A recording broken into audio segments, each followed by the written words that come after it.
Alrighty, so guys, I am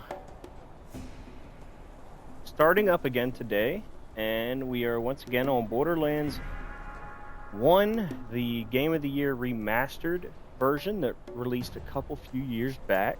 This is the prelude to the 4th.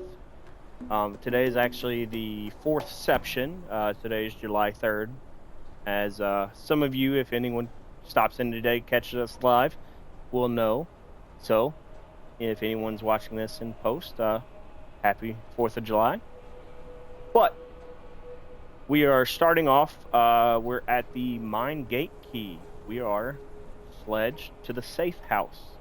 So, the whole goal of this, once again, just reiterating it for anyone, is to, in the next 70 or so days, working up to the beginning of the game for Borderlands 4 dropping, is to actually hit all of the games up, at least getting through the main story and the DLCs before the 4th releases.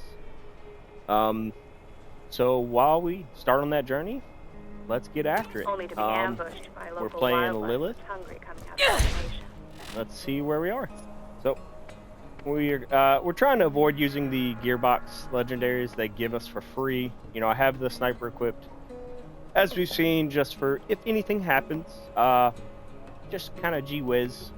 But from there, double anarchy and a ladyfinger just for because we were doing a little bit of grenade jumping last stream. But from there, we probably don't need that. And we'll sell the med kit, because those are mostly just good for free money. A colleague of mine who was being devoured on top of me. His name was Carl. Don't really need emotions are dead any of that, and though. I grieve for none of them. But aside from that, anybody got anything going on today? I see, looks like we might have someone else in the chat. Ooh, got that. Emotion I felt was Go that of kill joy. the rock. I felt joy because his chair was always more comfortable than mine. I took his chair, and then I noticed the emissive glow on rock in the distance. Kill them all! Greetings, traveler! Admissions are available at the Firestone Bounty Board.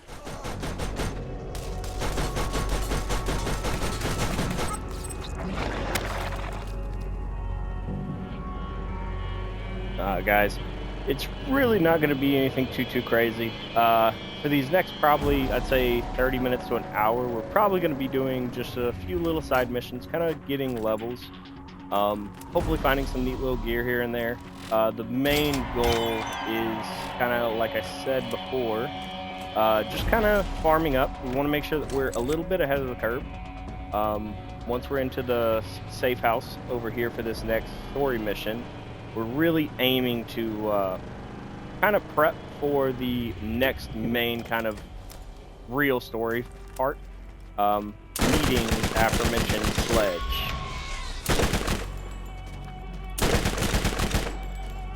Sledge is probably your biggest story kind of boss fight up to this point, obviously. He's not necessarily difficult. The area leading up to him is quite a bit of harder enemies. You can typically promise to find your first couple badasses in that area. Okay, so this is actually our first Atlas. So in this game, Atlas has the predisposition to have higher rarity parts on it. It just tends to be overall the best raw stat manufacturer. That's kind of their gimmick, like we've said before. Most other weapons have, you know, Jacobs has the higher damage, typically a little bit lower fire rate stuff.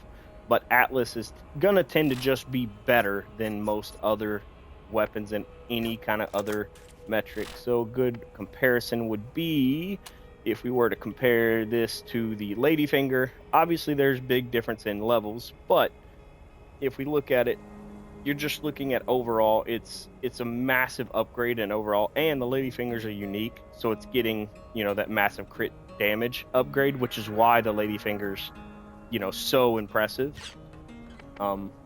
you know, the ladyfinger's hitting for roughly 50 damage on a headshot anyways. That's kind of its purpose. So we're actually going to swap that out. Ladyfinger's kind of served its purpose anyways, so that's probably going out the door. You can also lock items that you really care for. Not really something you have to do. Typically something that's pretty nice to do whenever you're really just wanting to preserve something.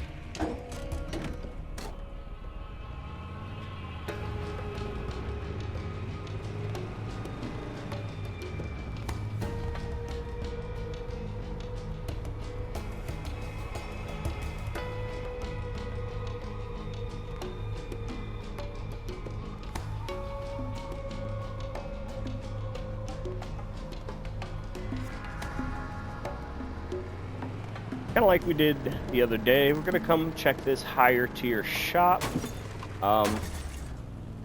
Like I've said, it tends to just have a little bit better shot at being able to find some of the more difficult stuff.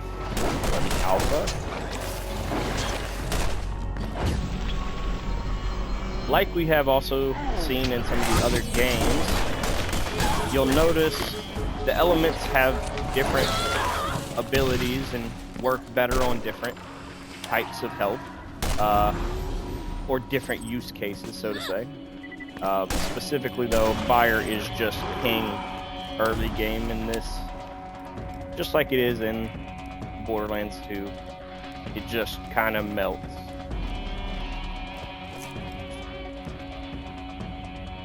An early level 22 support gun is crazy.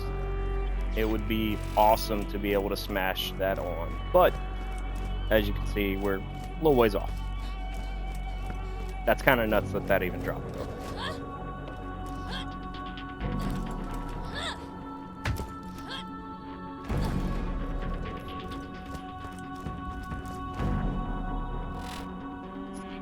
Go ahead, throw on another into Enforcer. Once again, just really trying to hope that we can get over to that 15 mark.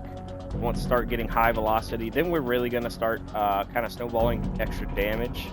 And we could always swap over to the controller tree, and that just makes us a lot stronger. The striking skill is really convenient for when you're going in and out of phase lock, allowing your melees to daze enemies. So you can really, anything that's giving you a hard time, just daze them, and it just completely stunts any damage they're going to do. It's good against bosses. You can do that intermittently in the gunfight too, especially if you then mix in stuff like Silent Resolve, Hit and Run. You see kind of the mix in there. If you start really like working all this in together, you can really start to make stuff work. You can make a really cohesive build with Lilith's tree, but she just has such a defensive tree and controller. It starts just going crazy with that. I think if, alright, yep, down here, mind games, each bullet you fire has a chance to daze, so it's only a 5%, but I mean, with a sub or a shotgun, because each pellet does trigger the 5%, decrease cooldown of phase walk, and then she has the kill skill over here. Each kill is a 1.2. Dude, it's just ridiculous. She absolutely, and kind of like I talked about earlier with regening shield, she also regens health in phase lock, or phase walk. We'll talk about phase walk later probably. That's a mouse good tool for later. Like I said, I'd love to use this, but literally no purpose in even.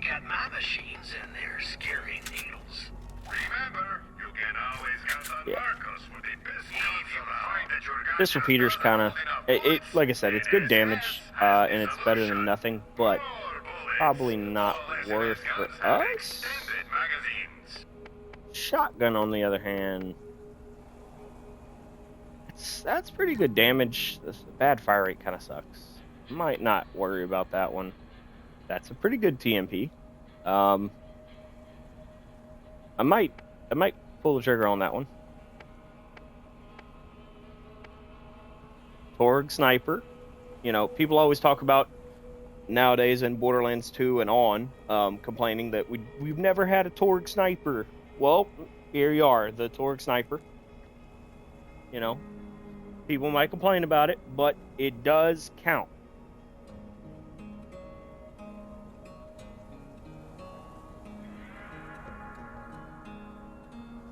So, there you go.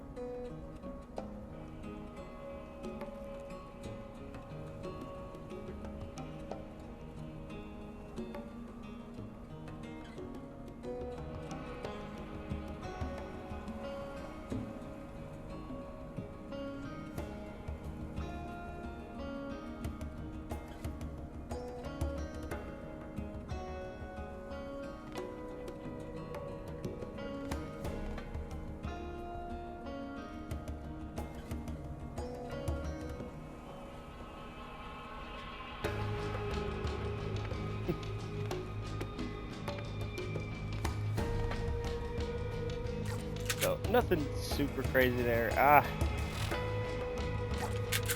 Actually, I'll compare that TMP. It might be. I don't think it's probably really all that worse in the grand scheme of it.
Okay, my bad, guys. Had to help the dog. But as I was going,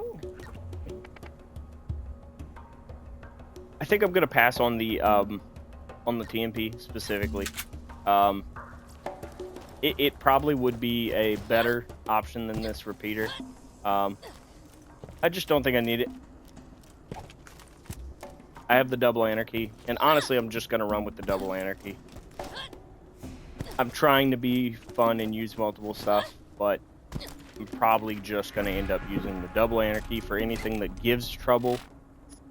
Do I have the fan? No. Okay.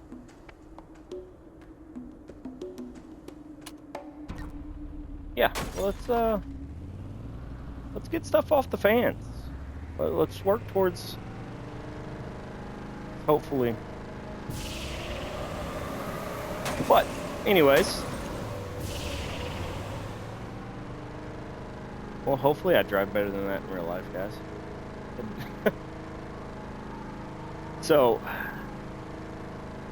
I hope anybody that ends up catching this has plans for the 4th. I'm not super huge on fireworks myself, but you know, it's always a really fun time going to see a nice show.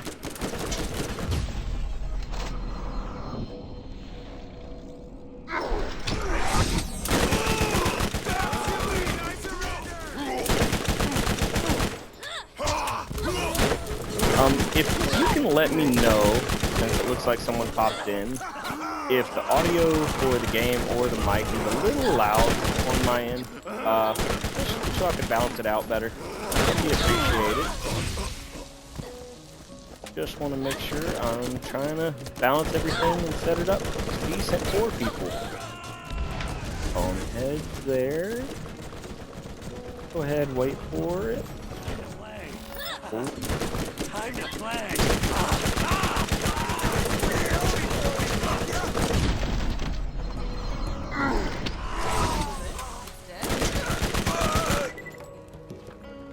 Easy. Hybrid? Oh. It would have been cool.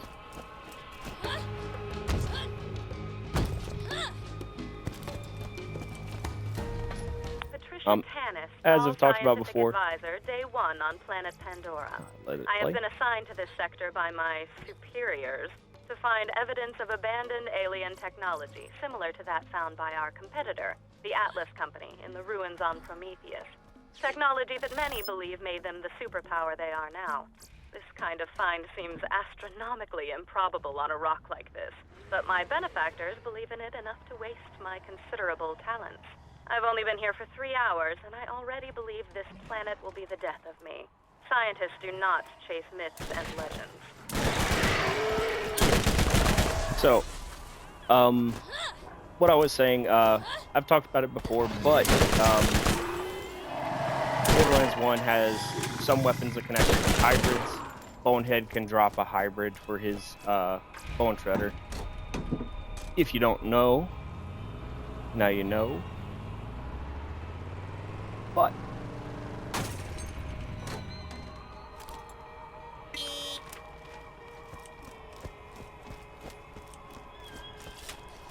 Day 43 on Pandora.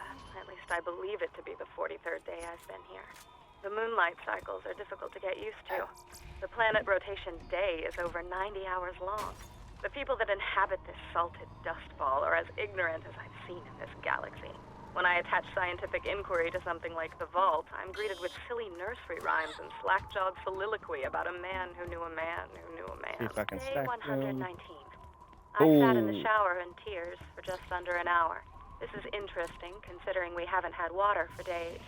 I equate my ever-decreasing sanity with that of the population of my dig site. With the investigation of the symbols and glowing patterns at the site, we finally unearthed arguably certifiable proof of the existence of alien life having been here on Pandora. But this celebration was lonely, as I only have 2 colleagues left. And I'm not too fond of the fat girl, Shimei. I've been told that scientific discovery requires sacrifice, but I never understood what they meant until now.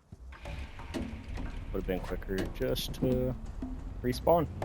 But yeah, so to summarize all of these echoes from Tannis here, she and her crew of researchers all came here, and this is just kind of detailing their time investigating Pandora. It didn't go very well. It very quickly starts having most of their people die, and then yeah, she like starts eating people like almost immediately. Barrels happens every time.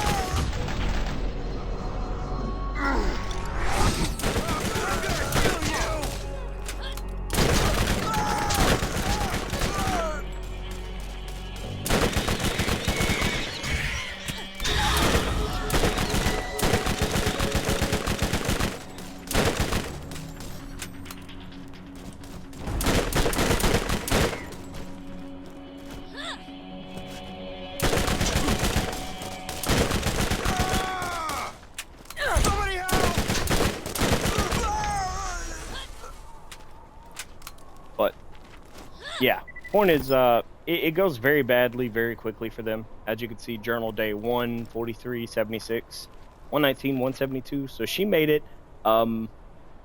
what, like, not even half a year? And you can hear how this goes. The fat girl, Shimei, was crushed under an alien ruin that collapsed today.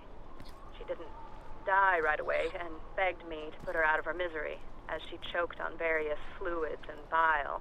I hesitated because she was the last one alive that wasn't me.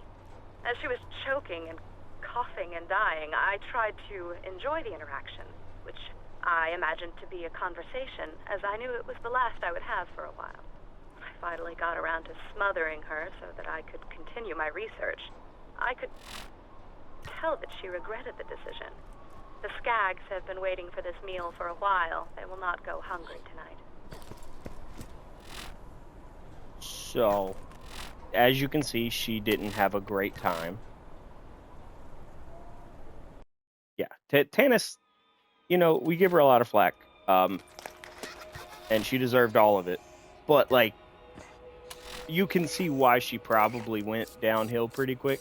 I say I've quit here because the first game and Borderlands 2 also don't have the save pylon system that Borderlands 3 does, where you can save quit from any pylon and still load it back at it.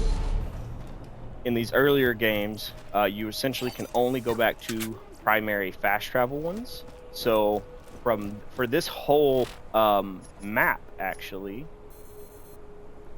the only pylon that you can go to right here. So if you save quit from anywhere there, you're going to come right back to here.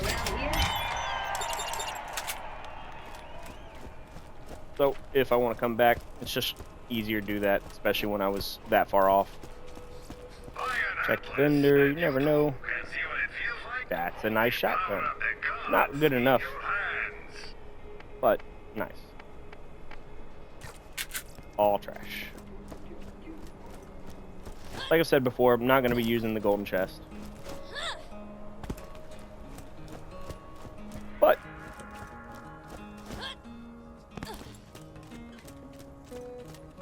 is there anything else that we should be worrying about? Let's look at these here. So we got the Circle of Death.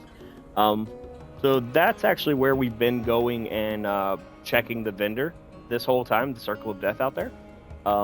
So that's kind of a nice little spot. So the Arid Hills, that's a fun. We'll definitely be doing that here in just a second. Probably, because we could do the boost the monster if we really wanted to just farm a little extra XP. But honestly, I don't need to. We'll do this really quick and.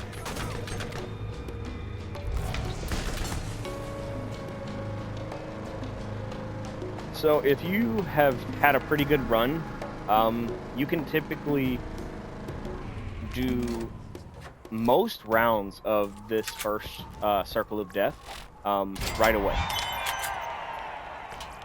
If you need healing, step right If up. you've had a good run.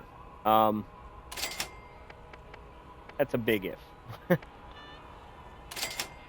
That doesn't always pan out for you, though.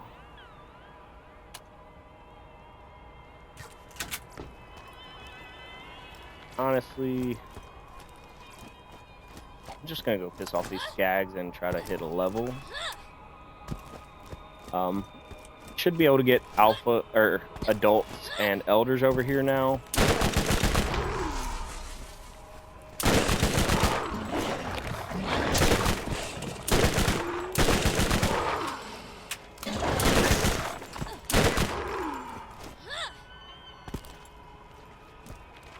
Not quite enough.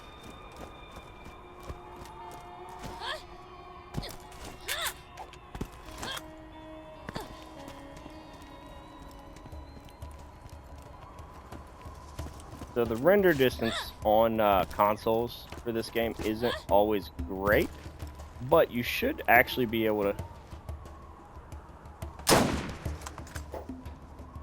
see these guys from pretty far, as you can see, and the compass tracks them. The only downside is accuracy is real, as we've talked about before, too. And they do sometimes fall down into the pit, so oh boy, it might be down there.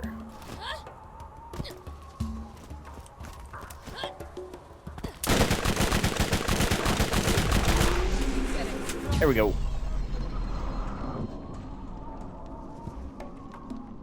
A little extra travel, but hitting level 13, getting that new shield, quite the nice little boost. It'll really get us. It'll honestly make that circle probably a significant amount easier. Plus the extra skill point, obviously, just good leg up. And go ahead, sell this just to get it out the inventory. Go ahead. As I said before, we're just throwing that in and there. We're probably just going to go for velocity. Or full velocity, I think is actual name, I mean. Probably not going to worry about re-speccing right away.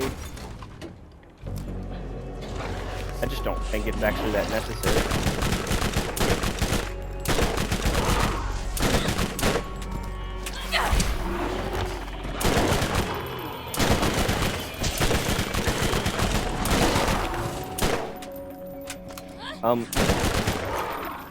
Remember, for anyone that does end up trying to play through this, there is that achievement, like an Italian plumber, where if you are getting something really, really low, even at level 13, you're still at a point where it's early enough in the game where you can get away with trying to get that achievement. So these kind of spots here with Skags and stuff like that, these are low enough health enemies, you can probably get away with it. So if you see something that's like, you know, just barely there, go ahead and you can go for it if you don't have the achievement. I probably wouldn't wait much longer than this. See, this is a pretty nice repeater. That's a good fire rate. Let's compare it to that Atlas. So you know, that's a pretty sizable increase, and I just like the melee bonus. That's a really nice accessory in my opinion to have. Especially with, like we said, to end the phase walk. That actually helps quite a bit. That's a nice bonus to have on it. The weapon zoom, honestly, is just kind of lame. On repeaters like this, you're typically really close up. Same thing on TMPs. It's just kind of useless. I don't necessarily know if it's value-wise something we should probably look at, because we're not really going to be worried about it. The evil rocket launcher, not really the best for us. As you can see, really just not that great part-wise either. So probably going to pass on that. Not the best revolver. Nice SNS. If I didn't have a really good sniper because of the gearbox sniper, I'd probably go and grab this SNS sniper. Like I said, SNS makes really solid snipers with that high fire rate, high mag size. Typically they have pretty good crit damage multiplier also. So as you can see, the 180 plus that good fire rate, 9 mag. So on something with like a solid, like a boss style enemy or a badass, you'd be able to really kind of drain them pretty quick. You know, we're really hoping to find something like a masher would be just a really clutch thing to find. You know, this terrible scatterguns, like this would be okay just to have. 38 by 11, that's solid. Honestly, I think I'm... Yeah, send it. Just to have, because I think I'm much more likely to use that than the legendary. And if it wasn't for the fact that I just don't think I'm ever going to use...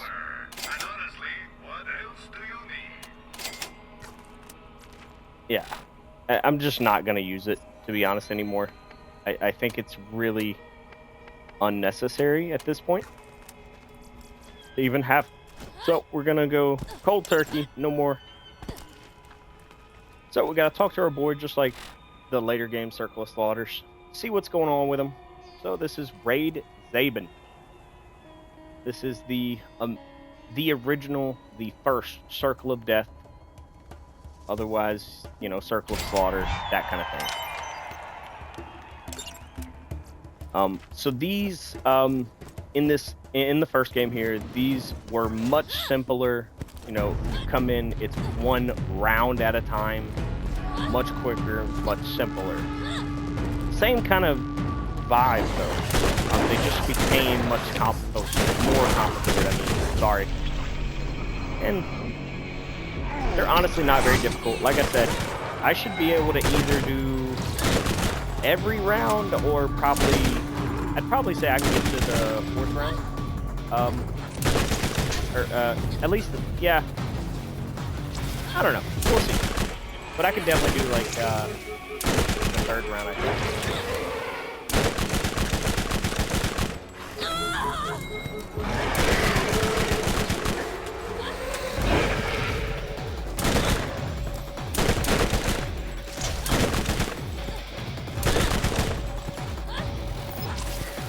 So, that spitter alive, so I have a second wind just in the pocket, so to say.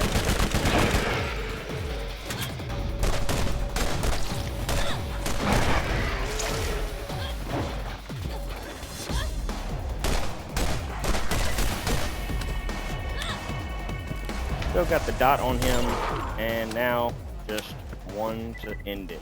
So, like I said, these original circles were just so much simpler and just kind of easy over with. One round, come out, and you're done. So very quick, easy, painless, no real issue to them. And they weren't, but they're not also not very like hugely rewarding either. In Borderlands 2, they didn't feel very rewarding either, but that was it. So, you know, you see this goes up to level 15. So here we are. Okay, this is, you know, a little bit more. Okay, we'll see how this one goes. This one I should definitely still be able to do. Definitely not anything absurd, especially because you can get ammo right outside. I'm gonna start off with just a little spray.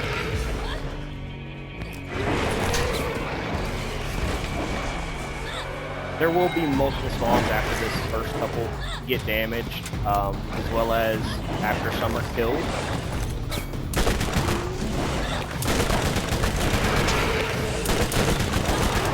That's why it's nice to make sure that you do a little bit to let stuff get kind of out. And it's nice to actually have an elemental, just to get some of those dots out. Because the dots just carry so much weight in these early areas.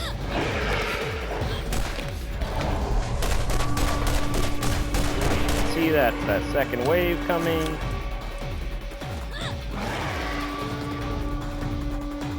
Really nothing to worry about. If you've ever played Call of Duty Zombies back in the day, if you know how to train, this is literally just pretty basic training.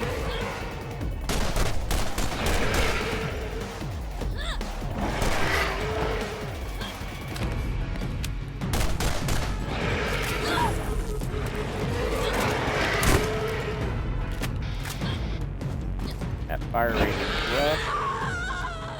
And so that's kind of the downside of I didn't leave one this time. Gotta reload. Probably gonna fail this one because I didn't leave a second win like I did that first round. So that's on me. And, you know, pay the new fee. Let's see, $3,000. So, you know, gotta pay the tax on that. That's my fault for not buying ammo. I ran out of SMG ammo right away. You know, it gets you. Went through all that work in T-Bone, buying the SBU, and then decided to literally not even imagine buying the actual ammo whenever I needed it. Truly genius. Next level. But here we are. So let's go ahead and do it the smart way this time. So, should be easy. And I'll save a grenade for that second wave.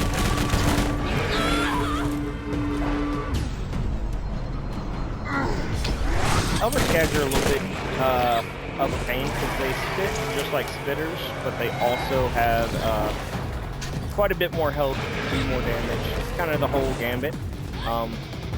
They're kind of the full package of an adult and a spitter all in one in terms of what they're capable of.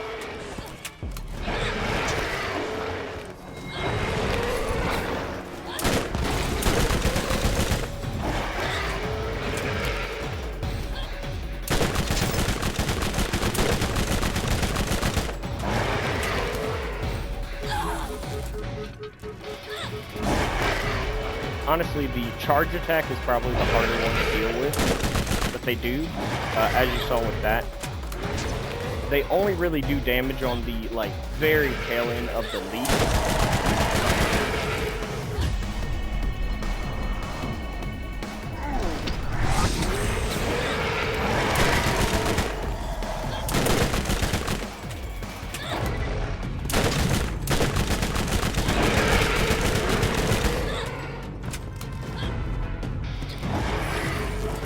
I think I'm probably good on this. I'm pretty sure all of them have spawned for their final wave here, so...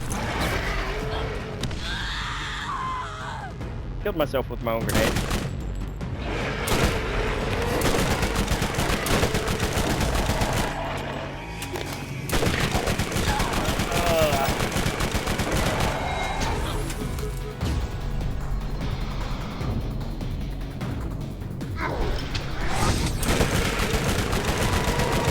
Focus the more healthy one.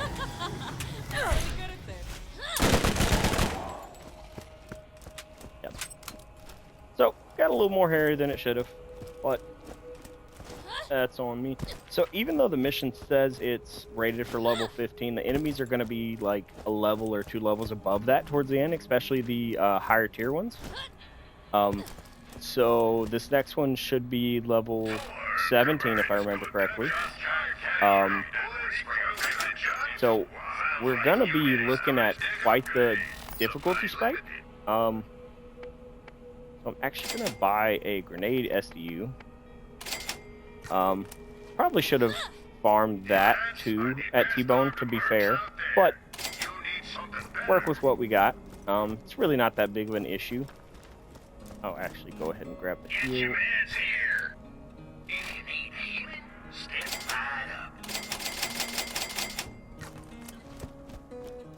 So the other medkits are more efficient in terms of actual value per health point, but and you also don't really get much in terms of value.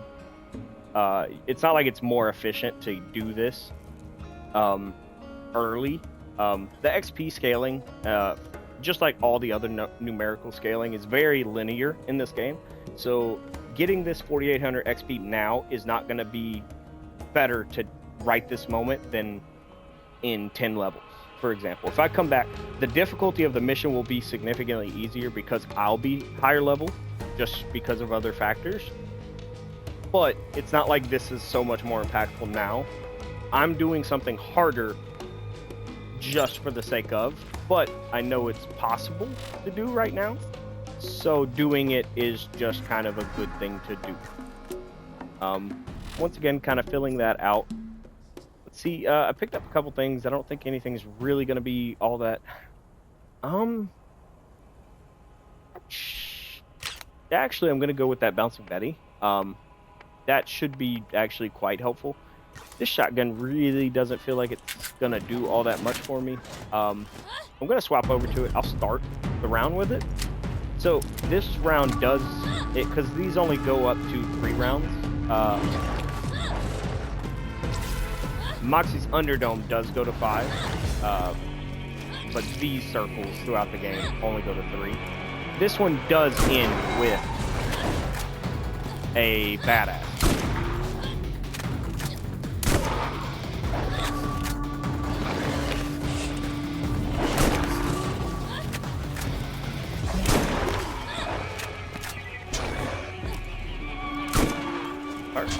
Remember correctly, it will spawn though before I kill everything, which is quite nice.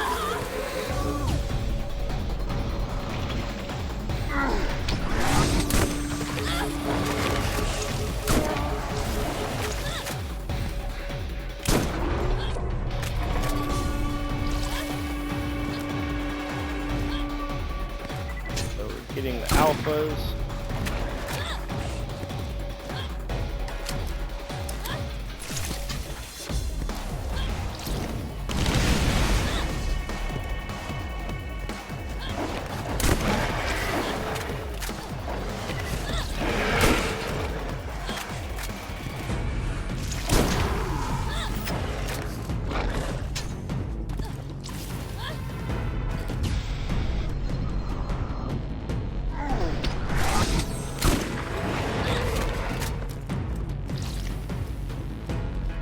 So I'm doing a lot of jumps. Part of it is habits from stuff like Halo and some of the newer CODs. But also part of it is in this game, you see obviously the Skags like to do a lot of jumps and attacks like that. Specifically, in these kind of cases, I'm influencing or trying to influence the attack patterns and trying to get them to kind of work with me a little bit and hopefully do the specific kind of attack structure I want.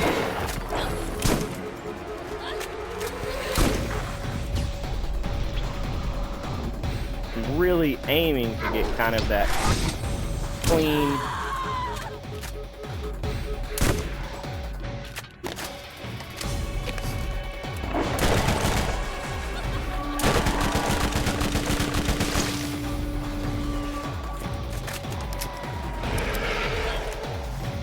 Yep. Burning. Oh, so it's just a burning alpha? Nope, it's a badass. Yep, so I was right.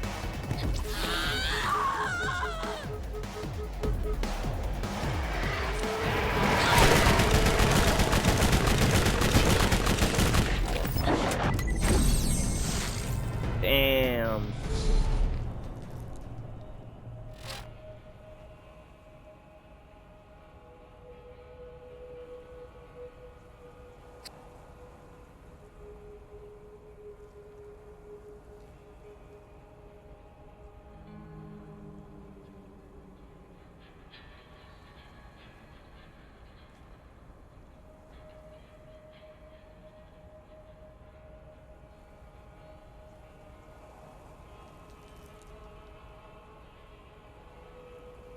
Hey, familial monopoly, don't post stuff like that, please. I appreciate being here watching, but yeah, don't do that, please. I appreciate everything otherwise. But, so, that's a TMP I could maybe get behind. High fire. We could talk about that. Helix? Okay. So a helix is something maybe, but yeah, that's okay.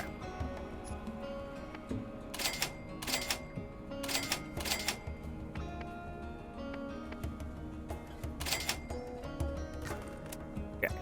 So now we figured it out.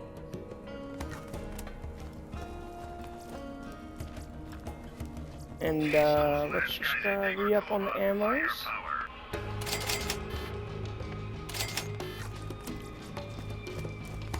And we should just easy clap this. It is kind of a sad that it's a fire on that last run. Hopefully the element's not stagnant on this one. If I remember correctly, it wasn't on the original release of the game. So let's hope that kind of holds true.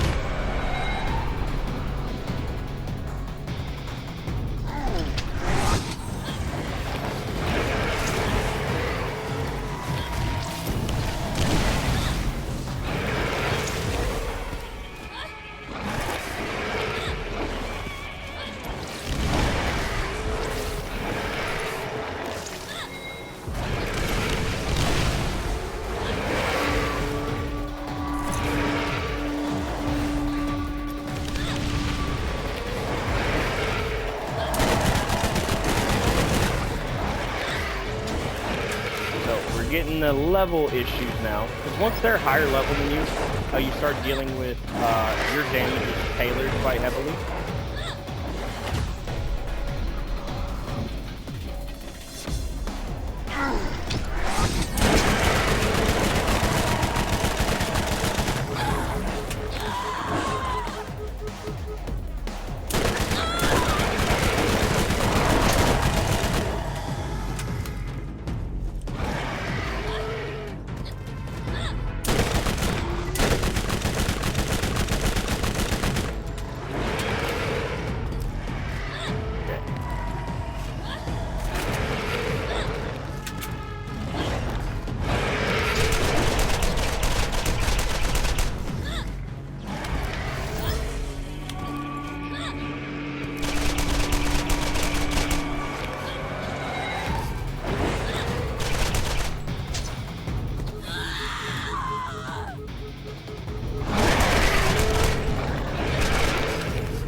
probably getting close to the point in this game where it gets really rough because I will start getting exceptionally short second wind timers.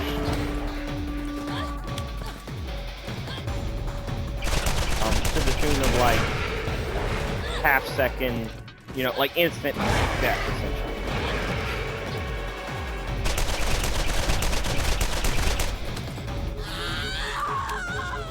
Yep.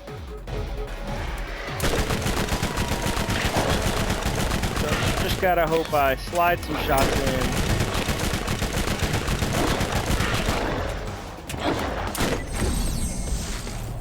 Ah, so close, man. So, what's the takeaway? What can we do to do better? Always had the upper hand. Make sure it's you. Transfusion is definitely the move. That's healing.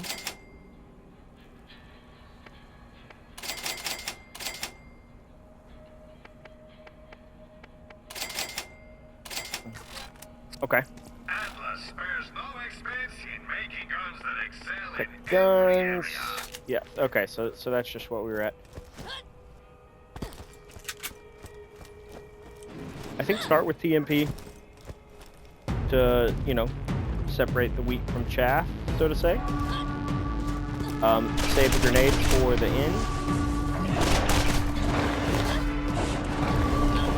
Yeah. Just basic looping.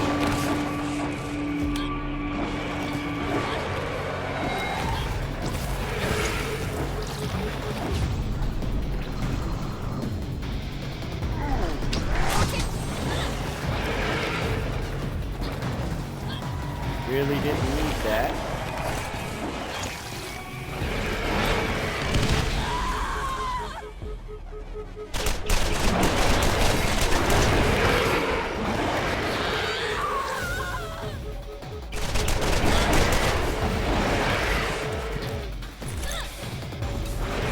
So Borderlands has health gate also. So if you can get your health up, you can actually kind of manipulate a one-shot mechanic.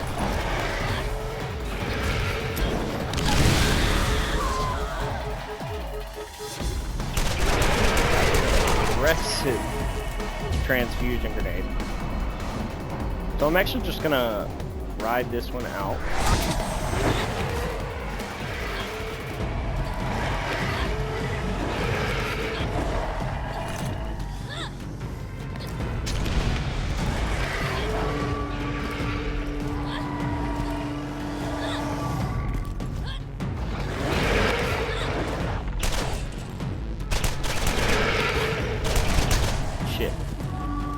One of my easy second wins.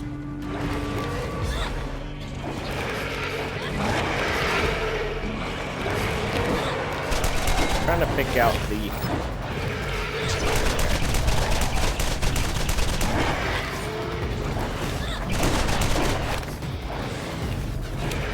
can get away with just spraying again.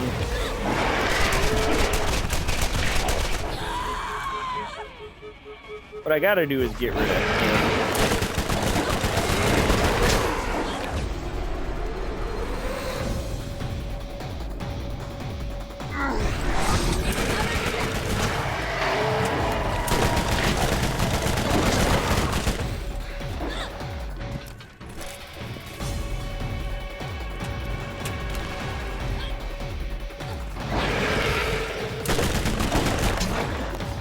If I can target the level 18 first, honestly, I'll probably be alright.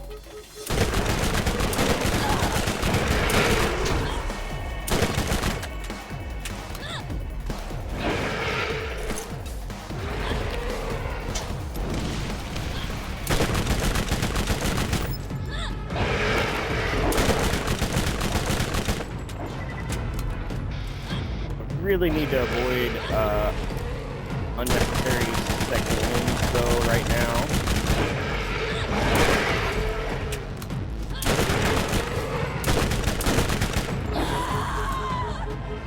Like that.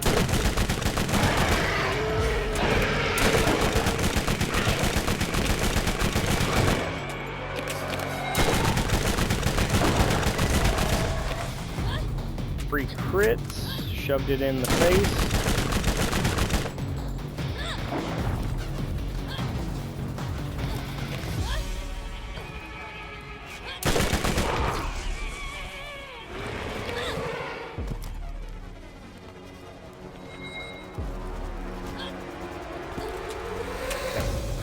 So, what I can do is take pot shots with the TMP or the shotgun here.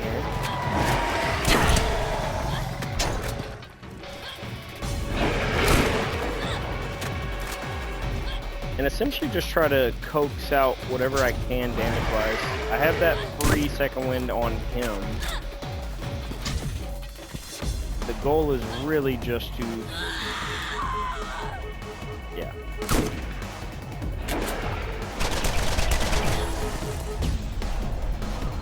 So that only lasted so long. So like I said, gonna fall back and essentially get as much space so I have it. That could have went better. Same thing. I think the shotgun's probably the best bet. I choked this so bad. And nothing's got ammo, wasted half my time. So, that's going to be the last try on this. I'm not going to sit here and... I am obviously pushing it. The mission's difficulties, you know, set 4 levels ahead of where I'm at. If you're having a really good run and you're in a really good spot, you can do it. You know, you see I'm getting 2 enemies away. If I killed that, I would spawn a badass that should be level 18 or 19. So I'd be very capable of doing it almost. But just not quite there. But either way, but it's very important to try and get as much of this XP as available, because it's just sitting here for free. This is probably the most valuable area to go in, though, in the entire first portion of the game. Shot Crystal Harvest gets you your guaranteed first elemental augment for your action skill, as well as you're going to fight one of the most XP valuable enemies in the game. It's a real doctor when you got my machines in there. Don't really need that. I haven't really spoke on shields all that much, but I specifically prefer focusing on shields with regen kind of tacked on, especially early. As you see, Lilith has built-in regen and stuff like that later on in her skill tree. Right now, I don't have anything aside from my shield. So the larva crab worms. So if you hit their eyeball in the center, it's massive damage increase. They instantly just melt. But you see the massive, almost 2k XP per kill. It's just huge chunks. So you could actually just farm this area for XP. You don't even have to do the mission. If you really wanted to just farm XP, you come here, save, quit, and reset the area. Just keep coming back. That's a fairly reasonable thing some people do. I'm not a huge fan of it. Especially on this game, you really don't have to farm XP most of the time. You can get through most of the game with just a solid run through of it.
really not a huge deal dying right there. Mainly because there he doesn't reset, sadly. And right here, honestly, money is kind of no object.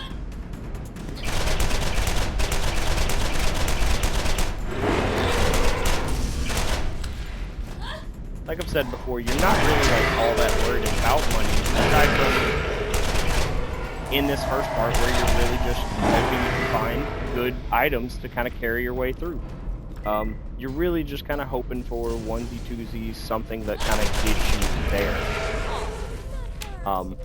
You know, if you find that double anarchy that gets you just through a good portion of the game, you know, a purple double anarchy with good parts and good rolls can just really kind of get you most of the way there. There you go. Sometimes these crystals, when you do detonate them, just launch the crystals. Most of the time you get lucky and they really just kind of sit where they are.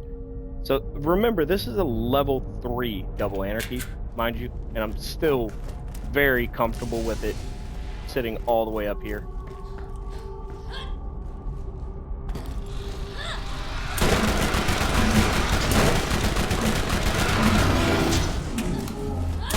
So these larva crab worms, they kind of, there's a reason they're called larvae. They're precursors. They're the babies to a certain very large, much more strong, difficult to deal with enemy that you might find later on in the game, maybe a DLC. Some might even say he's almost unkillable, or pick a different word for that. Maybe invincible. He's got a son, also. He's also pretty hard to kill. Maybe invincible too. I don't know. We might find him. We might go see him. We probably won't farm up to do that on this character. Mostly just because that takes a bit. But I might, once we kind of get done with this character itself, we'll load up another character and go do that. Just kind of to show it off. Because that was the first, like, raid boss kind of thing in the franchise. So that's kind of a pivotal moment. So that was a, kind of the first badass, I'm pretty sure, that we fought. Or the first elemental badass, at least. We saw that one fire one in the circle, but, so the badasses in this game typically do drop, you know, they have the better chance at dropping loot, just like in any of the other games in the franchise. But it's not really anything super crazy at this point in the game. Most of Borderlands 1's legendaries and other high-end drops are world drops. There's not really a ton of, you know, targeted farming in this game. That's one thing that Borderlands 2 just nailed. Targeted farming is the way that it has to be. If we want Borderlands 4 to just kill it like we all know it can, it has to be targeted farming. It seems like they probably kind of are on the right track with that. You know, Borderlands 3 was right there with a lot of it. You know, the biggest problem, which I think most people would agree, is they just kind of gave it away a little too much. So, you know, we're pretty hopeful. I don't think anyone is expecting them to give loot away, or the rare loot away, quite as easily.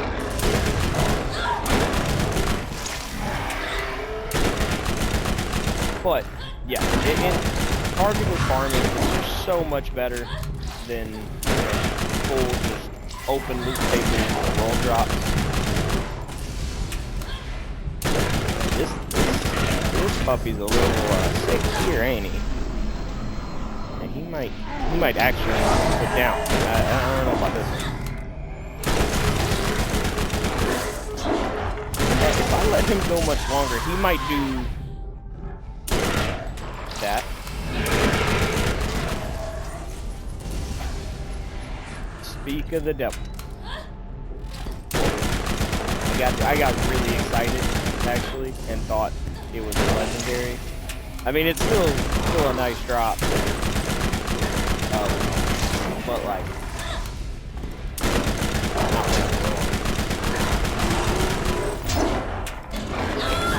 Well, we did get a purple drop off of him. So in this game also, you'll notice a lot of these badasses have done the corrosive and that electric, as well as this normal badass just did a bunch of novas. So Borderlands 2 specifically, novas became super oppressive in how they actually functioned. We'll talk about this in a second, that's on the screen, but novas were so painful and just overall like just absolutely devastating. Oh, I never equipped the transfusion. That expensive. So I'm stupid. Okay, but so novas were just devastating. And you know, some people didn't mind it, some people didn't care. Either way, that's cool, but I personally think that novas in the rendition that they were in the second game were just a little too much. As you saw, I was jumping over the novas, I was getting out of the range. Like, novas not being this just sent from the heavens, all-powerful thing is kind of the sweet spot, I feel like.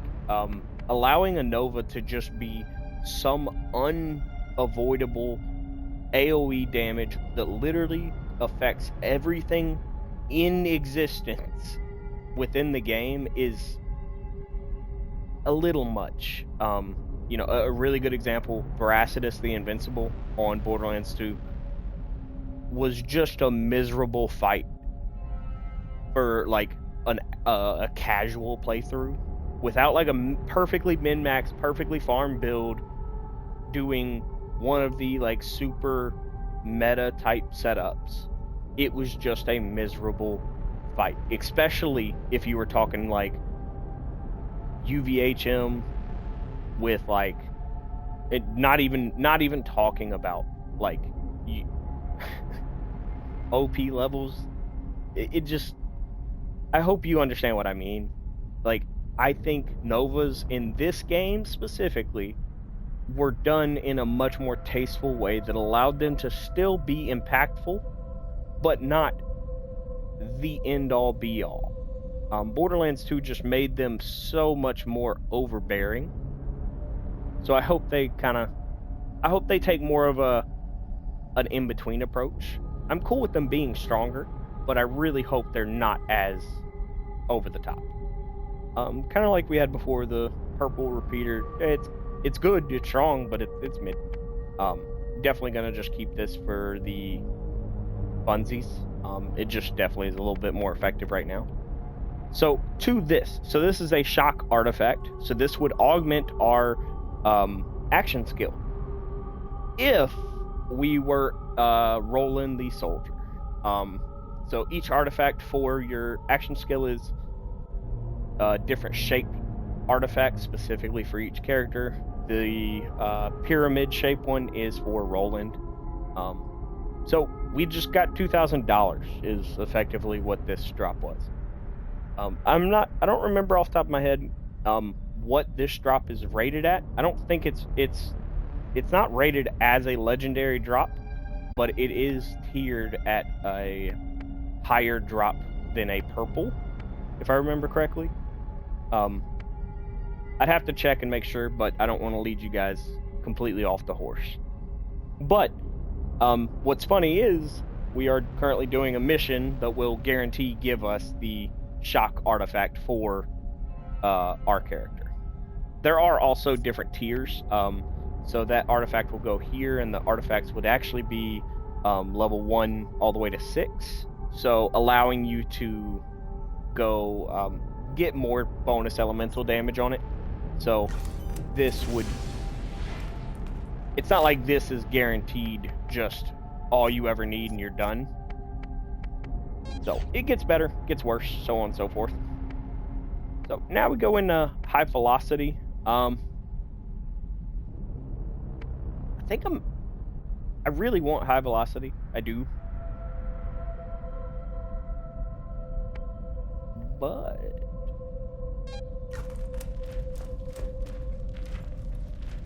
you know.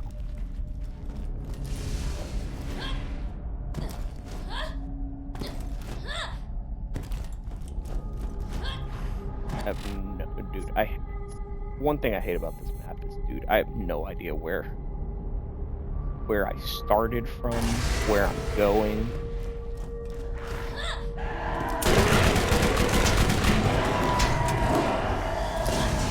This is definitely one of those maps, like, I literally have to... I can't stop and take a break normally, or I get turned around. I almost have to just start on a full... Like, start from the opening and go full circle, or it's literally just a nightmare.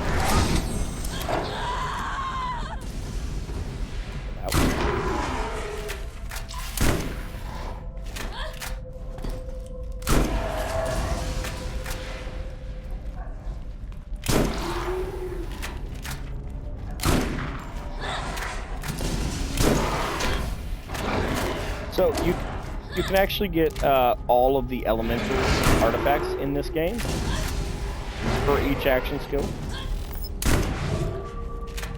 So even right there, so I not only line of sight him, but by jumping, I could have been dodging that. Same thing with that.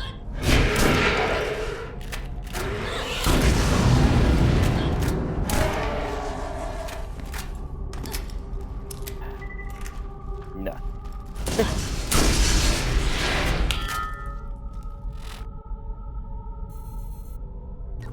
So we're at least doing something.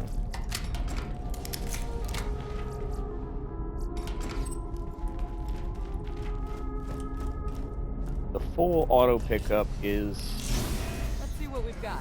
gonna be very appreciated. Shot contact grenades. That might be just honestly just better. And like I said before, though, I'll probably stick to what we have with the transfusion, just because I like kind of the safety net of a little extra healing.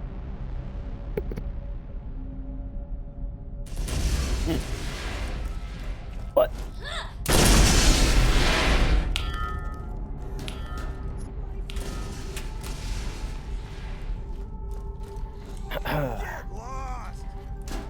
so this is our first interaction with a little friend that is quite similar to someone we've already met.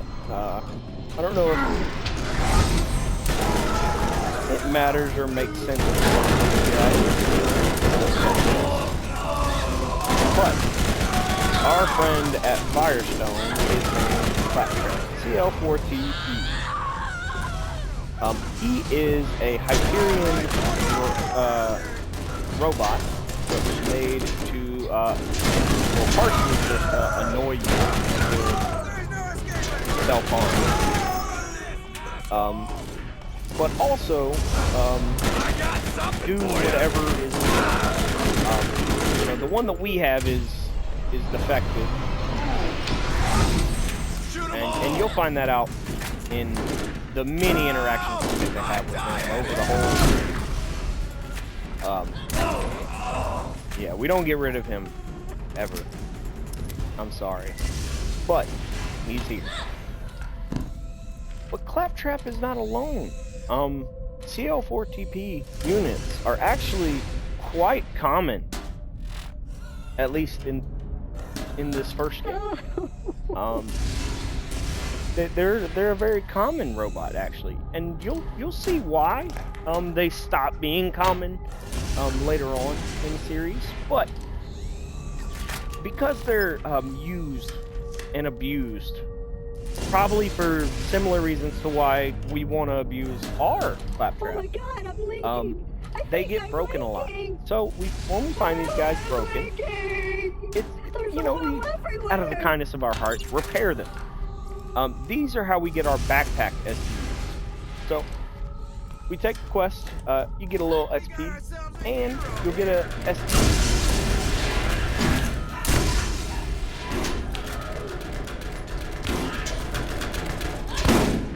So, it you know, behooves us to do this not only do we get our SPU, we get a little bit of extra XP, money, yada yada.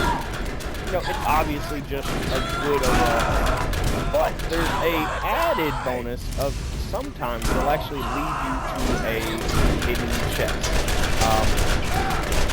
Hidden is a very like loose term, to be fair, but sometimes there's a chest that you need them to get access. It's hidden behind a wall, something like that. Unless you have access to like no-clip God mode stuff, you're just not going to be able to get through. I'll show you guys a couple of those chests. I'll try to show you one before we can actually, like before we fix the claptrap. I'll try to show you the door. It's just kind of a neat thing. So maybe I can show you guys. So kind of the main difference. Remember how we have like the different archetypes of some of the guns? With shotguns, these are the main kind of difference of the archetypes. Granted, this is a significantly lower fire rate than normally, but like you'll typically have the higher pellet count, low fire rate shotgun, and then you'll have a much higher fire rate with that low, like 7 pellet count shotgun. In this game, at least, that's kind of the main differences. Once again, we're probably just gonna yeet some of this stuff that's not really worth much. Yeah, you're definitely going. It's not really worth carrying around if I'm just gonna sell it and it's not worth anything to me.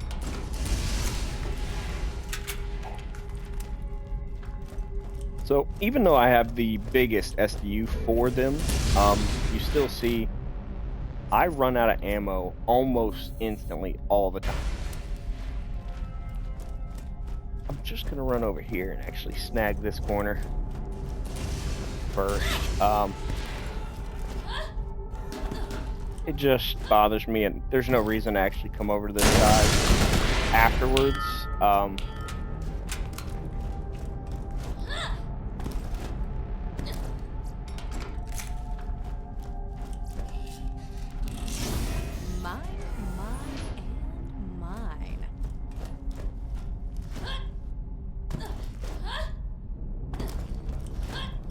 It's always worth grabbing because of the chest, but it's not really worth our time coming over here for no reason.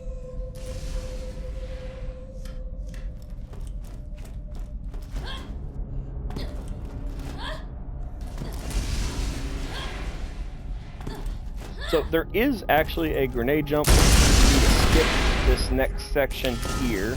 I'm not going to do it because I need the XP. You can actually, it's right around here, and you could grenade jump straight up to... Do you even need to do the grenade jump? But point is, you can grenade jump up to there.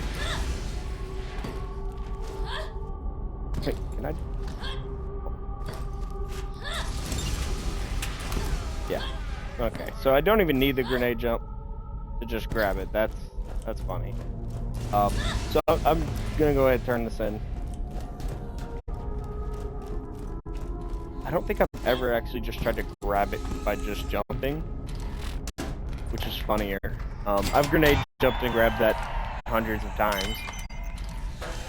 So here we go. Yay! Happy clapping. Go. So this one, he's just gonna do his little thing. Oh, come on, let's get down. Come on, everybody. Check me out. I'm dancing. Yeah. I'm dancing.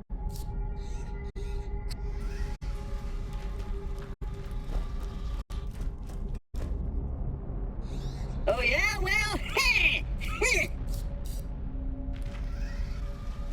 Yeah. See, nothing going on with this one. He's really just gonna kind of do his thing, idly. Nothing going on.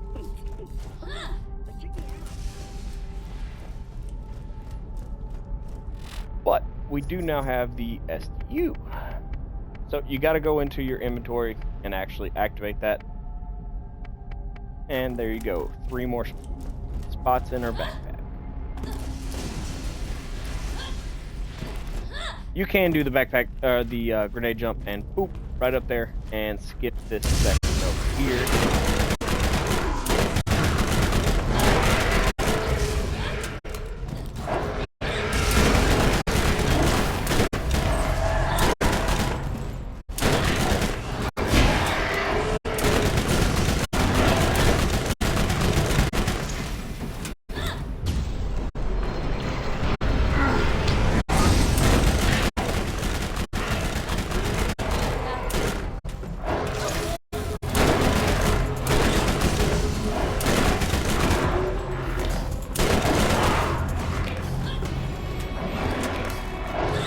Kind of a Jugo's question. If Skags were real, do you think you would actually like voluntarily have one as a pet? Would you take a Skag and like have it cuddle up with you on the couch? You know, get it some like peanut butter cookies. You know, do the whole thing. Like, would you have a Skag, treat it like a dog, kind of thing? I may be a little weird about animals and stuff like that. I'm gonna be honest, there's not many animals that I don't think I would be cool keeping as a pet. I'm pretty open and kind of, it is what it is. Pretty much anything gets passed when it comes to animals for me. Don't really care. So for me, it's a definite yes. Not even because it's a Skag, but just because, you know, if it's got a pulse, it's probably safe. But, you know, I understand I'm in the minority on that one, and that's not the accepted answer. But I want to hear from anyone else. Would you take a Skag or like a spider ant? You know, essentially, would you be Flak?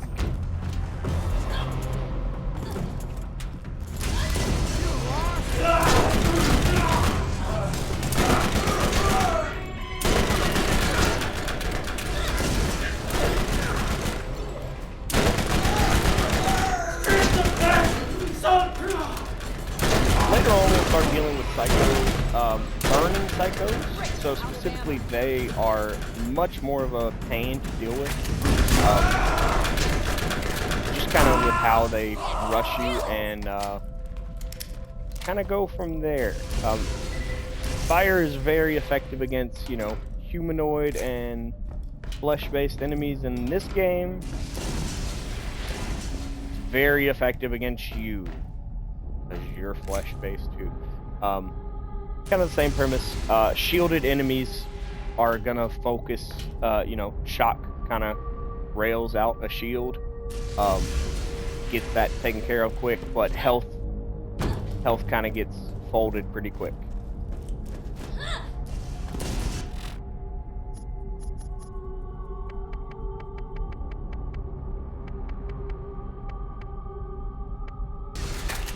Nothing super noteworthy here. So one really big reason, there's a bunch of red chests down here, as you guys have seen. So it's very like, just the potential to find really good stuff is just so valuable down here.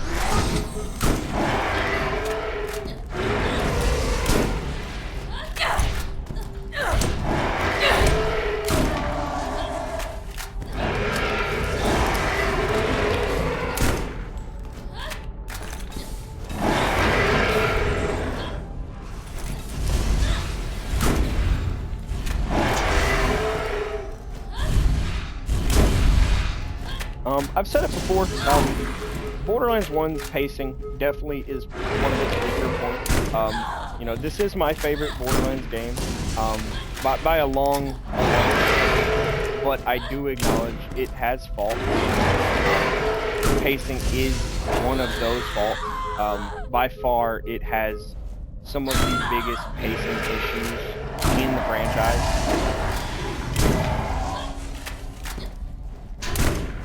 And that would have been one of the best things that could have been fixed had someone kind of taken a better look at it in terms of this. You know, even once you're just talking about when you get to the stage, it just really picks up in kind of almost a bad way to a degree. The game just opens up in such a wild way for you, almost a little too much.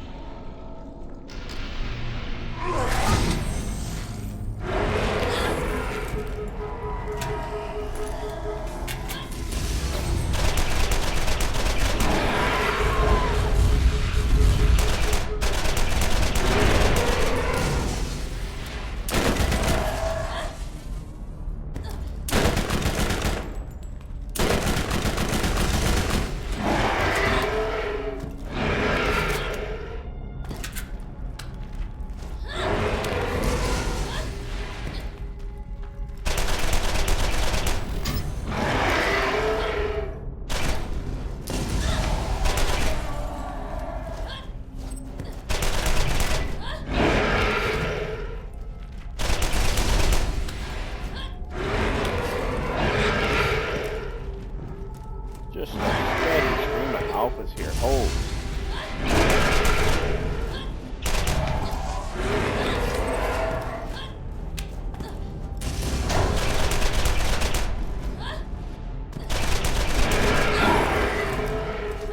I mean, I appreciate the XP, but like, I'm gonna go ahead and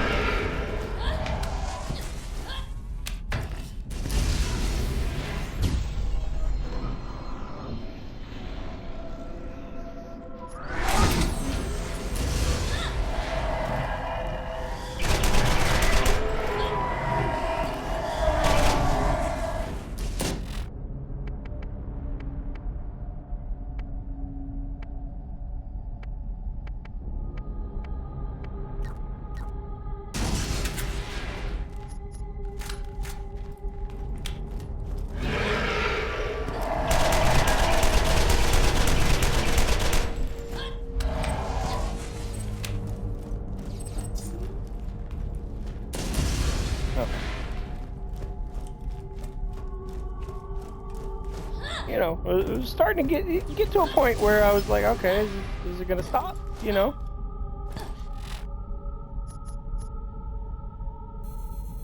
A certain point, you know. Are we done yet? But okay. So we're all done here. Wrong way. So, like I said, went from just under halfway to 15 to almost level 16 here, or almost level 17 here. So the damage, is it? I don't know if it'd be damage mitigation, whatever system would be in place there, lowering my damage that's done on the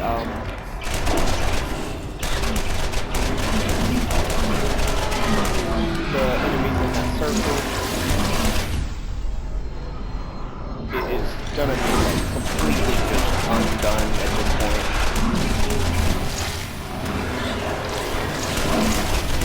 And as you can see, just completely slaughtering these guys. Granted, you know, I was a bit underleveled, so now I'm back to getting, you know, kind of max damage.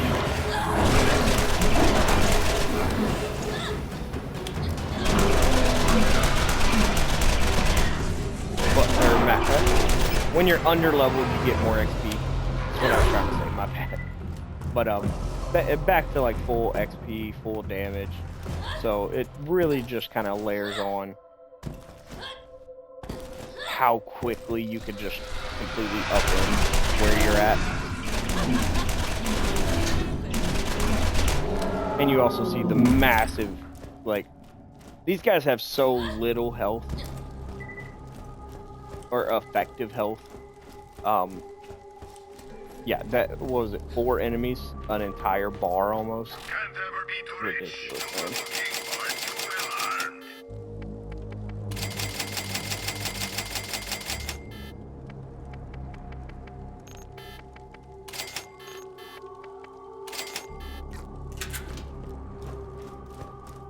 Go from there though. Let's chop in the skill point.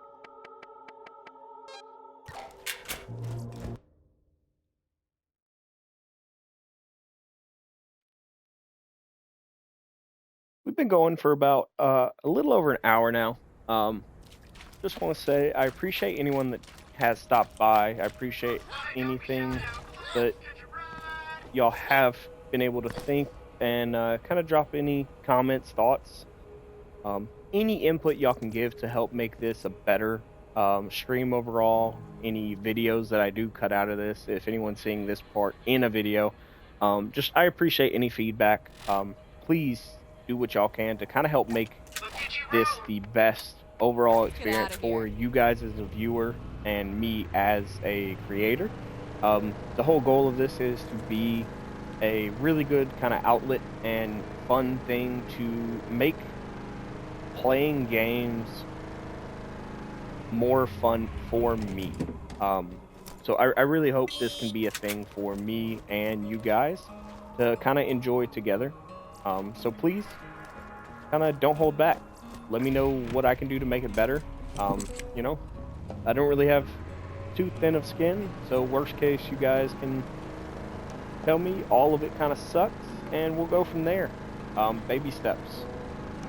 Hopefully that's not the only takeaway we have. Hopefully something is kind of positive here, but you know, I'll take what I can get, guys. I will probably try to stretch into a little bit more. You know, after we get through this prelude to the 4th, here's my siren artifact. We'll equip that and go through all that here momentarily. But yeah, once we get through with this prelude to the 4th, I definitely want to stretch into doing a little bit, for sure, other games, obviously, but covering some anime related stuff. I watch a ton of anime and things like that.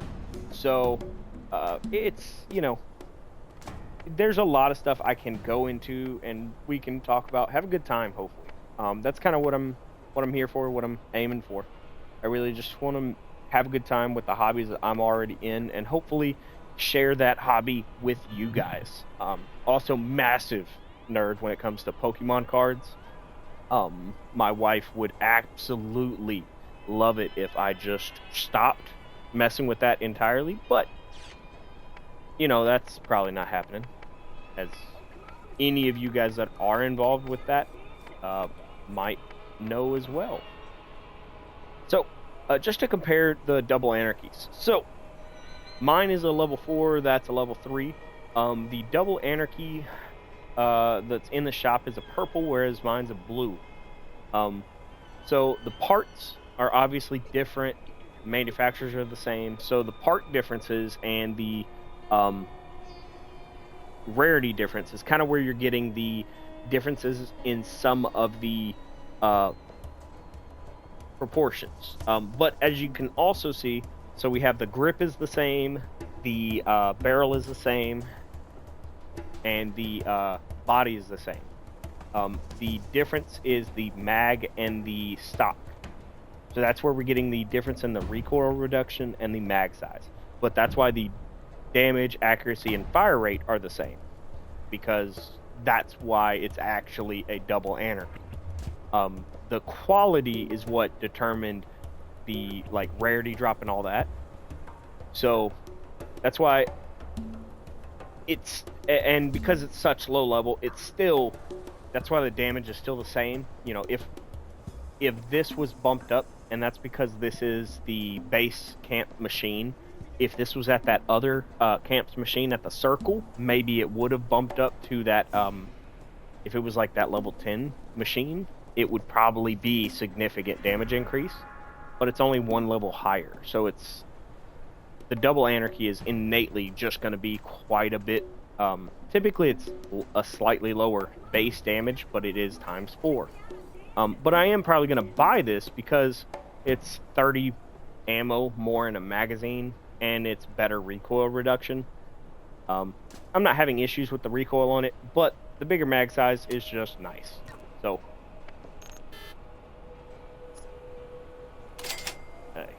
gotta sell stuff. Makes sense. A times 2 TMP is really what I'm hoping for in terms of that. It just would be really convenient to have. This fire TMP is working for now because I am fighting a lot of enemies with no shield, stuff like that. But the actual goal TMP wise is to find a times 2.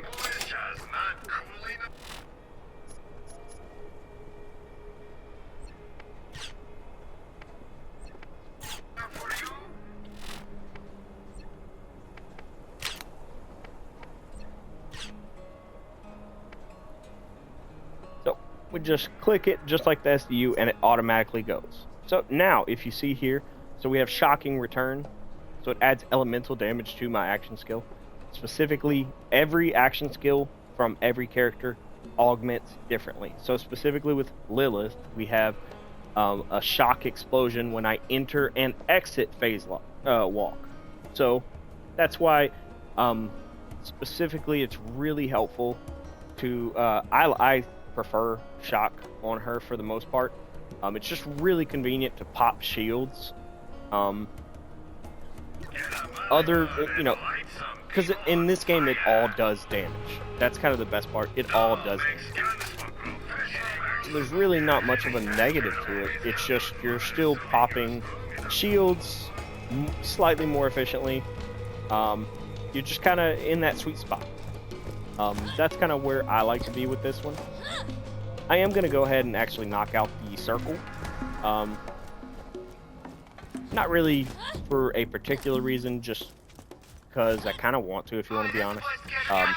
And then we're going to go push the story. Let's get out of here. I kind of put it off, like I said, pushing missions, a little bit of XP, but not really like farming XP for that implicit purpose. But the goal is, I don't want to have to push side missions upon side missions. I want to be able to just kind of roll through the game from this point. The pacing of the game kind of forces you to be here for quite a while anyways. The story missions are quite spread. After we finish this next story mission, that we would be quite spread out. The follow-on mission after this is a good little bit. So doing this kind of preemptive side missioning. Okay, so didn't even explain that one. That one's just really good off. Okay, so this is actually a Helix launcher that I can use already is pretty nice. I'm not gonna grab it because I don't really need a launcher. It'd be good, just don't need it, honestly. Yeah, 100 damage rifle, and so like I've said before, the combat rifles in this game have a couple subtypes. The main difference is the support machine guns, or like the machine guns. They typically look more blocky in this game. You've seen a couple of them. That support machine gun that I picked up actually out front of here earlier, that was level 22, that was a machine gun. They typically have much bigger magazines, fully automatic, very, just the giant Rambo kind of vibe. And then there's the tactical rifle, burst or semi-auto kind of rifles like this. This is...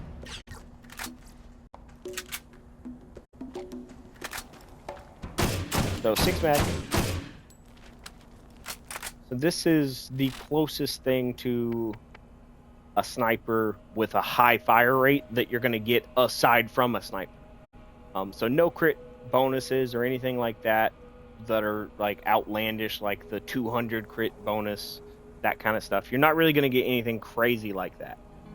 But this one has, you know, a 50% bonus, which is nice. But your main kind of thing is this is just a really solid, good weapon. I'm probably actually going to rock this instead of the shotgun. The shotgun, you know, it did us proud, but don't really care that much. The shotgun's just really not. It's a little too slow on the rechamber, and the reload is just detrimental to any kind of flow. And partially because the skill trees are so small in this game, most weapons kind of feel that way, if you want to be honest. You just don't have a lot of quality of life kind of skills. Just don't exist. Where they would in like the second game, there's so many things that they could fit in that like just have no place in this game. Can't have, you know, 2 skills dedicated to weapon handling in a tree because I only have 6 skills per tree. So that is one really neat thing about this. I haven't saved quitted since I came here and did those first few rounds of the circle.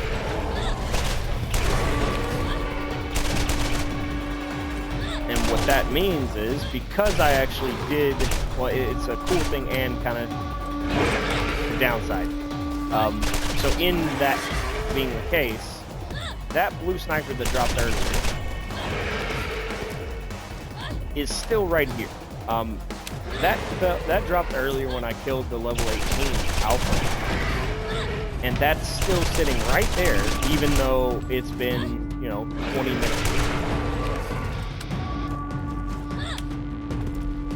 That's really cool, but it also kind of means the game really struggles when you start having a bunch of loot on the ground. The game hates extra gear on the ground that it doesn't need. When you're farming the raid boss that we talked about earlier, that really starts to come into play. Or you could duplicate gear in this. That's the thing that people used to do all the time. They would drop all of their gear and then they would duplicate it for their friends. Not really a thing that you really need to do nowadays because the game's way older and, you know, that kind of thing. But it's what we used to do, to share our stuff with the homies. But nevertheless, you had to be careful, because if you put too much in the lobby, you would just break the lobby. So, I wanted to show this. So, this... just gonna kind of... So, that alpha's dead now. Let's, So...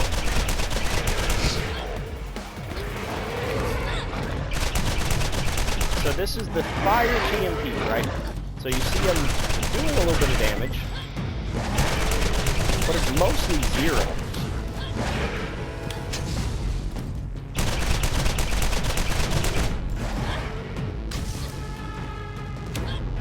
It's literally like almost... You see a couple 4s in there, 8s maybe, like it's literally just nothing. Fire weapons are just so much more ineffective against fire element focused enemies. Same thing with any other creature in this game. When you're fighting an elemental enemy, not matching that element is so important.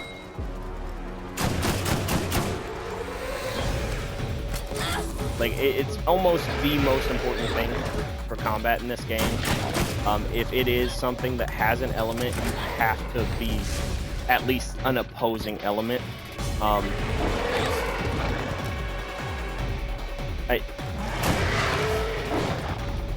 I would say, like, any other facet of it could literally be missed.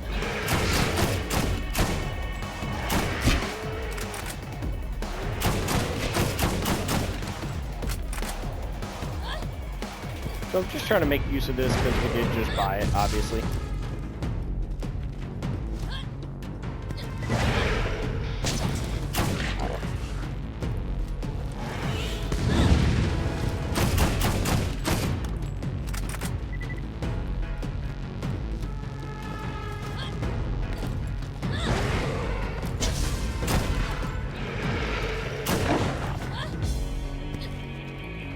Would this be faster if I just pulled out the double anarchy? Yes.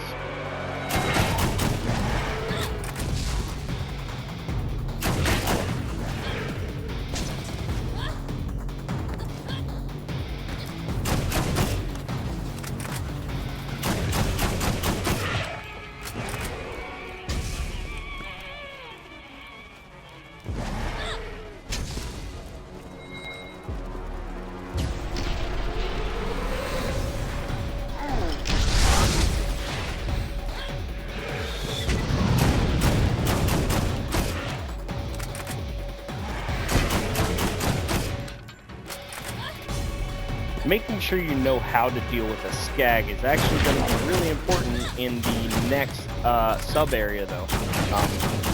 Kind of the intermediary area between Firestone as your main hub area and New Haven.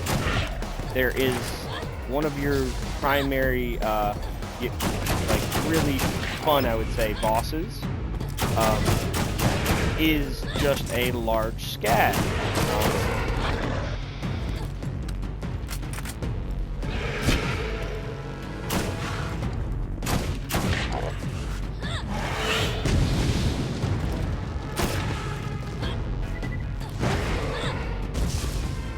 Yes, I am trying to do the thing. Yes, I am effectively trying to do the Mario Stomp on the alpha, or the badass, I know.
It is low enough, like, if it downs me up, I'm 100% obviously just gonna shoot it and kill it, but, like...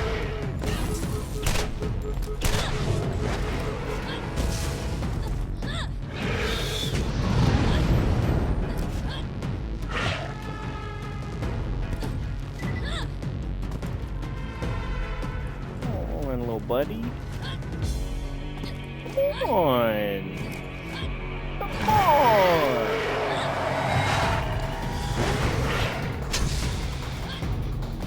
His health bar just going slowly down. Ooh. I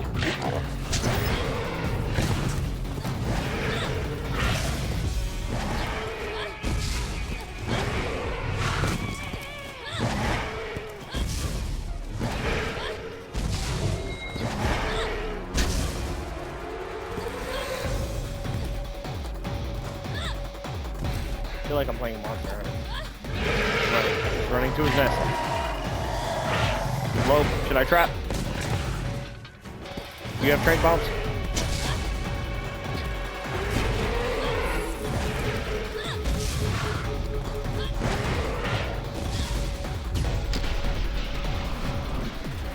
I should make sure I'm doing that away.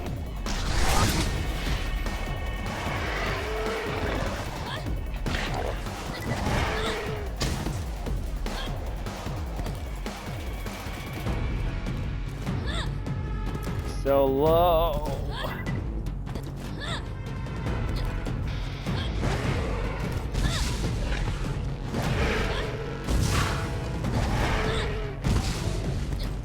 It'd be pretty fun if they gave you extra XP for killing them this way.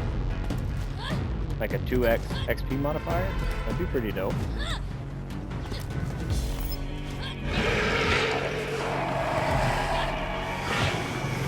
Damage phase.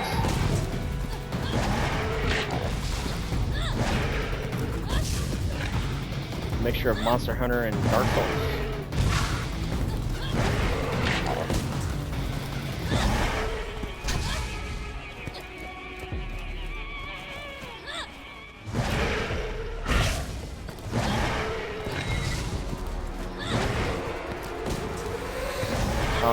If someone can, that would be dope if you like clip this, called it Border Souls, and sent this to Randy.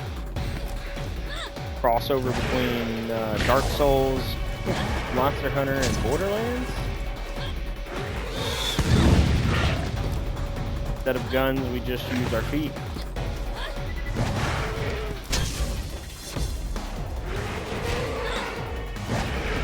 Why you call me the Flintstones?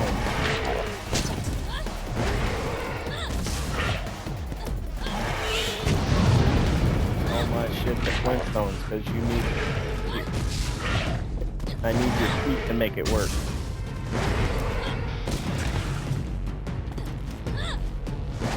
Or at least Lilith. Or bricks, sometimes.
I'm so sorry that you're having to watch this miserable.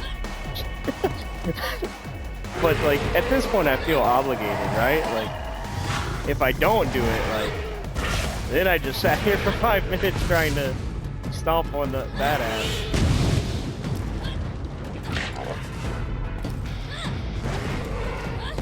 To kill it like normal. And if I do it, then I did the funny.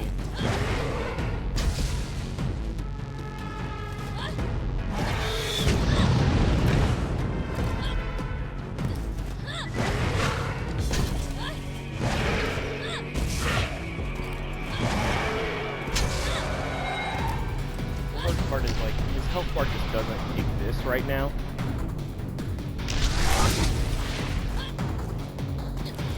So like there's really no difference between, you know, him literally being dead and having 1 health or, you know, 50 health as far as I can tell. So I have no idea if close, am I literally 1 more bounce away?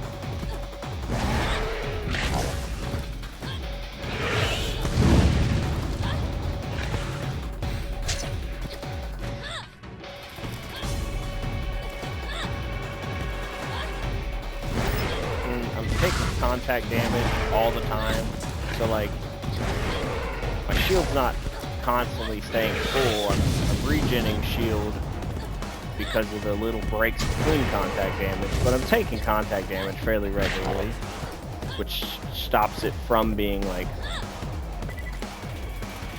full, which allows me to regen.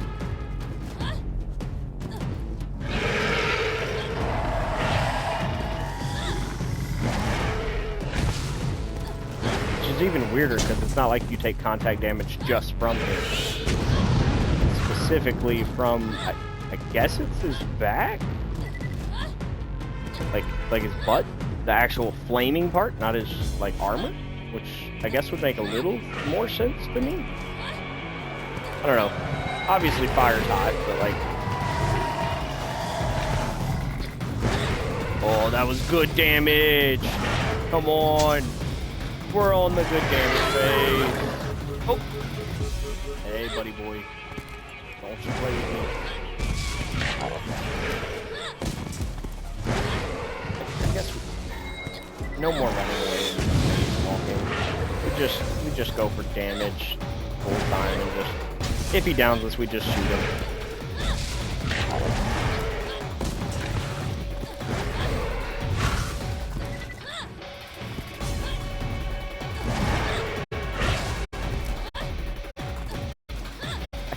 I kinda gotta do this, right? Right, come on.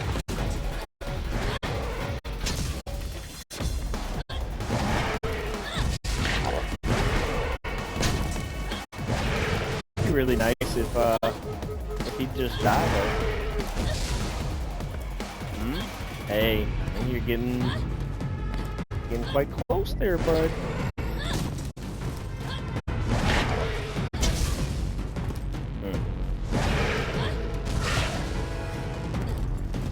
Yeah, the fact that the badass elementals don't have a charge is so convenient. That charge attack is so much more painful to deal with than any of these. It's just a little too untelegraphed. It's not that it's not telegraphed at all, but... Oh yeah, we would have been here forever, dude. You saw how many shots it took. We would have actually been here forever. No worries whatsoever. Oh!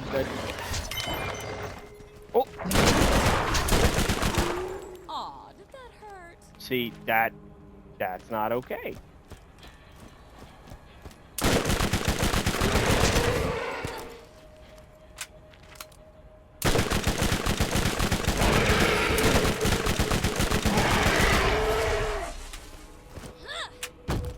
Oh, and there is you know, there's stands up here.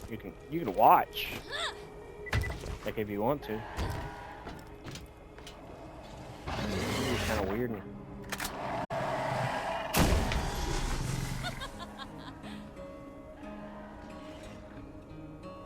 Some people are into that. Watching, I mean.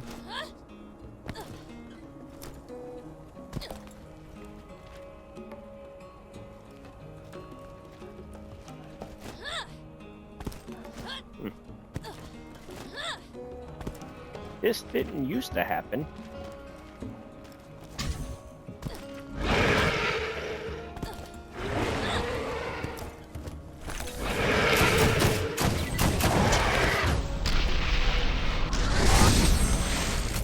Well, that was unintended.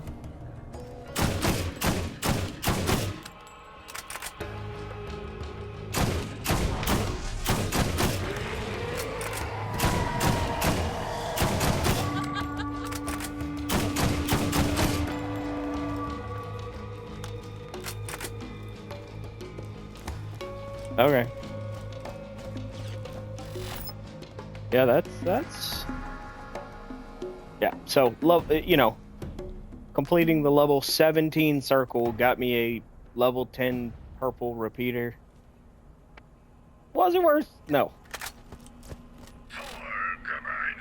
What? The fun we had along the way is what matters, guys. A brutal revolver's pretty dope, though. Honestly, I think I'd rather that over that combat rifle, maybe. We'll probably compare that. A bloody, ooh. So that's actually really good. So you can see this is a 13 to 13, a green to blue though. So this is a brutal revolver to the bloody justice. So this is just kind of an example of the part system at play. You know, 138 with good accuracy, same thing, but 0.7 fire rate. 104 with 1.0 fire rate. Same manufacturer though, so Jacobs is that high damage, whereas this is the TDOR, so quite a bit lower damage on this. You see though, even in the same manufacturer, that's a big damage increase for marginally. You know, I'd say you're probably looking at about a net neutral if you really were to compare it apples to apples. You know, it's very, very minimal. What is it? Probably close to 30% fire. Well, it's literally 30% fire rate lower, and 34 damage increase. Just about 30% on damage. You know, technically it's a bit higher than 30 on the damage increase, so you're probably. I would say technically you're better off with this one in terms of overall performance increase, but yeah, dude, come on. But to compare, though, let's compare to what that combat rifle is. So, would, like, the functional damage get off quicker? Yeah. You see, like, that 5 fire rate really just gets that damage off so much quicker. And the crit bonus, this is so much stronger in terms of performance. But we would get off our, proficiency. That's what I was thinking of, sorry. We'd get that up quite a bit quicker if we were rocking just pistols. Not super worried about that, though. We're already at it, so meant to come back and check this a little while back. Never really got around to it, but that's no big deal. So if you're looking at the pistol proficiency now, so we're at level 6. So you can see that, you know, the damage itself goes up 1% each time. Reload speed goes up 2%, and accuracy is 3%. So you're actually getting, and remember these are stacking, each time you level it up. So, and it maxes out at 50. So for us, we're going all the way up to 50 with this. The goal is to use, ideally, some of the same weapons and kind of carry that through. Because obviously, if I swapped whole hog to combat rifles now, I'm getting no bonuses. And then let's say I swapped all the way to Iridian, right, you know, in 10 levels from now. I'm not getting any bonuses from there, even though I built up pistol proficiency to 40. It's a big difference on what I'm actually getting. So, you know, these bonuses don't start really doing a ton right now, but it's that stacking bonus that really starts to help. So, especially on an early playthrough or your first couple playthroughs, I still speak so highly of you need to pick something and kind of stick with it.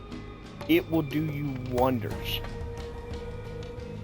I'm probably gonna stick with this with my cooldown reduction right now. If I do notice anything changing regarding the honestly, if it really comes down to damage, if I'm good in terms of survivability, I'm probably gonna just roll with it and swap over to the damage increase, because I really just, you know, the best defense is a good offense kind of mentality, and I can definitely afford to do that at this point. But I really would rather kind of play it safe. There's not really a ton that I'd really need to do in there.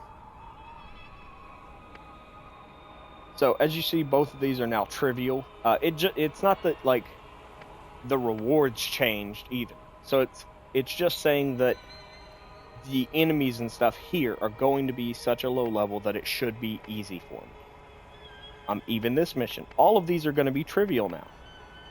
You'll see, so this is level 14. The mission that will follow after is going to be a bit harder. It's going to be a fairly big jump, but now I'm prepped and I should be right on par for it. I'm actually going to make sure I do both of these while we're here though, because they are kind of right on the money for it. Mo and Marley, because I know right where they are, I'm not going to actually track that quest. I'm just going to go to them. They're actually the first quest of these this group here that we're gonna go to. I just kind of know where they are, so it's a little bit easier for me to go over to them and kind of pound that out. I'd rather knock that out than come back to it later. Can't ever be too rich, too good looking, or too well armed. And max that out.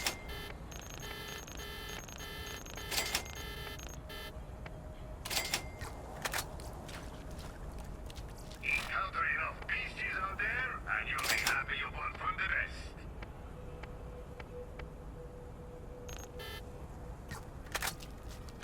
Okay. So, because I don't really need to farm XP or anything like that, I'm able to just kind of do whatever, you know, so just kill what's in my way.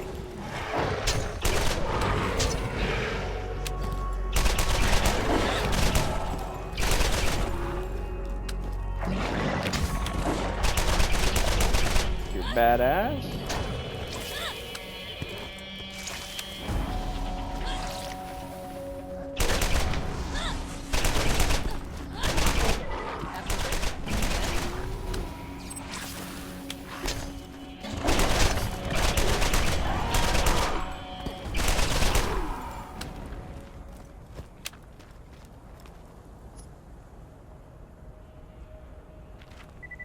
That is absolute horseshit.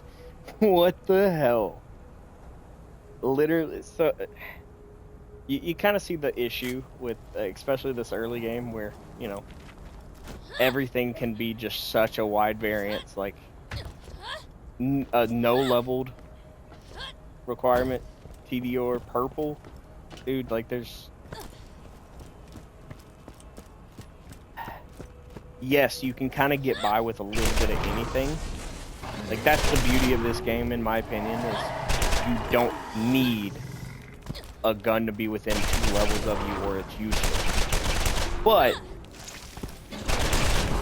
it is a bit of a kick in the dick to get a purple drop at this point in the game and it be an unleveled weapon at all. Because it just doesn't do anything.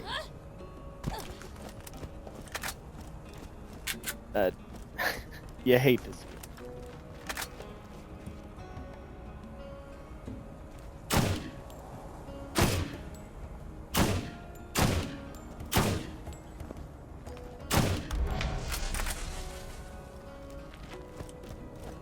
Yeah, accuracy is definitely one of the funny mechanics in this game because it's, you know, real. So this is our first burning cycle. So yeah, they just kind of light themselves on fire and rush. Kind of like I said before, though, fire is a very effective dot on anything, including you. Your shield breaks very quickly. So it very quickly turns south for you when there's something like a burning psycho rushing you.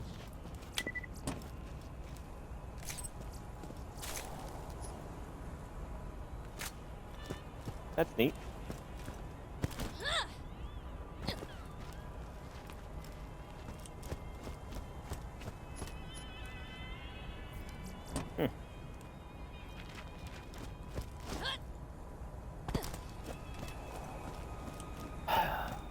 There is for sure some stuff we could skip around here. You'll notice these kind of little like stairways built into the environment. You don't really need to go up here for much throughout the areas. There's a couple spots where like there's red chests on some of those, but for the most part that stuff's unnecessary.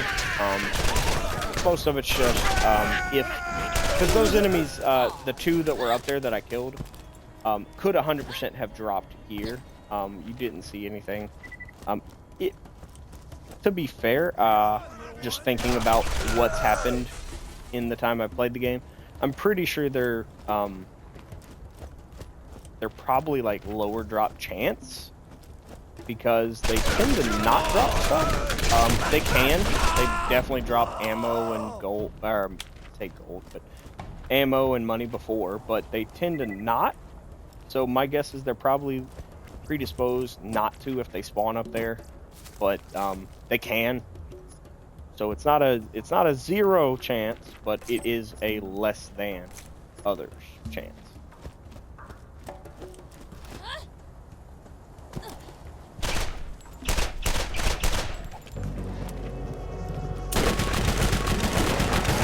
I don't know what he's doing, but you know, he's having fun.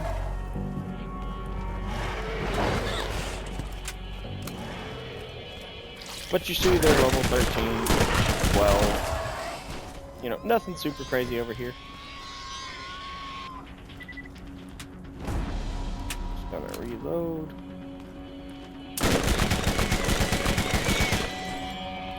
So when you're dealing with rock at all, they all kind of do that whenever they're coming out of hives or any other source. They all kind of go out to their full distance, and then whatever group it is, they'll all turn face you and then start coming straight at you. Sometimes they'll actually line up depending on how many it is. If it's enough, some of them will stack up on the same line. It's essentially on rails at that point. So the best way is not to like chase them like tracking, almost like when you're think like Duck Hunt, like the old school Nintendo game Duck Hunt. You're not tracking them side to side. Don't try to shoot them when they're doing that. Just wait till they all are on approach and just kind of sit up and wait for that. That's kind of your best bet. It's significantly easier and better on you to just do that. So that should be our boy Marley, and Mo is a much more aggressive fire-based guy. Marley here is typically a shy guy that likes to sit in the back and just spit at you like that. But since he pulls early like this, it's really easy to actually just kind of drain him down by himself.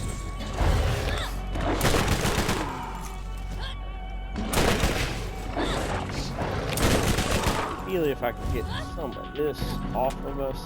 I'm actually gonna kind of take him at a distance too, which is kind of his game, but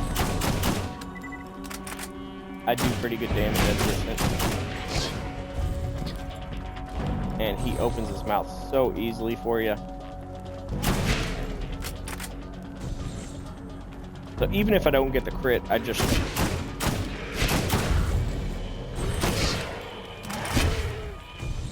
Yeah, that 660, like, that's such good damage.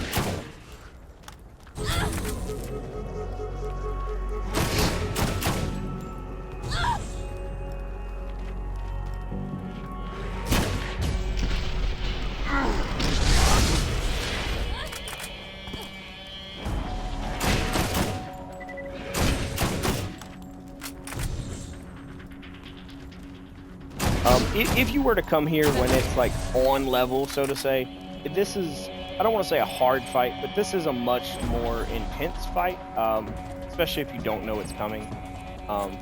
Mo and Marley can be very stressful, especially if you just run into them, not expecting them.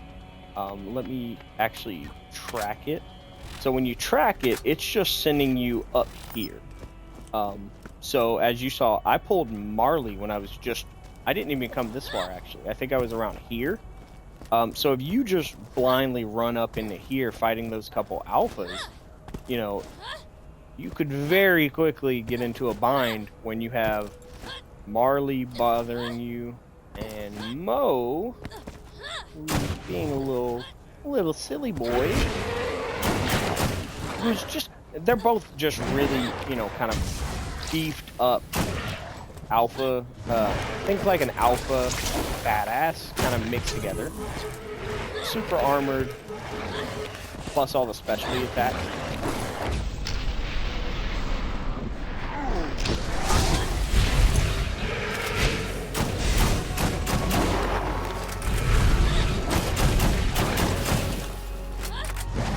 No, we're not gonna stomp on him. I'm not gonna make y'all watch me try to do that this time too. I have a soul. I have a soul. I wouldn't do that. There's a lot of dumb stuff I'd try, but I'm not gonna try that again.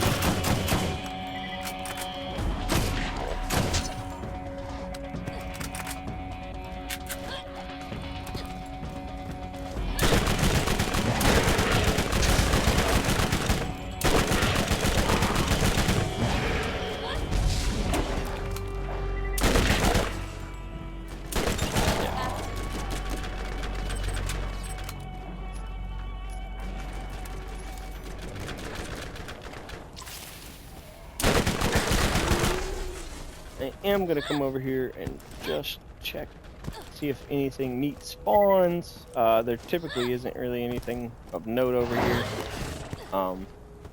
but it's always good just see what's over here. Unlike Borderlands 2, there's no tubbies or anything like that, but like bloated rack, stuff like that, there are some enemies that just have a better chance to drop some kind of gear, so it's always worth checking that kind of thing. There's really just not as much in this game that it gives you kind of that kind of extra loot pinata kind of feel, but there's always something, you know. It also helps that I just, you know, had a really weird relationship with this game. I don't know really, like, it's really hard to describe, but just something about this game just really set in and made me fall in love with it. I really couldn't tell anyone else how deeply I just fell in love with this. So just head over heels, man. It was probably the just best thing since sliced bread, man. I don't know, dude. Not a soul on the planet could have ever told me that a goofy looter shooter that I randomly just played at a friend's house one time, like a couple months after it released, would literally just change my life like that. Literally was by far the defining moment. Because I didn't really ever play games before that. You know, I had Nintendo consoles, I had a PlayStation 2, you know, I played some stuff, but I really didn't play games like that. But Borderlands really just changed it all for me in terms of gaming and how big that was for me. So the whole franchise just has such a special place in my heart.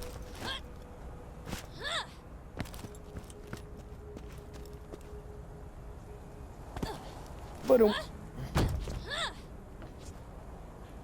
can actually jump up on there, or you can just walk up the ramp over this side.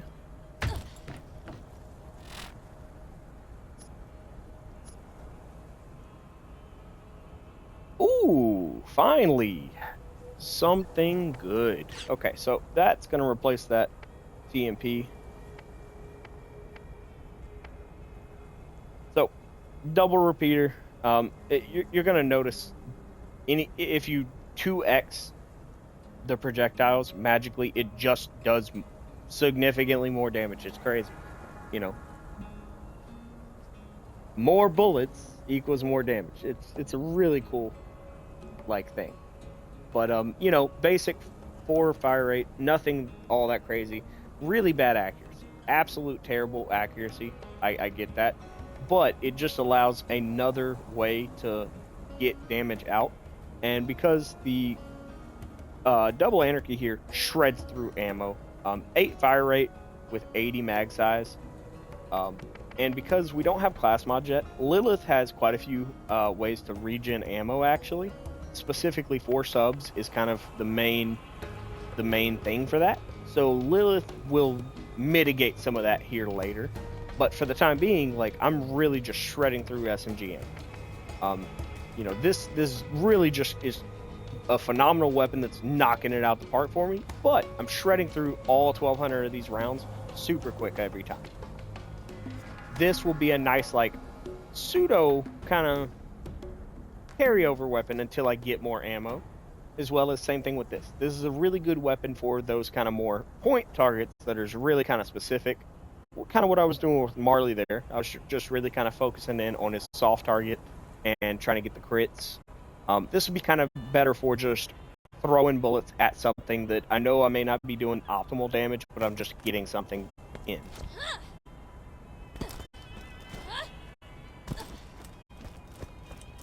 That little bandit group over there, I could worry about them. I'm really just not gonna. We're gonna come here and do the sniper rifle.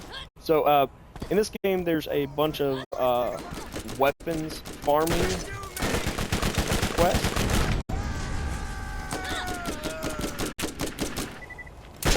Such as the sniper rifle, there's combat rifle, all of it. Oh, see, yep. So they can drop stuff. That's a perfect example. And with the auto pickup, especially when it's ammo or money, super easy to get. And you can grenade jump to ones like that one and stuff. Like, you can get pretty much all of... If they drop something, you can pretty much always get it. So it's not a huge issue. So you already hear them talking. It's really not a problem either way. You saw that right there. So he just dropped exactly what he was shooting at me with. You saw it in his hands, and then he dropped. It's just such a fun thing. So fun to see in practice. So that's sniper sight. I got something for you.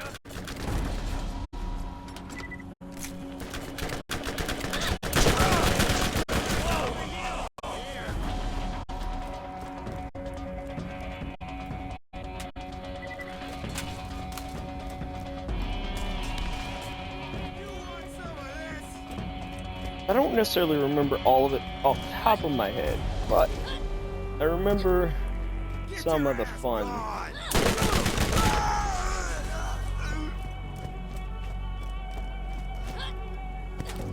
Shouldn't be too hard. I don't have to look really that bad. There's one right here, one on the opposite side, and there's one in a little cave.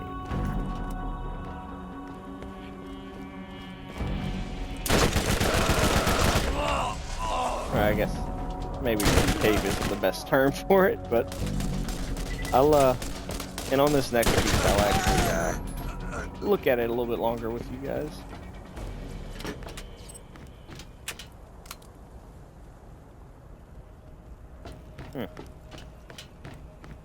Know what they were doing there, bud.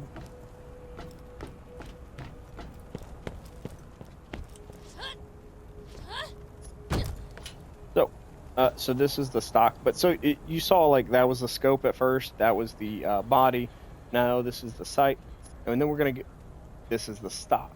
But so like literally it kind of plays into the part system that they actually use in the game.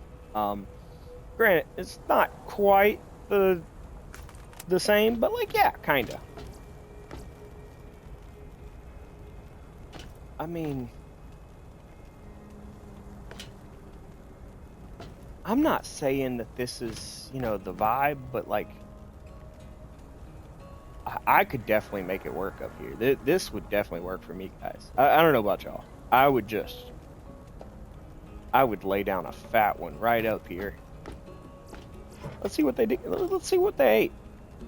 Well, that's not food, bud, but like, whatever works for you.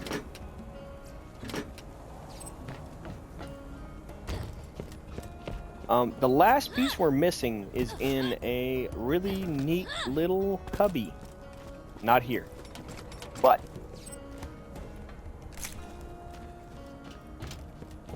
one of the nectars of life was there, so you know we had to come get that.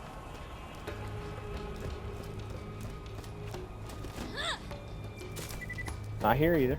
Oh, see, free stuff. You like free stuff. More free? Yeah, more free. Is it in the fridge? Nope.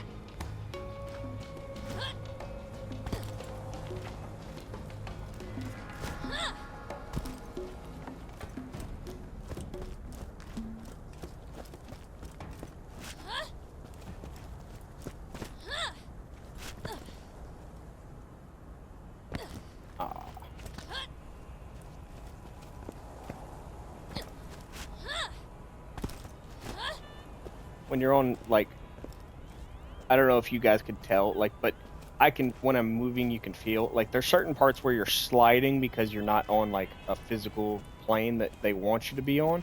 So you just slide instead of actually walking. And you don't have the physical control to actually do something when you're there.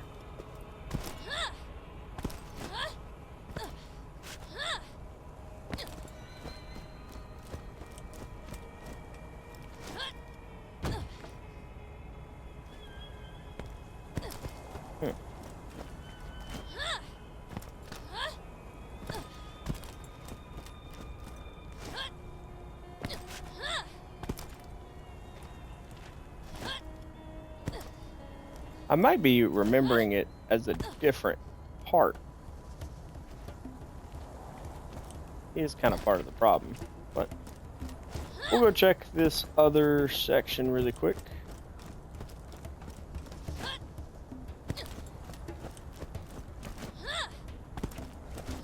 Because there's more. There's always more.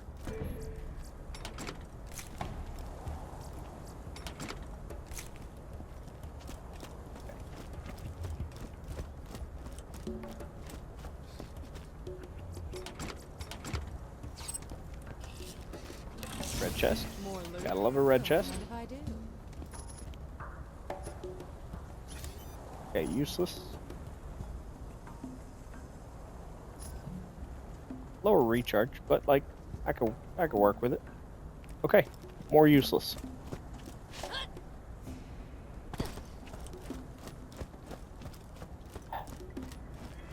I always hate when it's something like this where I yep. See, you can see it right there. I'm just dumb. There's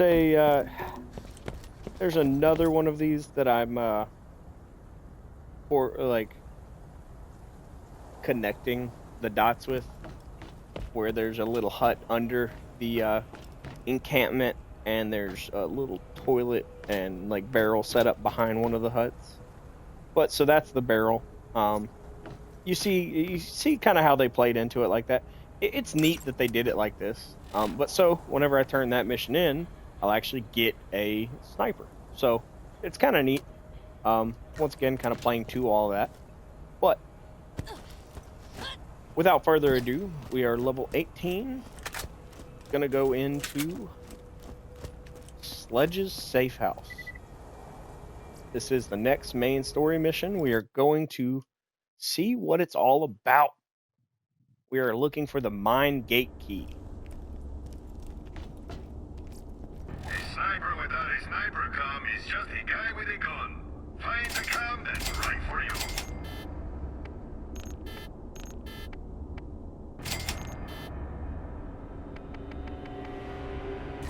Okay, so we're still on the base SDUs.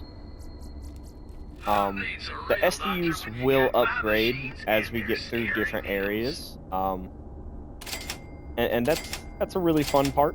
You know, once they start upgrading and getting to like significantly higher tiers, we've already bought the best one for a couple of the different things, specifically SMGs, repeaters, and that's it. But you know, baby steps. So this is now a location. Obviously, we're here, so that's nice. So if we die while we're in here, we're actually going to just spawn here, so it won't kick us all the way back out and make us go all the way from Firestone here. But you know, we're not really going to be doing much traveling while we're in here. The goal is kind of, while we're here, let's pound it out. So you're going to notice, you know, a lot more actual enemies kind of kitted out doing stuff. Barrels are a huge killer in here. I would really like, I would suggest focusing on either watching for the barrels and either like taking them out yourself, or even so either you gotta like watch out for the barrels and just avoid them, or you have play completely like a little bitch, pretty much, you know, for, excuse my French, but yeah, you got to play like a bitch and avoid the barrels, or you just have to use every single barrel and immediately detonate them, because there's no way you're making it through here otherwise. The barrels will shred you. Like, you see this, dude, this thing is shredding. Granted, obviously they're, you know, 5 levels under level now. Also notice, if I would have came here at level 14, I would be, what, a level, 2 levels under them? Or on level, in most cases. Teach him a lesson. Ooh, hold on. Dude, that was crazy. Got you. Yeah, I would have been on level with any of the higher end enemies. I would have been under level.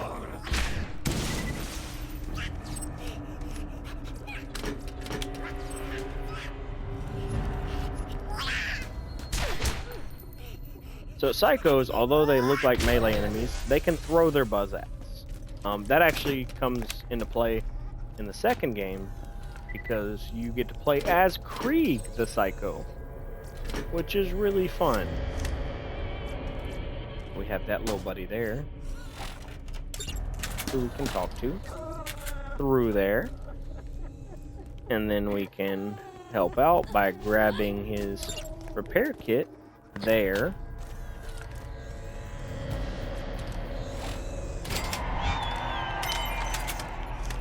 And he's actually going to open a box for us.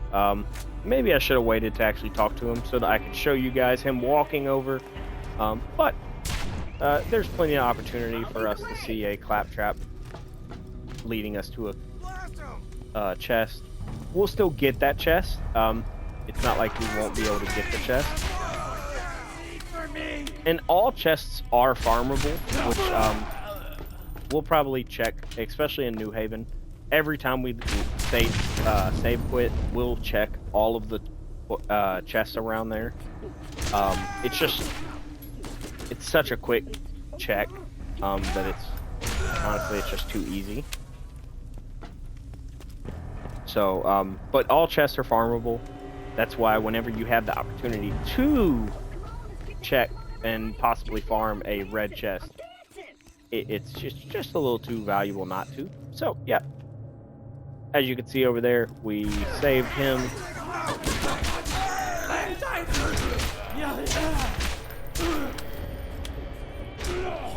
This thing is just shredding, as you guys can see. So, we saved him from right there. He came over here and opened this up for us. Look at all this stuff. Oh, come on, let's get down. Come on, everybody. Check me out. I'm dancing. I'm dancing. And it's a thumper. So, he's terrible. And we want to take back our repair kit. Kind of surprised we actually haven't seen a masher at this point. Not that like we have to, but it's... I would have preferred to not do that yet. My, and my. I didn't agitate anything. Didn't make them angry. I wanted to come get this chest. Oh, come on, let's get down. Come on, everybody. Check me out. I'm dancing. With some of the doors in this game too, I don't know about the remaster here, but some of the doors you can actually like shove your head through and activate on some of the weird doors.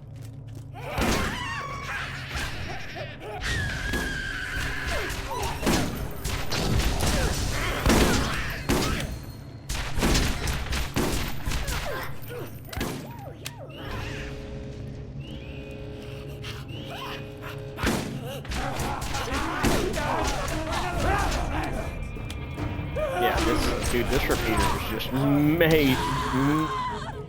Oh! Barrel. You see? Like I said. Get you every time. Nothing I can do about it either. Just gotta take it. But no big deal. So you do respawn from each save beacon. You know, like I was saying though, you just cannot fast travel to the save beacon. So not a huge problem, just minor inconvenience.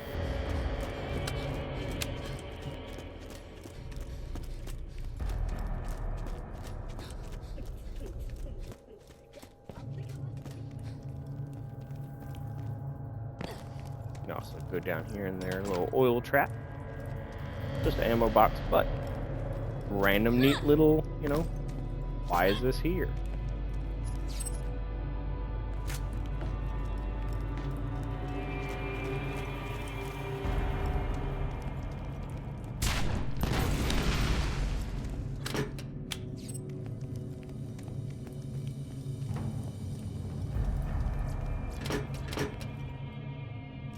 Some of the like signature kind of humor of Borderlands is, you know, just sort of the odd, like, I don't even know the word to describe it, but like, whatever the hell this is, I don't know, it feels like they're fucking with you.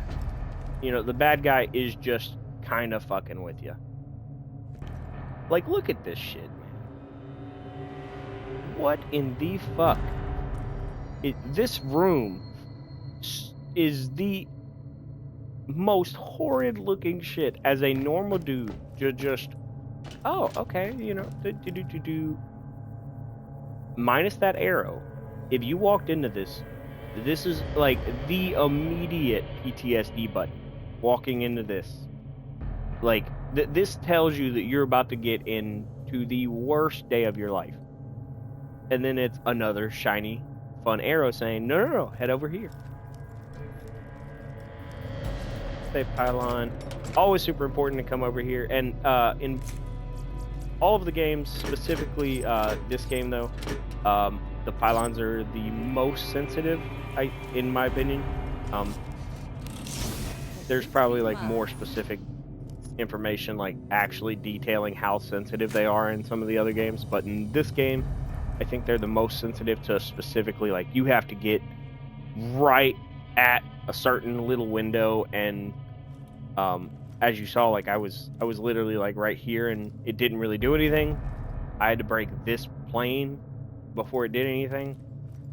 So you could literally come in here and just pass that pylon and not save. And that also includes, so say this blue thumper here had been a brand new on level purple double anarchy, you know, the best new weapon, whatever upgrade, and I didn't hit that pylon, and I walked through this door, immediately die. I actually wouldn't have saved, and that item wouldn't have been on my character, potentially.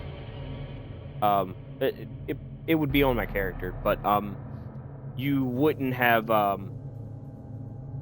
well, actually, it wouldn't be on your character, is the issue at that point. So you don't save when you pick up items. You don't save when you drop items in this game. You don't save at any change of your inventory like that. You don't. So that's why the duplication works. So you'd walk up, make sure you hit a pylon, save, and then you would walk away from said pylon, and everyone else in the lobby would also stay away from a pylon. You would drop everything, and then you would dashboard. So you would close out the game, like, forcibly, and then when you join back in, you didn't save. So the game, as far as your game knows, still has all the items.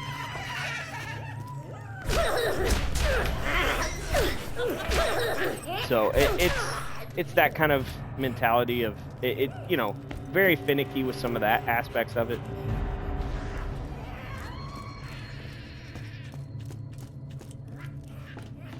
That same kind of system still was in place into the second game.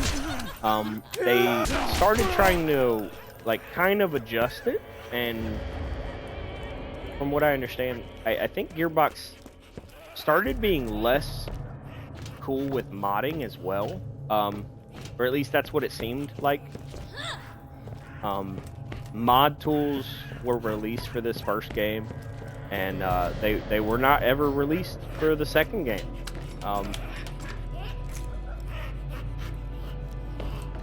Or maybe not ever, but mod tools weren't given as lovingly as they were for the first game here, and it just wasn't quite the same.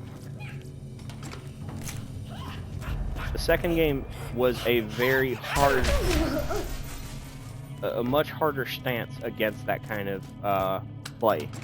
They really were not game for that. And same for pre-sequel, same for 3. It's a very weird reaction compared to the other games in the series.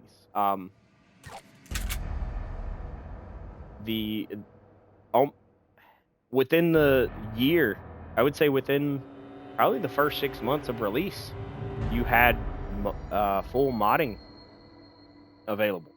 Granted, people weren't able to add maps, as in new locations. They would have to remove a map location or a fast travel location. But yeah. So what we're gonna do is hop up in here and just go grab the key. And meet our new friend. I promise he doesn't want to do anything.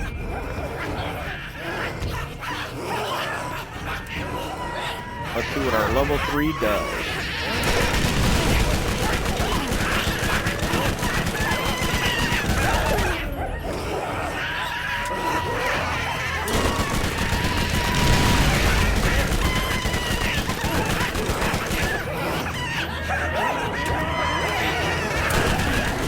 This is what I mean. A level 3 gray weapon, or my bad, this one's purple. But you also got to remember, the only difference between this and the green one was a bigger magazine and slightly better recoil performance. So, okay, that's a good recharge. And a mid repeater. Okay, before I activate that. But yeah, the only thing was the slightly better recoil reduction and a bigger magazine.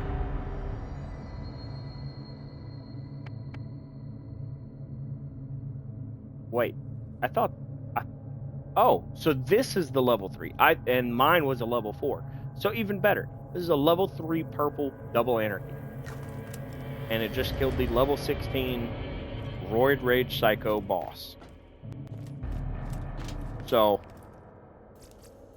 in Borderlands 2, there's no way you're telling me a level 3 blue or purple is killing a level 16 You should be able to get into the mine boss. now. There's nothing between you and Sledge, and we're one step closer to the vault. I believe in you.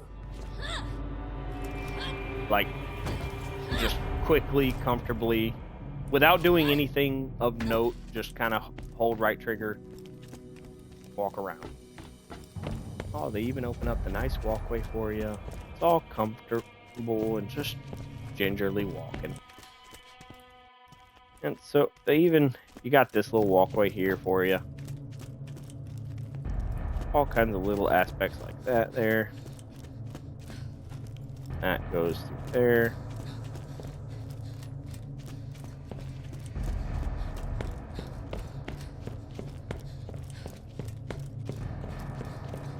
Which all of that's available if you just come all the way through. Yeah. Nothing really crazy. Fun.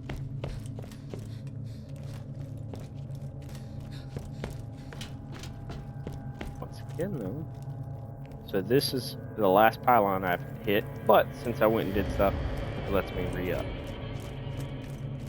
So, and now, just get to run all the way back. I could save quit, and it would technically be faster, but not really all that worried about it.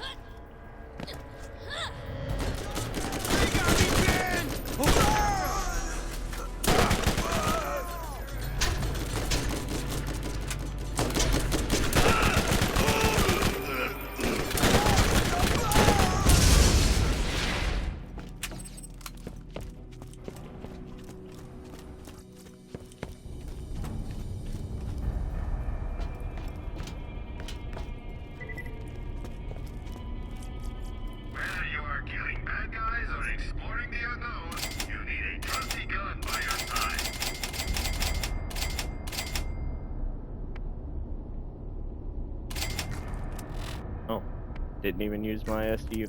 That's another thing. Dude, I forget that all the time. I struggle. That's a nice high cap shield. Dude, pangolins are such fun animals, by the way. Just gotta give them a shout out. They don't get enough love.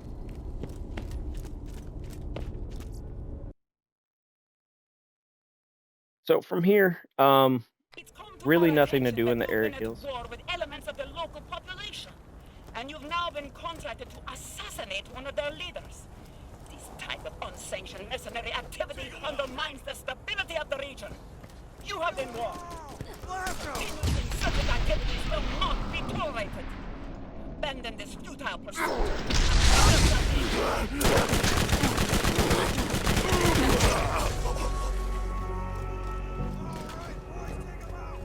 So that is Commandant Steele of the Atlas Corporation. So she's not the CEO or anything like that. In this game, they don't really get super deep into the like corporate structure of the companies. That's not really kind of the focus on this game. For this game, they really kind of stick to the quick and simple. Atlas is more, they treat it more of a paramilitary group than a corporation side of things, if that makes sense. So Atlas is more of an occupying force on Pandora than a big bad company. That yes, they're a company, but you know, they don't really get too deep in that for us. I could once again hit that fast travel, but it's really nice to hit Shep here because I got to turn in stuff. I got to obviously turn in this mission to him. Well, not this mission, but I got to turn in missions. Oh, wow. But what I am going to do is, once again, go hit that shop. I'm really hoping I can get something useful from that. Let's get out of here. Like I said, I'd really like an upgrade to my SMG. Doesn't have to be a double anarchy. As you can just see, though, it's going to be hard to be something that is just a straight upgrade to the SMG that isn't another double anarchy. But there's plenty of options. A good elemental would be enough. Anything like that. There's plenty of options that are just good enough to be fine. That is one of the reasons why I love this game so much. There's so much that can just be good. Brutal Razor, not enough.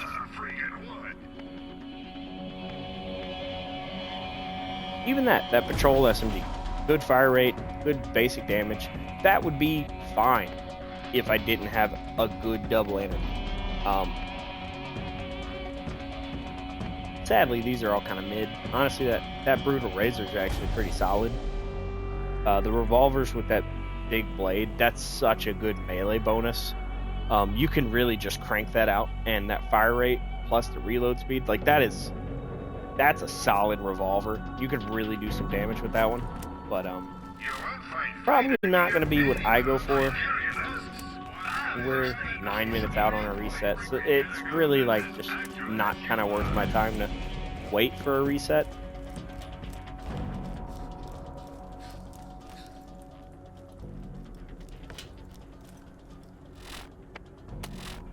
But because I'm here now it's probably worth just save quitting.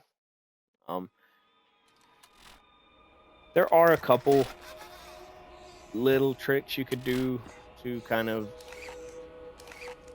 gain some extra, maybe unnecessary, or not unnecessary, but unintended move speed.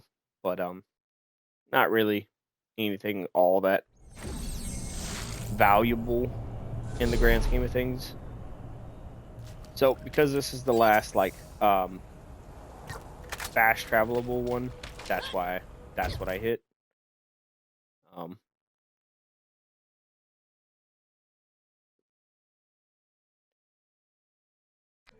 But we haven't actually engaged the fast travel network. We'll do that in that next area I was talking about earlier. but we'll get there. So that quest that we're actually going to turn in is actually the mine gate key turn in. That's leading us straight into Sledge's actual like area. So that's why we're not going straight there. And part of that, so that jump in level. So we'll see the level for that once we turn that in.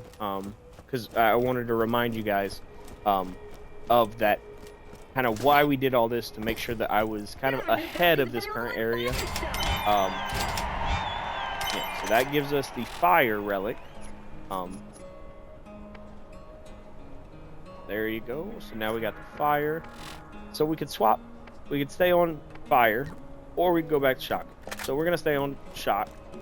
It's just the better relic overall for this area, or for in general, in my opinion, obviously. Just super unlikely we're gonna find something in this shop that's really worth swapping over to, but you never know. Always worth checking.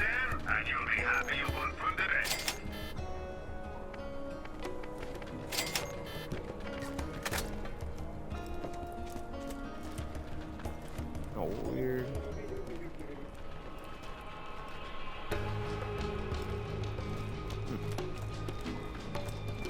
What do you Shouldn't need? have anything turn into Zed. I think No. we're done Cool. here. Alright, so we are off to start Sledge's assault. If anybody can tell, so Sledge actually has a voice actor. You know, most of his lines are quite muddled or a little difficult to understand. He's not exactly the cleanest speaker, so to say. But his voice actor is actually very well known in the voice acting industry. You may know him as All Might, Vegeta, numerous other things. But his real name is Christopher Sabat. Yeah. So Sledge is voiced by Chris Sabat. It's just a really cool aspect that I didn't really know for a long time. I was able to meet Chris and get his signature, and I got an art print signed of Sledge, and even he kind of had a gee whiz moment, realizing and remembering, like, yo, I've never had someone bring this to me, which makes a ton of sense because, I mean, let's be honest, not a word of what Sledge says sounds like words. The man is speaking in tongues, and not a single one of those tongues is English. Everything you've faced up until now has been simple. You're about to face a real challenge in Sledge. Do not underestimate him. Okay, so you see this jumps to 17. So that mission was for level 14, this is level 17. So we would have had to farm 3 levels to be able to come straight to this. Here we're already prepped, we can go straight into it, and then even more so in that this next area after we finish this, we would actually have to do quite a bit of farming to actually be able to do the other stuff there. So it's all kind of this was all kind of preemptive work. Perfect. So I'm probably gonna buy that. Yeah. So it kind of sucks the skills that are on it, but the cooldown reduction is pretty nice. I'd rather, obviously, a different one. It really kind of sucks because on this game you don't get to see the bonus skills. They don't get pointed out. And as well as the actual skills themselves are completely useless on that class mod for me. 2 to Phoenix and 3 to Intuition. So That's the capstone to this middle elemental, and intuition is this kill skill. So completely useless for me, but 20% cooldown. You've discovered a class modification unit. Class mods, as you humans call them, can be equipped to modify your skills and proficiencies. Thank you. You will find out in, as it seems, should I say, in Borderlands 4, it seems that class mods might be able to activate skills without you having your skill actually spec'd into. We're not sure. Or at least, I don't know, man. It at least shows you what it would be. Whereas in this game, it doesn't.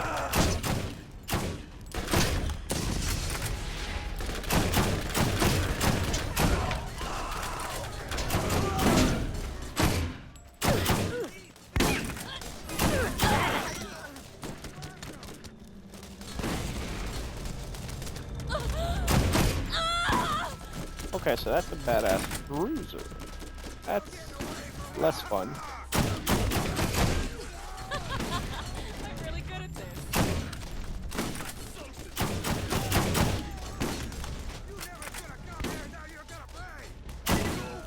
Aw.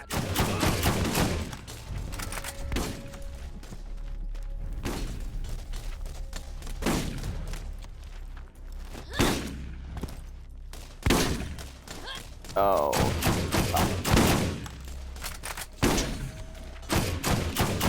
Better run.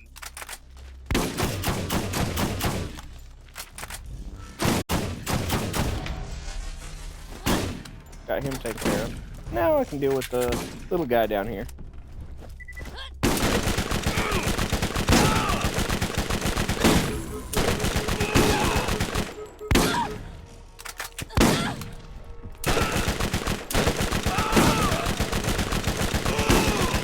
So that's where that daze skill on the controller skill tree would actually come in super handy. You know, I would have just dazed him with a single melee and then, you know, started draining him. But obviously didn't have the skill, so make do with what you got. We're probably getting to the point where I think I could, especially now that I have that class mod on, I could probably go straight for just damage. I could probably skip out on the kill skill for more cooldown too.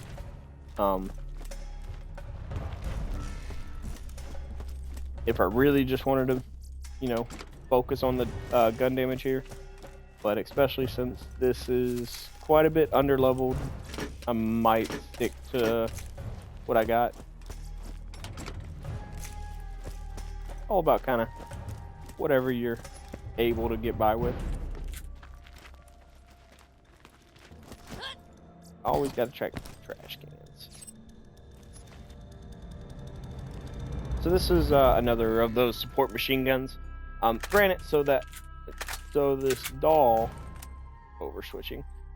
So this doll is a purple, you know, rolled really nicely, really well parted, and it's a single shot. Normally these are burst, the like combat rifle ones.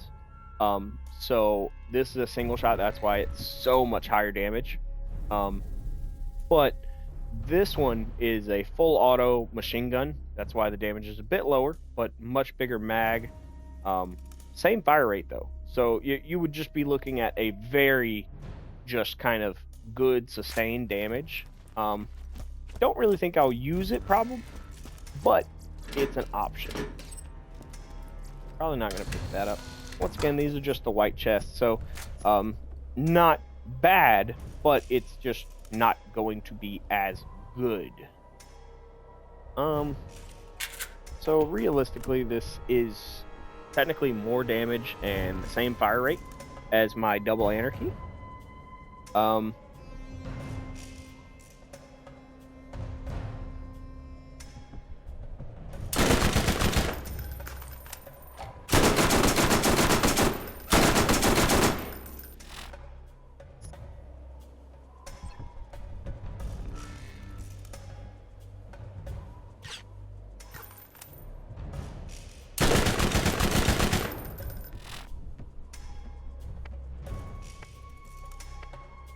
I don't really think it matters a ton aside from the accuracy. I think I'm gonna actually swap over to this just for better overall damage with the accuracy, being able to kind of more directly go for crits with it. Slightly smaller mag, but you kind of get the idea. So that's nice, finally getting a little bit of an upgrade. A little bit better damage with it. Shouldn't be something too incredibly major with it. Like I said, the goal is not exactly to be leaps and bounds, and I don't expect anything too impressive. So just got that little door open there. But we won't be using that anyways.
Not really a whole heck of a reason to come this way right away, at least.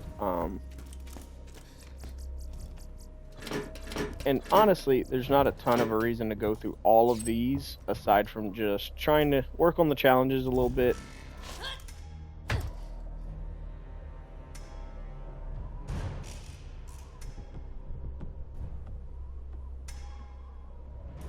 Huh.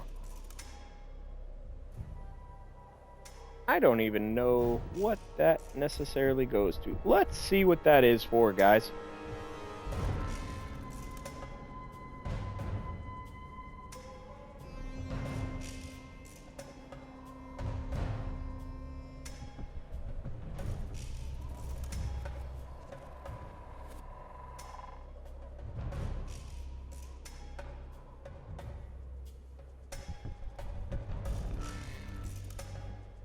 Oh. Oh, okay. It's just the traditional Nick Wilson Easter egg. Okay. I was curious if it was something different, because I don't think I've ever actually paid attention to it normally. Like, I don't think I've ever looked at it here before, and in trying to be interesting and find cool stuff.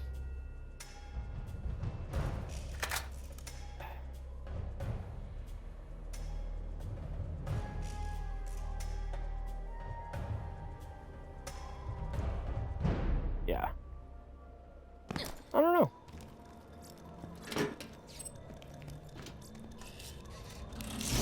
Let's see what we've got.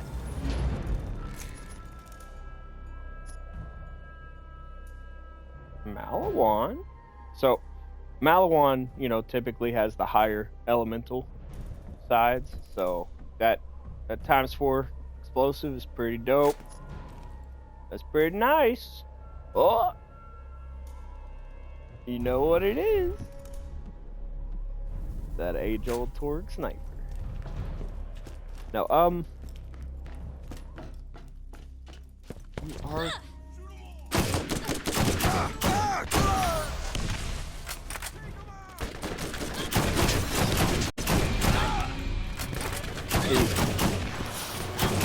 You know, kind of like one of those perks of the system of, you know, he has something, and I can get that from him. Because it's a rocket launcher. Ooh, if he, you know, if he drops that, it might be something dope. I don't really need a rocket launcher right now, so I don't really care, but...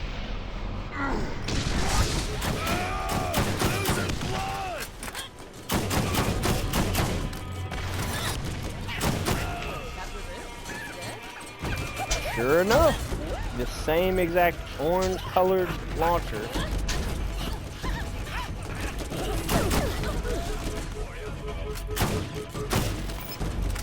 There's no escaping, Merc!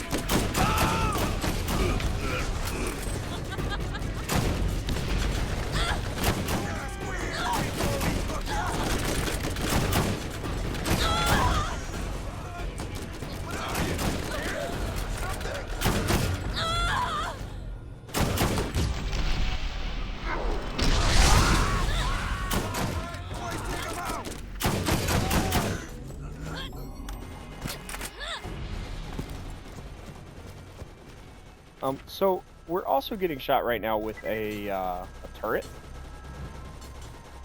or shot at least. Yeah, that would have hurt. That would have really hurt. But that also kind of sucks. It's got one mag, so the reload sucks. So that kind of explains why he didn't really do anything with it.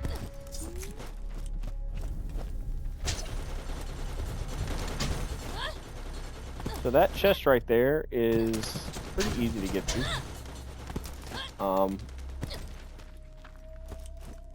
We'll have to get to it on our exit, but really not all that hard.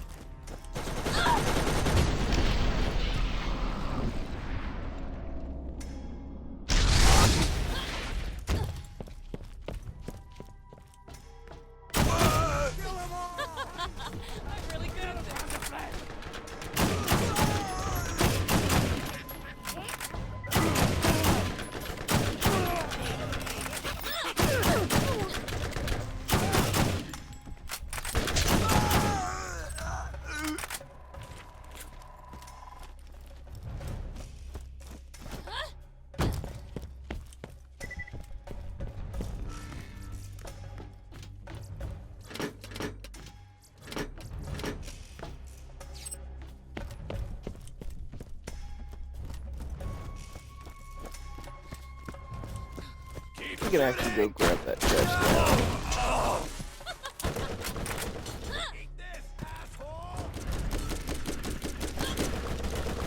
It really helps as you're playing through the game to just kind of learn some of the names.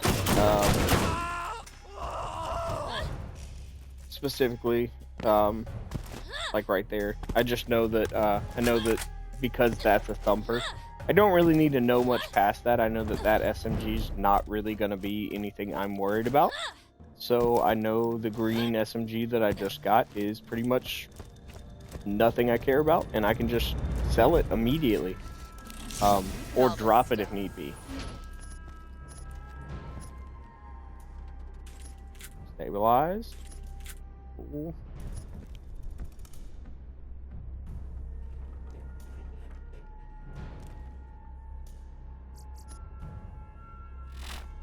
Steel, though. Yeah, so I mean, like, you can see the damage is great, but 2.6 is just horrid. 58 is not bad. I mean, it's not good enough probably to replace that, but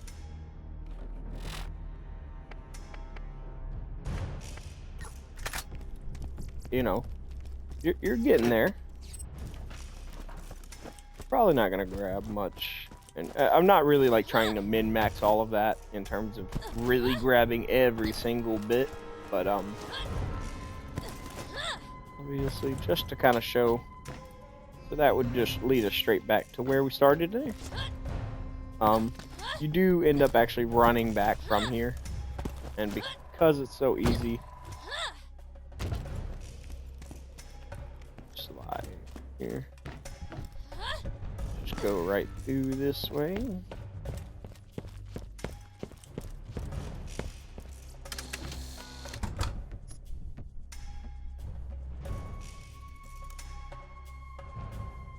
I mean, it's an elemental, so that's nice. I just hate that it got the bonus projectiles. You can also make the jump from here. You can go up that way. Or a more enjoyable, if you're trying to farm it, is you can go from there if you don't get a dead jump. No biggie though. You get the idea.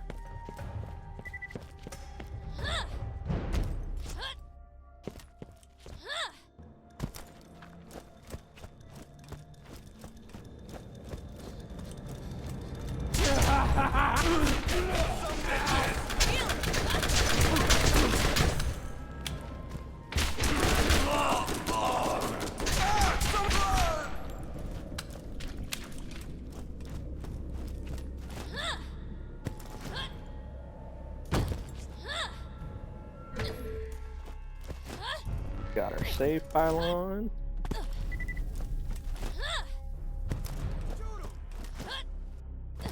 Shoot him. You want some of this?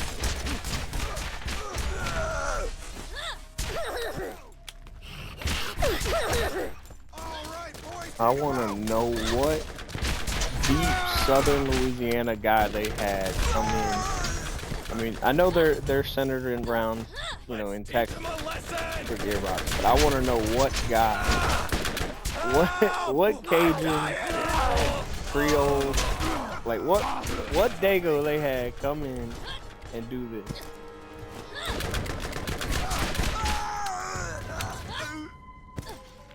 One of the neat little, I probably won't go too far to explore if it is available. One of those, like I explored in the other area, when I was showing that, like, you can get the car back to the, to where Marcus drops us off.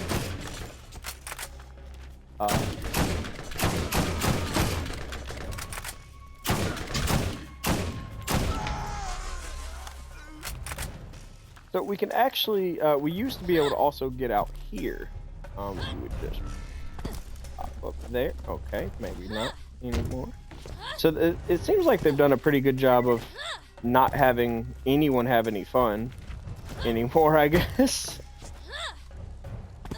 Okay, yeah, so you used to actually, and you can even see the, so you could either jump on here and then that ledge of rock, which magically doesn't exist because, you know, there's a wall above it. So it looks like they just did a straight wall up and down there, stopping you. But you could get on that ledge right there and then jump there. And above this doesn't exist. So none of that exists. Effectively, I should say. Well, technically, that part I actually shot does. So essentially that seam that we're looking at right there is where it stops existing. That kind of seam right there. And that follows along. So, and you can do the same thing on this side. And it's even more egregious here. Yeah. So they just put a wall hugging that whole little enclosure. And you can actually you can see it still. Yeah. You notice the head goes in a little bit there. So, yeah, you could essentially hop on top of this enclosure where psychos would spawn out of. Hop up there, and then you would be completely out of the map. You'd fall for a little bit, and then you'd be able to literally just run around for hours. You had to be careful because there's separate islands of like literal just miles worth of running that you could do. And if you fell off of them, then you would actually fall into a void.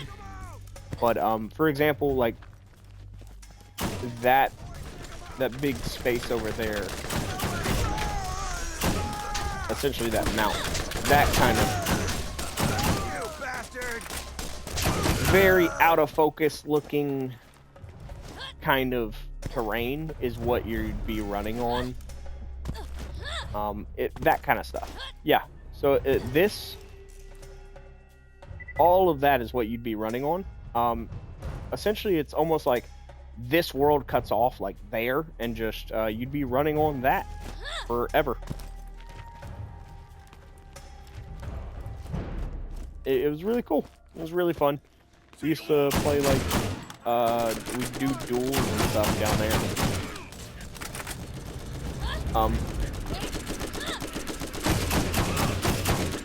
I had no reason to, but you know.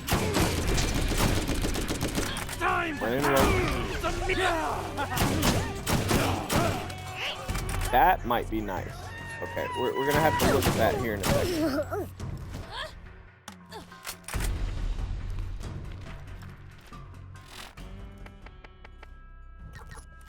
Don't care. Making sure we grab that. That's another support machine gun. So the bruisers are never gonna have like the combat rifles. They're always gonna have machine guns. And those are specifically the massacres are really solid, like base model machine guns typically, or at least they're ones that I really enjoy. I tend to at least lean towards using those.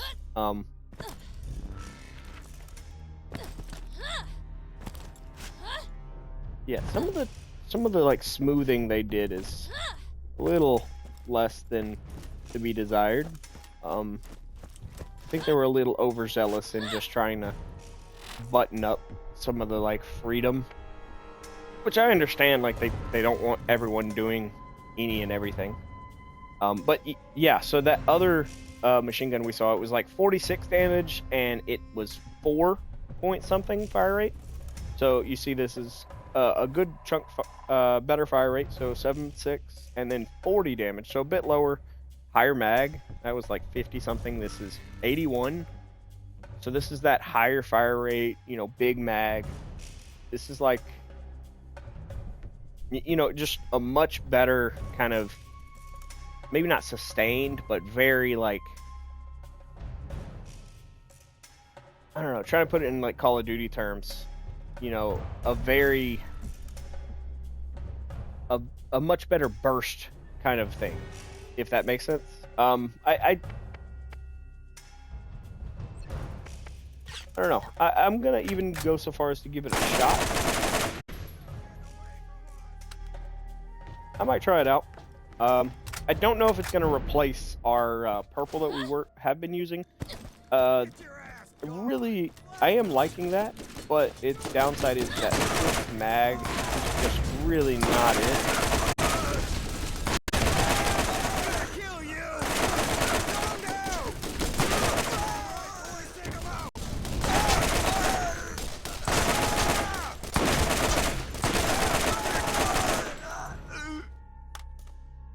This reload is atrocious too, though.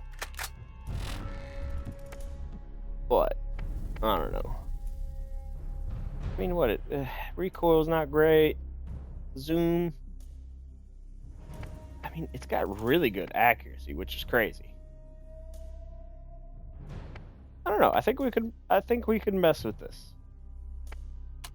I'll at least lock these 3.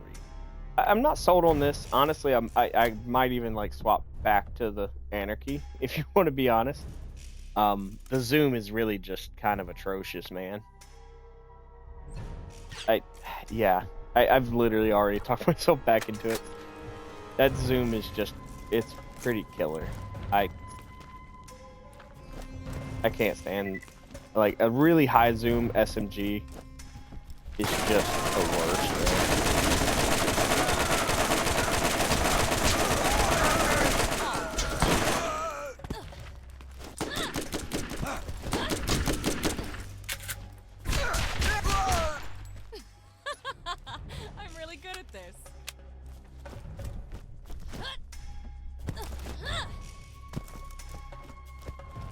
Not really anything else to explore over here.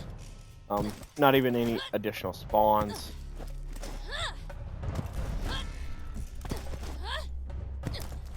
This is all just kind of more ambiance and, you know, extra building, more of your postcards.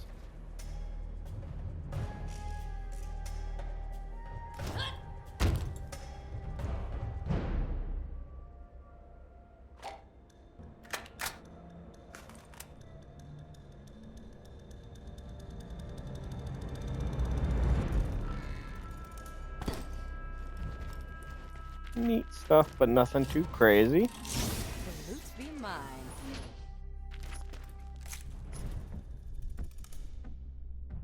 Okay, so a electric sub. That's kind of nice. I could wish the fire rate was higher. Probably not gonna actually use this. Gonna be honest. Just gonna keep it a buck. Yeah. 48 and 4.9. So I was pretty much right.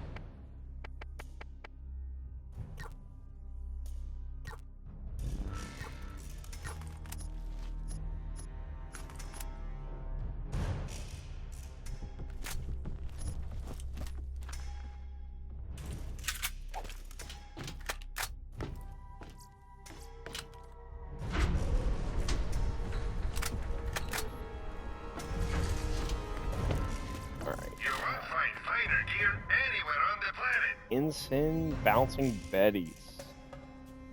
That's probably pretty good, but gonna pass.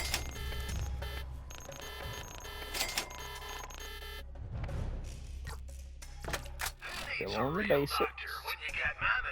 Okay.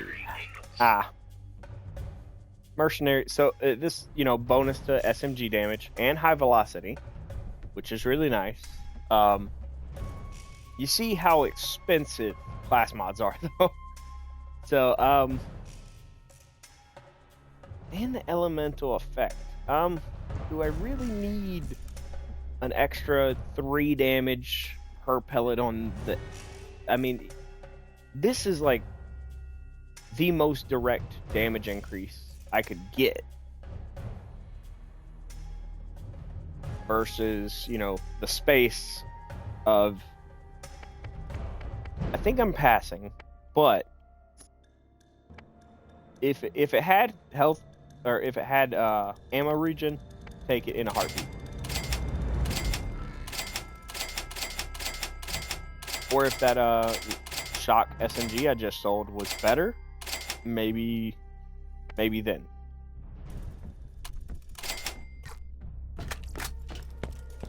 But it's not, so I don't. So yeet.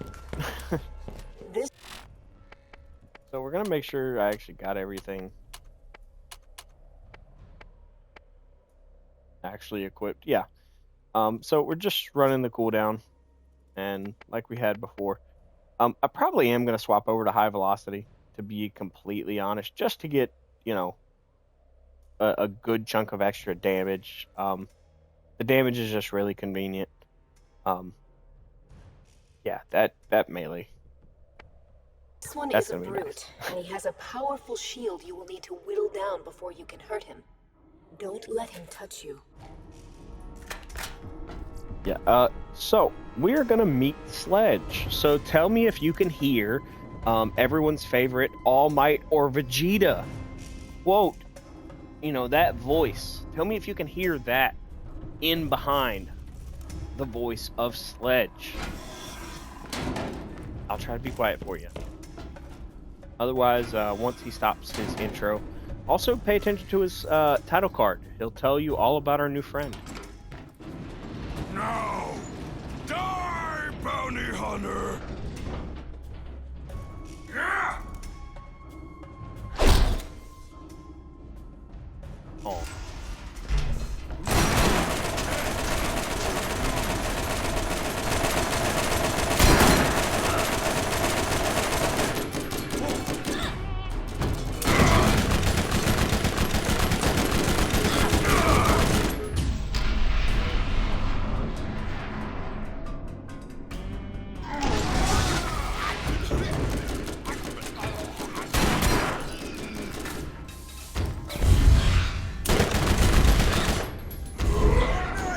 So Sledge's shotgun hits like a actual truck, and you'll see why in a bit. We love Sledge's shotgun. It's also one of the few weapons in the game that has a massive chunk of knockback, and it's amazing for that. You can actually do a lot of really funny things with Sledge's shotgun because of that. In co-op specifically, it allows you to launch your friends. So if you do someone else, you can have them jump and you can launch your friends to the moon, essentially. At one point there was actually a strategy to farm what's called the armory in one of the DLCs that way.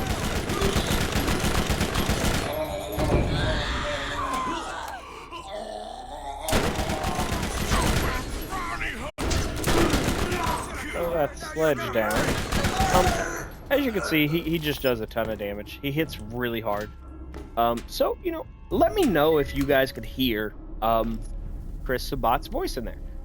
You know, now that I know he voices Sledge, I hear it. I definitely hear it. But no way I heard that before. Anytime before now, I never knew that that was someone that like is very famous in the voice acting industry. And he's, yeah. So this is Sledge's shotgun. It's a unique purple, and it is absolutely just, this is a shotgun that will carry you for ages. This will literally just walk you through towards the end of the game. Honestly, you can use this shotgun most of the way through.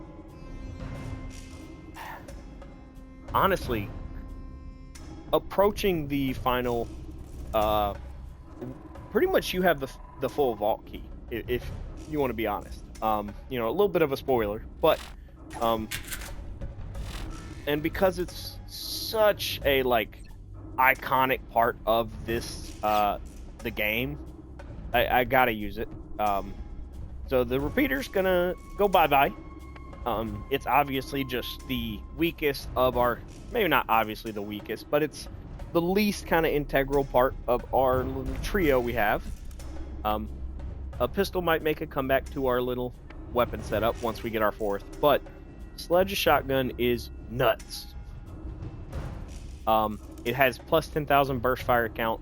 We'll check that out here in a second. Ton of extra damage, melee damage, and it's only got 2 in the mag. It's got a ton of extra melee damage also, so that's really nice for us. So it's bladed, so that's what I want to have out primarily when I'm phase walking. So I'll phase walk, and then whenever I pop out of phase walk, I'll melee to end the phase walk with this, getting a ton of bonus damage from this and my phase walk stuff, and then I'll immediately shoot them with this, so I kind of get a little bit of bonus from the melee, and then immediately just plug them in the face with this. So the plus 10,000 burst count is just to guarantee just kind of a way over the top way to make you shoot both shots. That is a single input from the trigger. It is shooting both shells.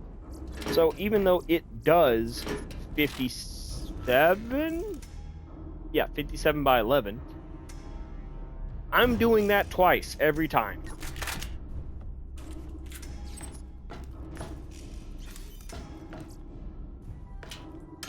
The shock bouncing Betty is gnarly too. That's a neat little Iridian artifact. I wonder what that does. And some money. I'd like to know what that is. The vault is real. What you are holding is the key that opens it. One part of it, anyway. Yeah. So, as Angel just said, that vault key, the little spoiler I dropped a second ago. Sorry for giving that a bit early, but that's part of the vault key. That's our first part of it. So we're actually going to, you know, part of our journey here is to actually get the rest of that vault key. The Atlas Corporation, Crimson Lance D Company, 3rd Starborn Brigade.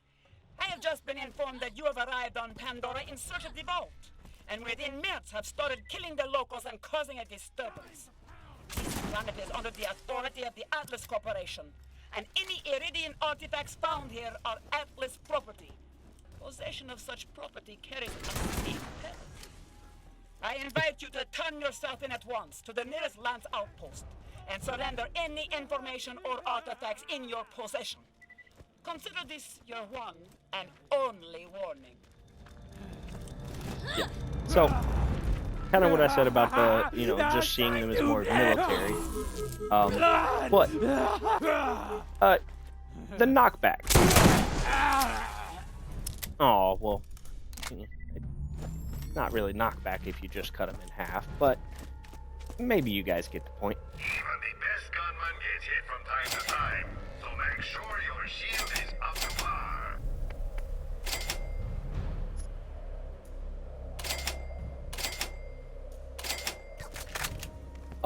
I will take a brief moment, guys.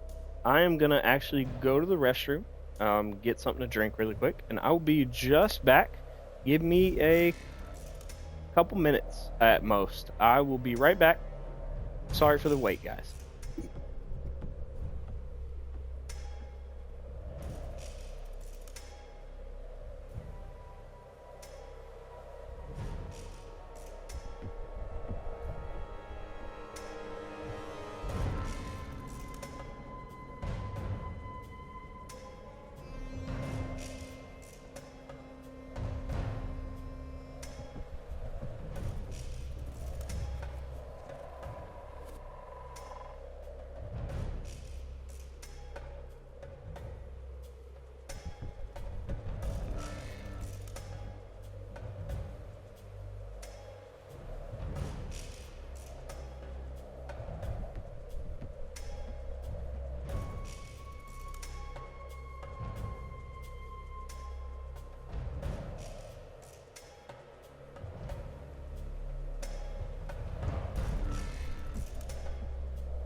Okay, I am sorry for that.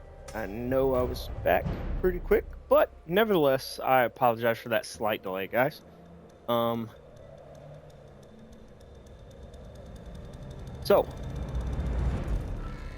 kind of brief synopsis. So this whole first section of the game has been us kind of getting our wits about us as we arrived on Pandora, right? You know, we came here as children. We were told this wonderful story about the vault. The vault is this magical, mystical thing, right?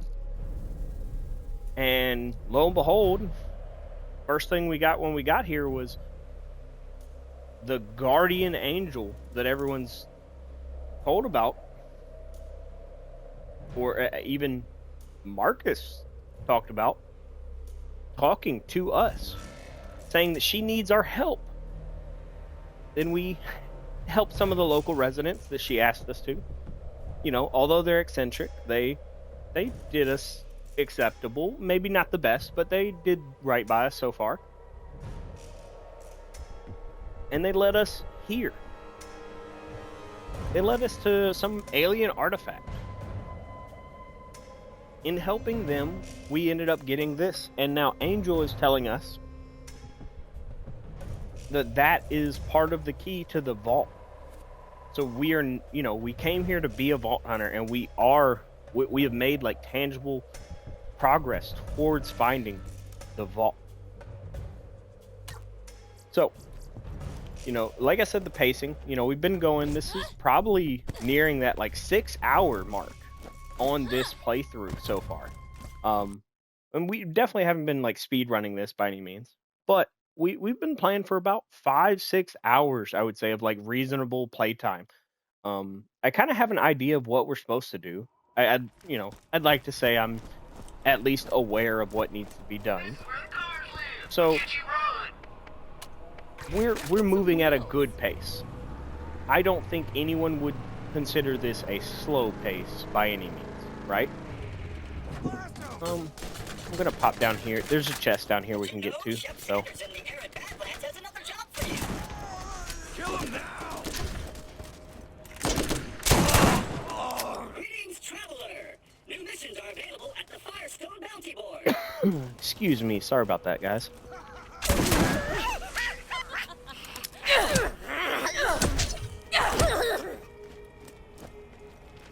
And also, honestly, getting the melee damage up. Fast reload speeds. TDR makes an easy-to-use gun.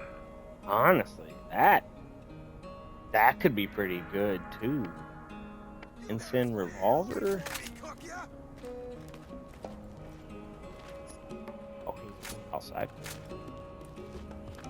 Wanna shoot a lot of bullets really fast? Vlado has your needs covered.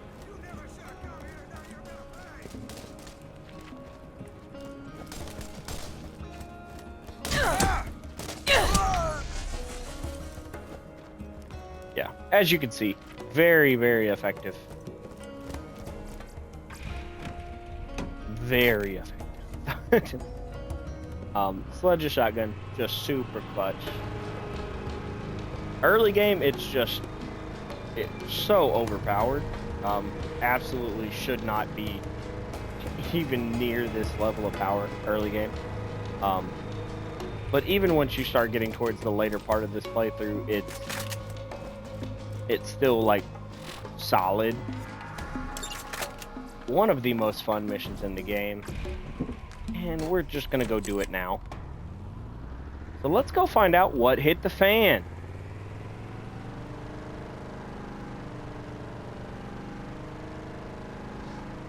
You guys ever heard the good old saying, you know, when it hits the fan?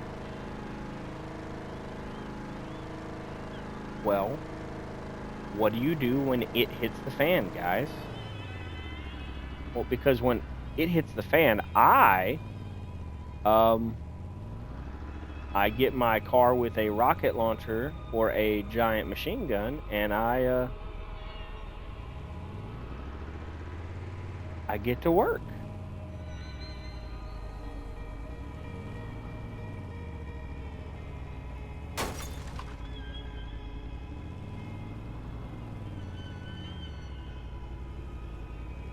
Best if you can get it tilt to the car.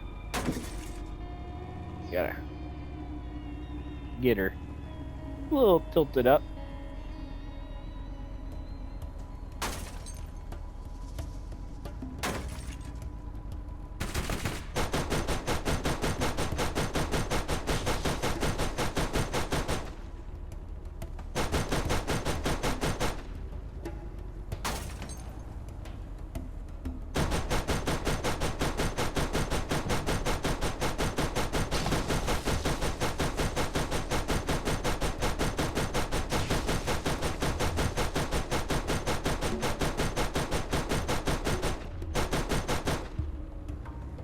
Okay. It's better with an RPG car, honestly. Because of the accuracy problems. But because the rocket just kind of goes pretty much where you aim it. But, you know, we do what we gotta do, guys.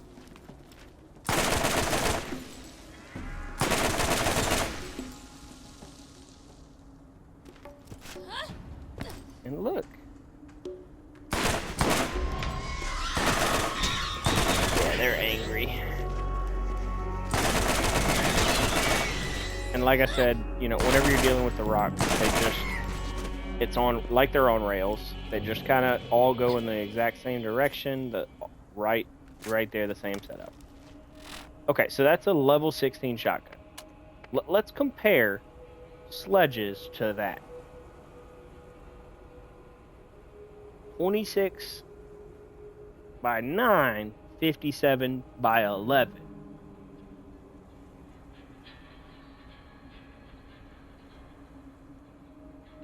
And, you know, even if it wasn't bursting the shots, it's got a 4.2 to a 1 fire rate. Yeah, it's a you know, it only has 2 in the mag, but honestly, I could probably fire the 2-shot burst, reload, and then fire another burst, getting 4 total shots off in the time that it would take to fire all 6 shots of this other one. Like, it's just such a massive difference. Not even counting the fact that this literally in 1 shot does more damage than 2 full shots, getting into the degree of like 3 shots of this. Sledge's shotgun is so busted. Plus, this is 3 levels under leveled of this. Like, dude, Sledge's is just god tier.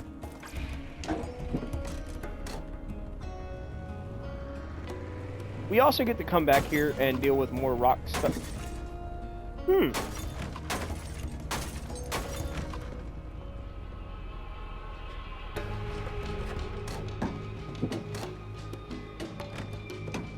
That's odd that they,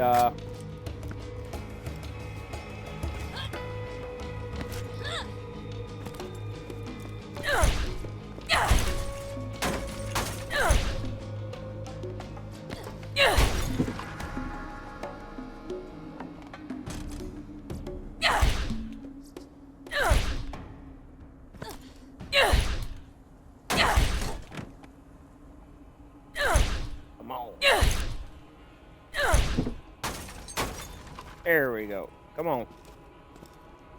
Come on, little puppy.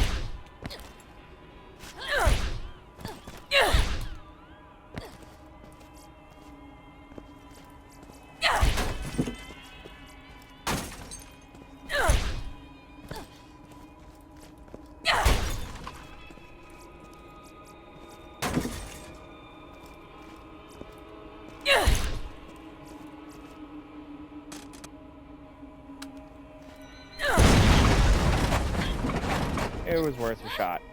I think I'm more upset by the fact of, like, that I could just drive straight through that.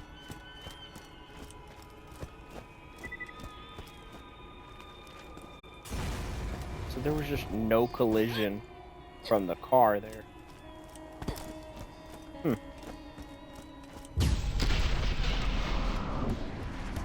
I could probably just save quit, but I don't trust it since I did come out of Sledges there. So I'm just gonna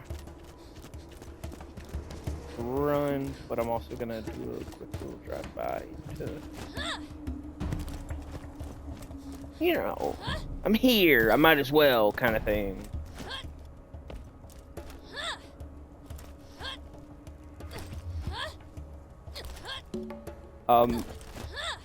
So the vendors shouldn't have updated all over the place yet, but they will update.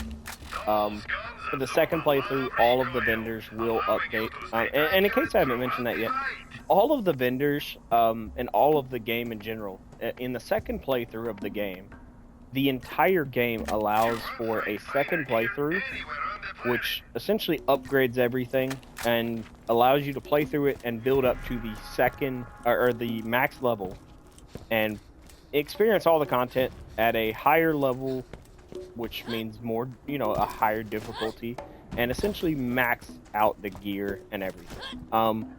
So you can essentially experience the whole game with a more, you know, finalized build. It definitely like do quite a bit.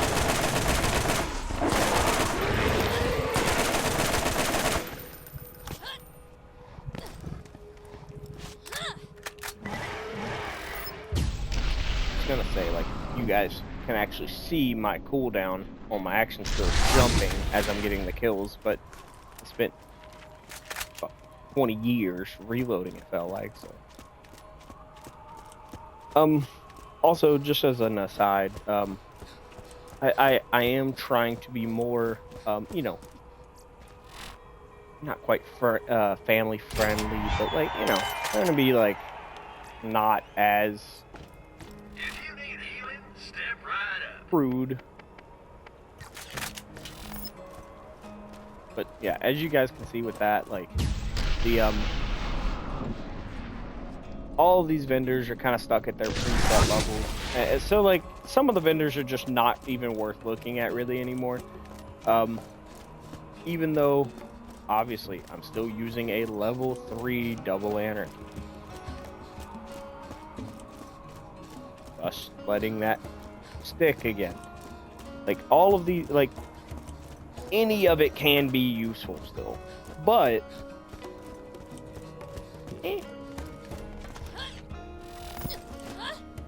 do I want to farm for a level 3 gun that'll be useful? Or do I want to farm for a level 20 gun that's going to be good, even if it's not anything actually good?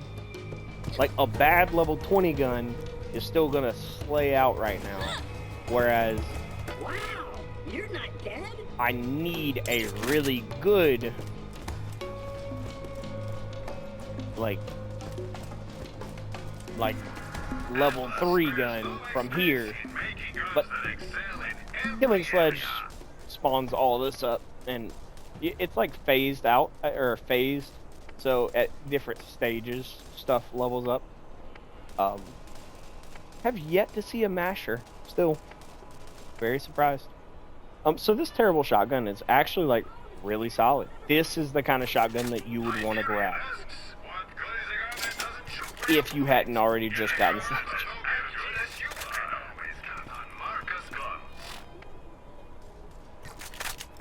No SDUs here still.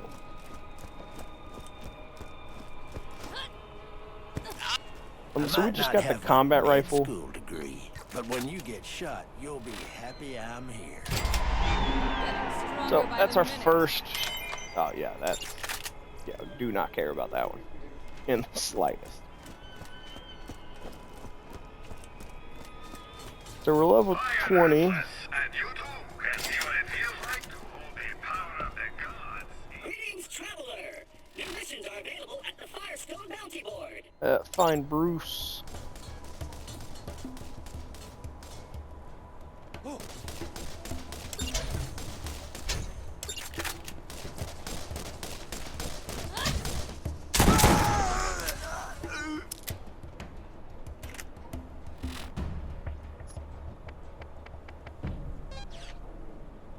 Yeah, so literally can reduce 6 seconds off the cooldown per kill now.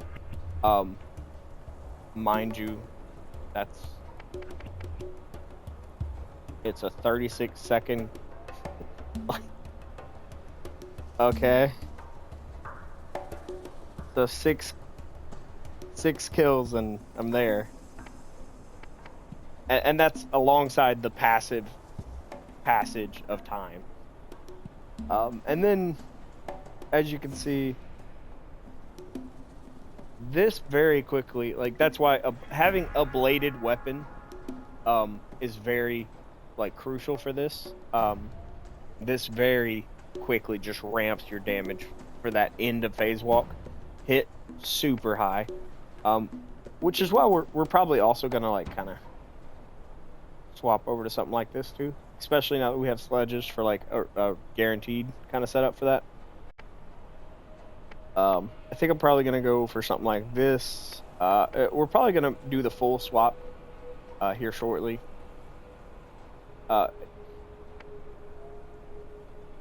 It's one of those weird. You kind of want to keep blackout if you're gonna go through with phase strike, obviously. So I want to keep phase strike and blackout. And then you also want to end up going for hit and run. Hit and run's weird, you know what I mean? I want melee damage because then I'm going for this. You want that stacking melee damage. You want this to be a really just kind of overall massive boost. But at the same time, I don't really need the duration. Because ideally I'm not having any bonus duration. I just want to immediately tap it almost. So, we'll see. You should be finishing out. I mean, obviously we can literally leave this area now. I am gonna go do a couple very minor quests before we leave. Primarily just because they're easy XP and it's fun.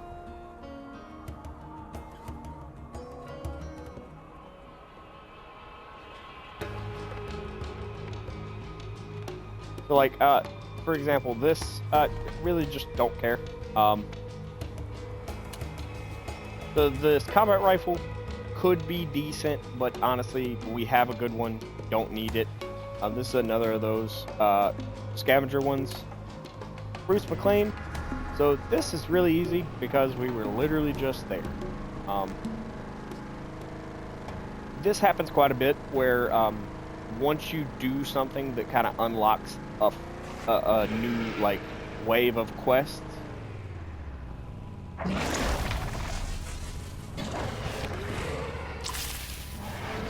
got excited. I thought I heard a badass. But once you unlock a new like wave of quests, kind of, you tend to have came from an area where you unlock them, and then on your way back to wherever to pick up your new quest at the bounty board, you were right next to your initial. So, hey, big guy.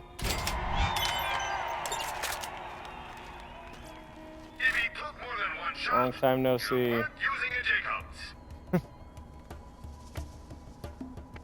Yeah. Yeah, you know. Promise we weren't here 5 seconds ago.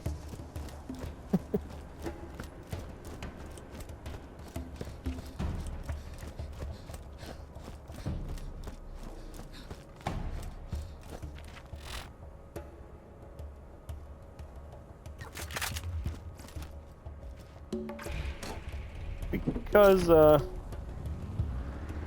this mission is kind of at the same spot over here. We'll end up doing the skulls at Titan's End. Just because it's just easier too. Because it's all right here. But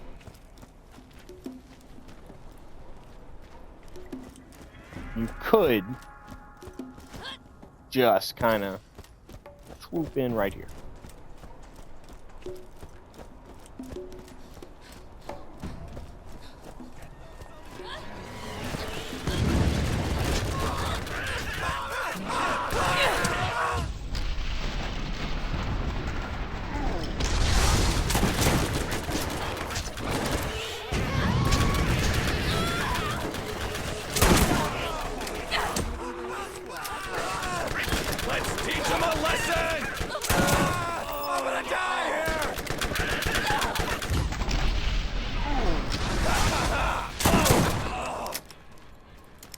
As you saw, my action skill literally just jumped up to half instantly because I killed those two guys.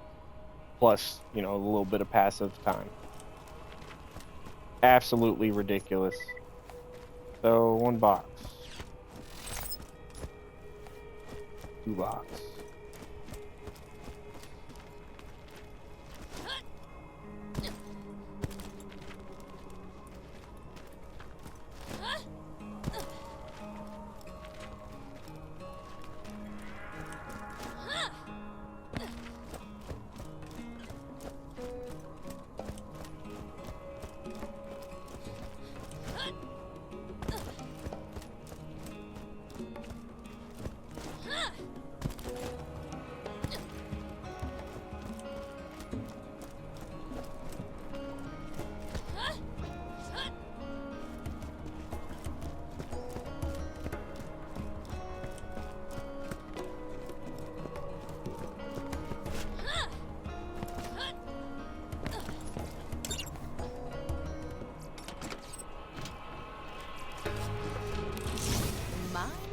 Nice red chest. Oh, that was really like, that hurt.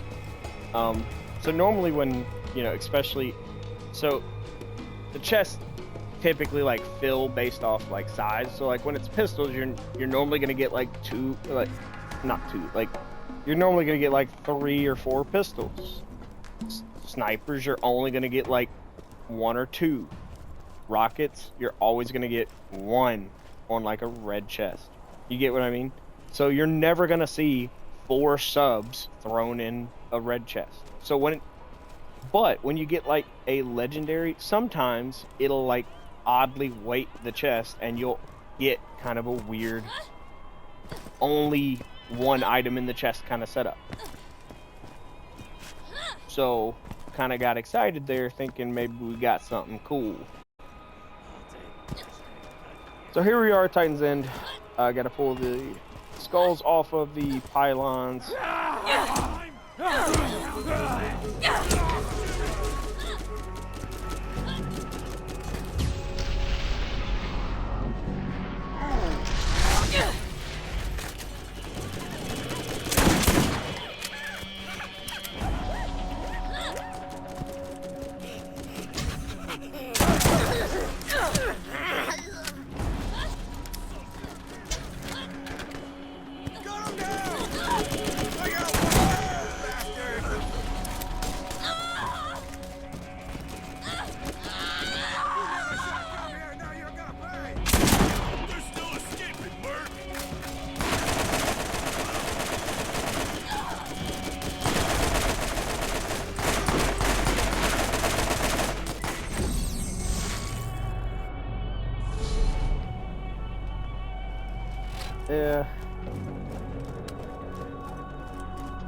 That was just getting lazy. You know, one of those I can preach all day on what you should have done in that, but I didn't do it myself. You should typically try to keep a psycho alive in most pods of enemies, because psychos are always going to rush you, and essentially whenever you go down, they're just going to kind of stand on you. So in a case like this, a psycho will stay right next to you and be kind of a free second wind, whereas for me right there, I had a bruiser stand, and the AI, so they changed the AIs throughout the games. In Borderlands 1, enemies have very poor AIs in how they move and how they react to move. They tend to like kind of run away from you, especially when you go down, but it's very barely noticeable. In Borderlands 2 and 3 and the pre-sequel, it gets exceeded, oh my god, so much more noticeable. But in this game, like, they'll kind of just stand there no matter what, which is great, but you still really start to suffer, because if they're just too far, you can't really do much about it. So here we are, you know, looking at our second win. So say he downs us right here. There's no way I'm going to reliably get my second win with my double anarchy and Sledge's shotgun. And almost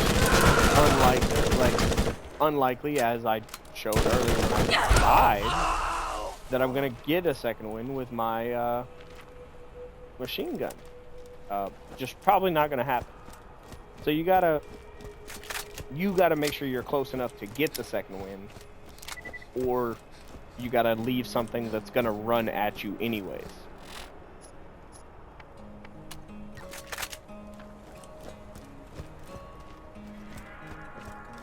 So you're supposed to enter this area from there, from over this side, by the fan, where you actually knock off the poop from the rock.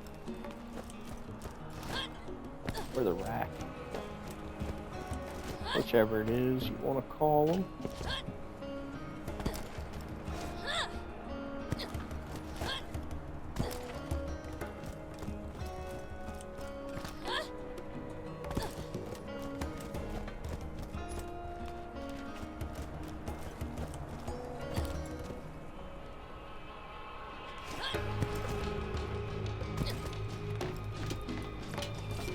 It is actually pretty hard to get stuck down here, or just in this game in general.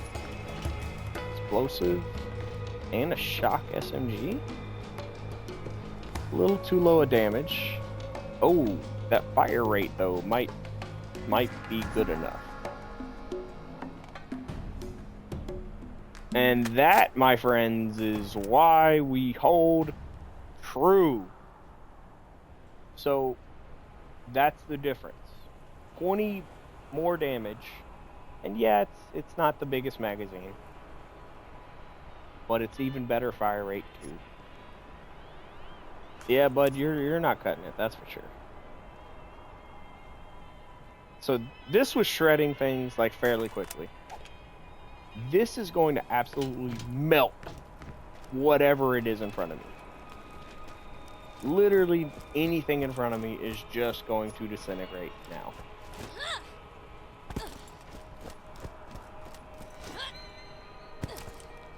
Part of what makes those proficiencies so important, though, so you notice, like, I'm complaining about the reloads on the sledges, or I haven't really complained on the sledges yet, but sledges is what made me think about it.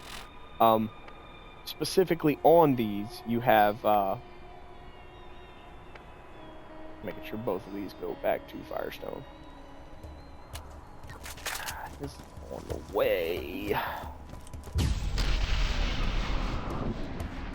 I'm gonna be a good noodle and do the work for the people.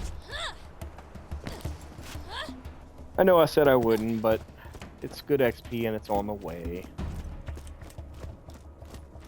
But the proficiencies just, and the bonuses are different for every weapon type. So you see it's damage, reload, and accuracy. Damage, reload, accuracy. It is the same for these two, but reload, rate of fire. So it you know, it's not to be fair, it's not different for every weapon, I guess.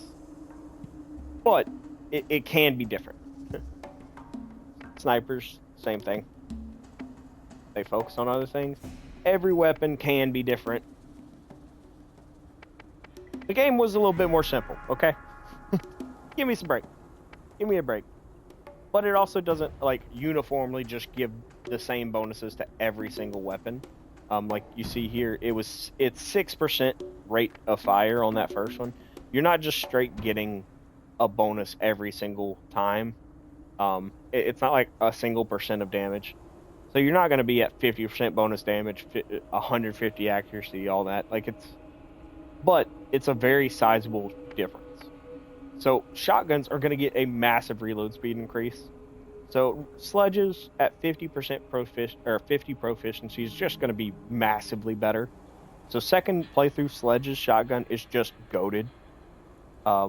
Same thing, like this combat rifle will be just a monster if proficiencies were higher. That's why I'm so keen on getting, sticking with something. The submachine guns. This double anarchy only gets better the more I use it. Same thing if I had a masher. If I found a masher first, the masher would just be better. Sadly, can't have a double anarchy that's also a also bladed. That doesn't work that way. But, you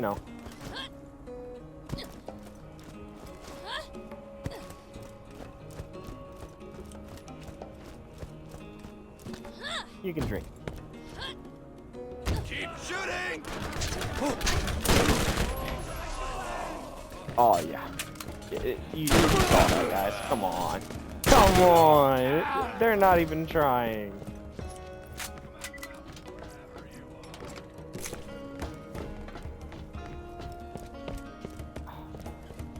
Yeah. Are you scared? It's so good. Yep. We're definitely respecing for more damage. The other part, you should be able to, yeah. So it's right outside there. You can actually reach it from there. Oh, fat.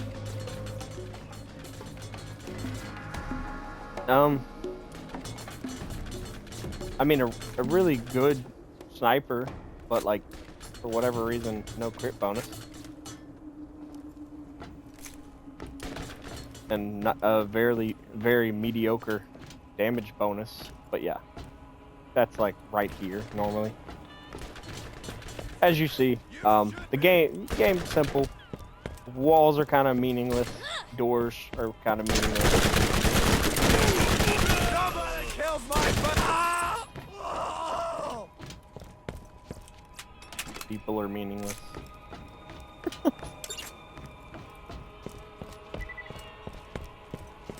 All is meaningless in the face of anarchy. Which is even funnier when you transition into Borderlands 2. Imagine Gage with a double anarchy from Borderlands 1. Running a full anarchy build.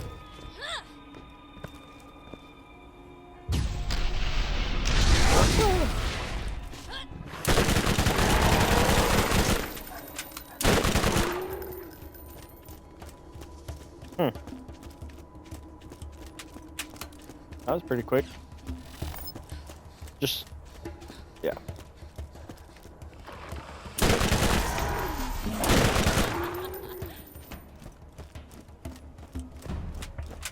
This is what it's 1.2 seconds per point, and so you could have that at pretty much, yeah. So you could have that at giving you pretty much a 3-kill full cooldown return, if you were so inclined.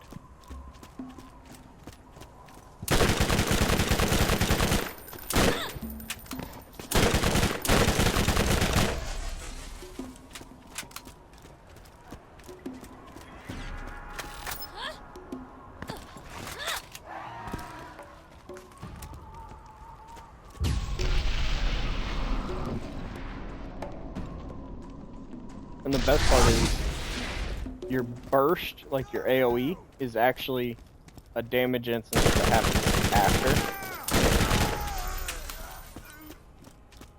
So technically you can actually, if you get a kill off that or multiple kills off of that, it counts towards your cooldown bonuses towards your next phase walk. So you can actually just cycle this around and around. Serve me well, buddy. That's actually a really nice revolver as well. Yeah.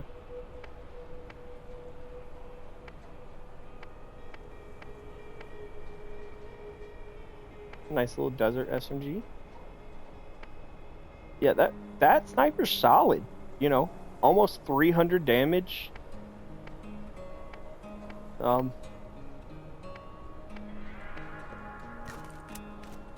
Yeah.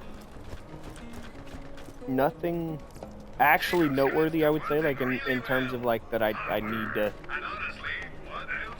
worry about, but like, you know, cool, neat stuff, so to say.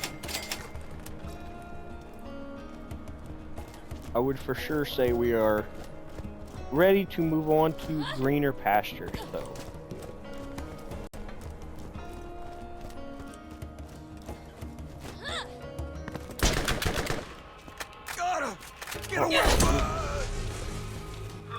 Really, probably shouldn't have done that. Get out of here.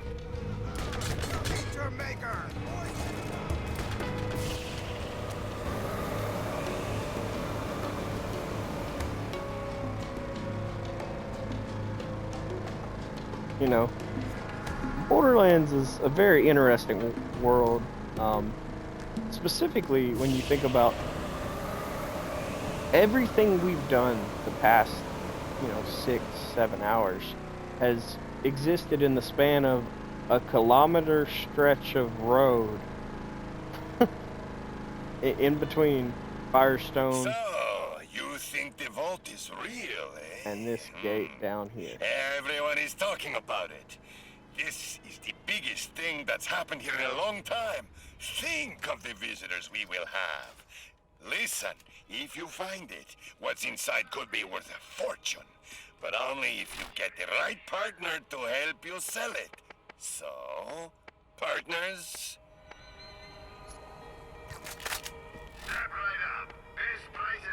Straight up, Marcus couldn't get me to have him as a partner for literally anything. No way in hell.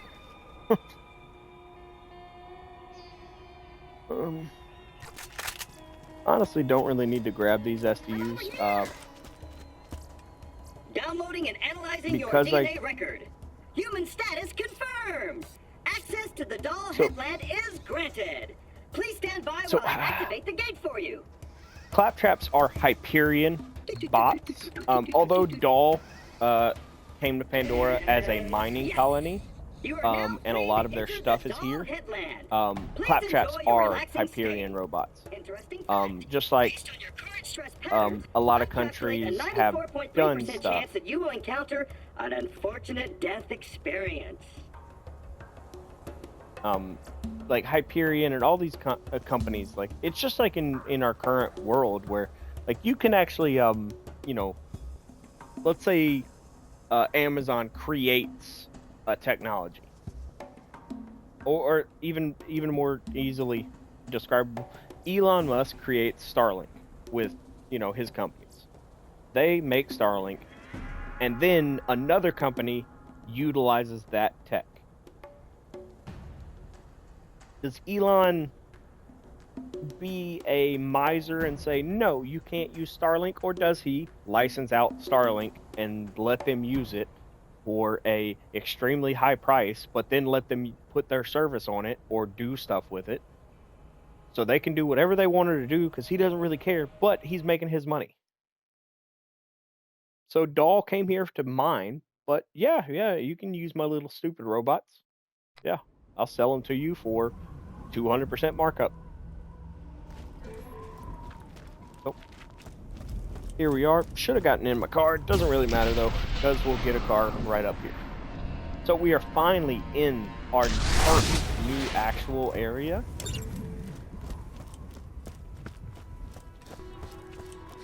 It's kind of a really good feeling.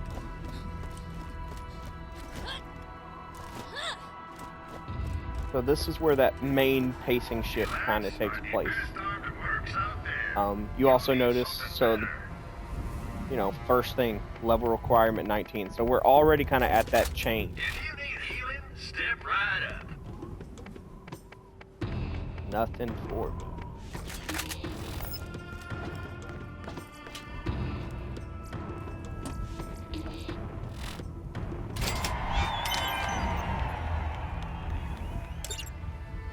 And Big Game Hunter.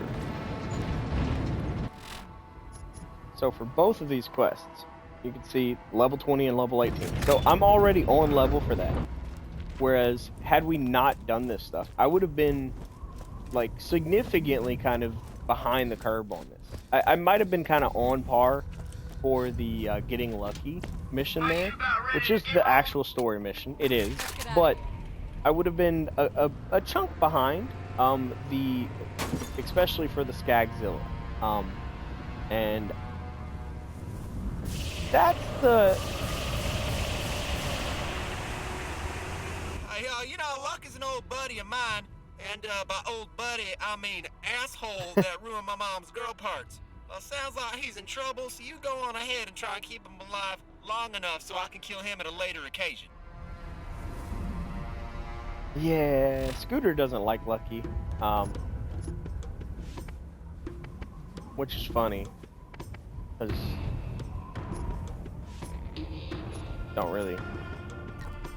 none of it really make all that much sense, you know.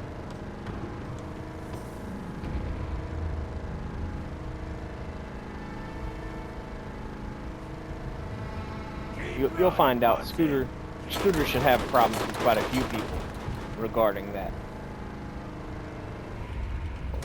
His mother has quite a few problems that have had issues.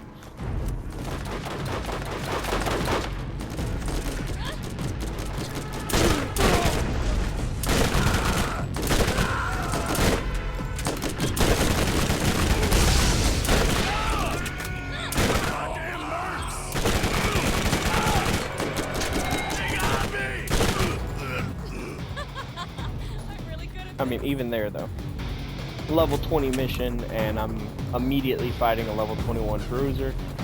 You know, you're kind of seeing the differences there. Like, it's not that this is much different, much outlandish. So that's probably, you know, a very out of focus and poorly rendered. But you know, this is our bait.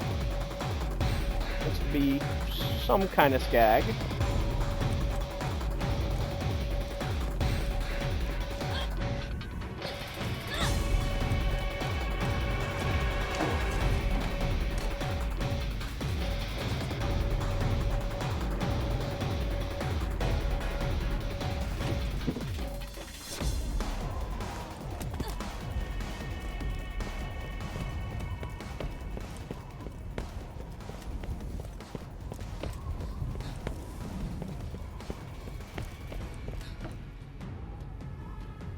So this is a similar kind of setup to what you'll see in other entries in the franchise, as well as just a kind of generalized thing that I really enjoy the games do, and it's kind of a well implemented part of it too.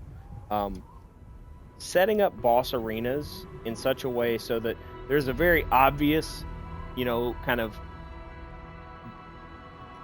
you know, point, like demarcation line, for lack of a better way to say it. You know, a point of no return. Hey, this is the spot. You know, sometimes it's good to have a, you know, element of surprise to it, but like this, quite obviously, hey, do not cross here if you're not ready. I'm ready. So, you know, you got a pretty big arena. You know, ooh, scary. But, you know, a bit bigger than the circle of slaughter, essentially, that we had. So go ahead and shove our kebab on. That nice little extra slide. You know, they didn't have to add that animation, but this is Skagzilla. And he's gnarly.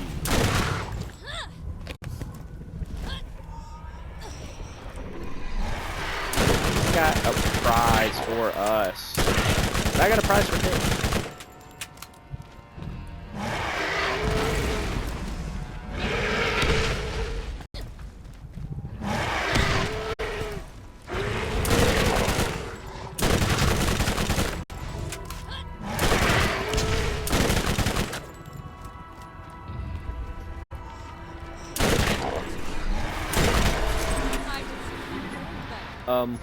So as you can see, boss fights, like actual boss fights, kind of a loot pinata. Really just great feeling. This is one of your first like really good XP farms.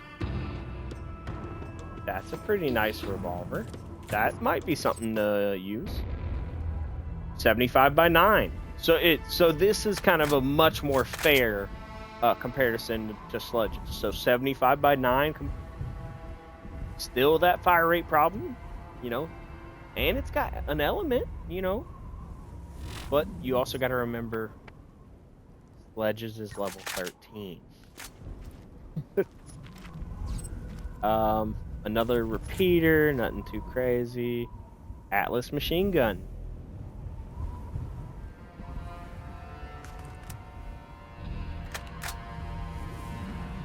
Similar fire rate, lower accuracy.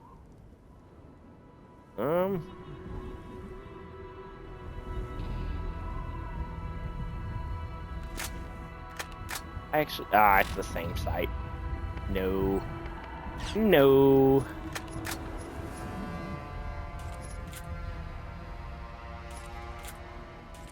Definitely no.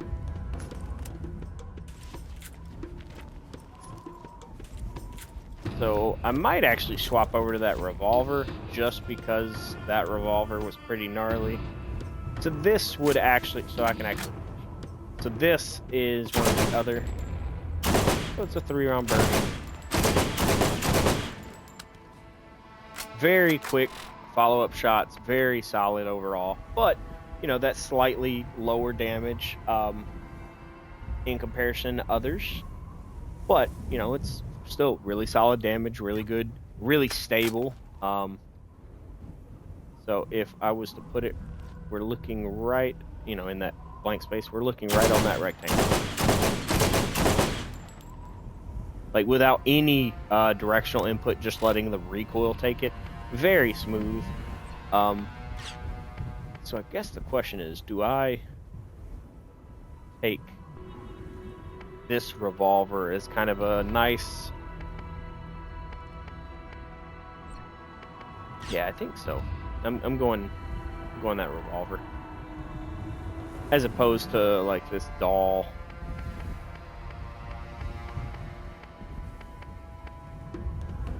Yeah.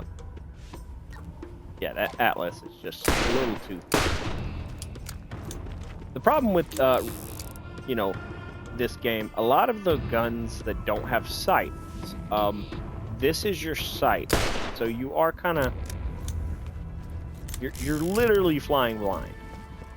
But fear not, because, you know, it could be worse.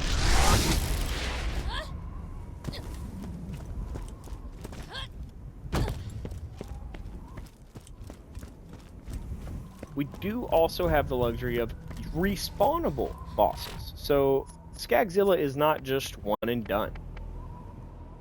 We can actually come back and kill him again. You see how quickly he's gonna scale though his that melee damage there. You know, it's 160% melee damage on that exit hit for phase walk. Every point there, and I get to put 5 in there. So that very quickly gets out of hand and just goes completely nuts.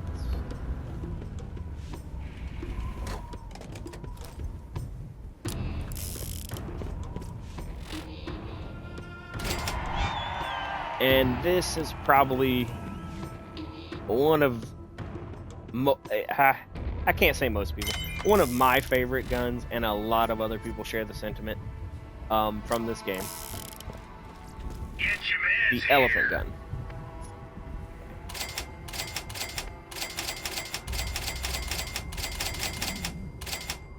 Just trying to make doubly sure I don't make a mistake and sell it. I could have just locked it. But, so the elephant gun, it's a sniper rifle that gets a very sizable bonus to its damage as well as crit hit damage. And so it's a unique, it's just an elephant gun is what it is. You know, it's in big safari hunting. They use large bore rifles, typically without like a optical scope, because those can't typically hang with the large recoil that comes from those big rifles.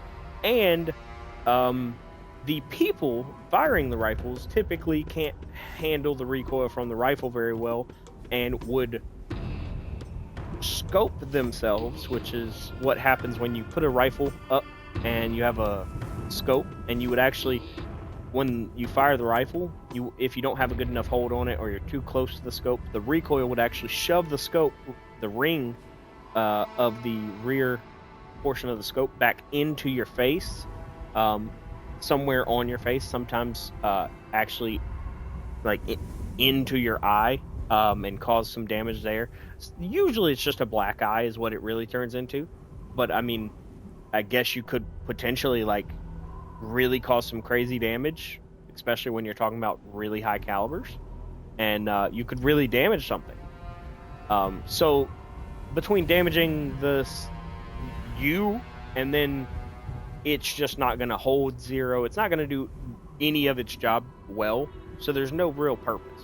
So they are purposefully built to use only iron sights. So it, you know, high damage, no sight, and slow fire rate. It is just a behemoth of a gun, and it's a pump action, so it's just really funny. So at your sight, which actually it's one of the better iron sights in the game, because you actually have that little notch when you're kind of just in the fuzz like that, you can't really see nothing. But when you get like on a really good like right there, you kind of see the perfect little notch. It's actually just really, it hits like a truck. And because of that, you know, I know I just said, oh, we're gonna go with this revolver. No, we're not. The elephant gun is just, it's too good. It's more damage.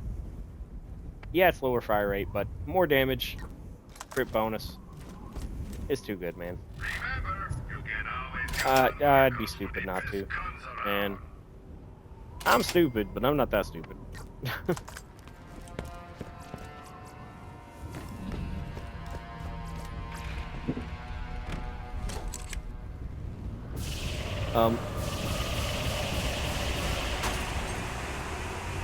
So there's actually, there's a way if you feather your boost just right, you should be able to actually really maximize your time in the air to get that challenge for the hang time. I haven't really been able to get it consistently for a long time, so. And honestly, it doesn't really matter anymore. I'm not super worried about completionist type vibes anymore.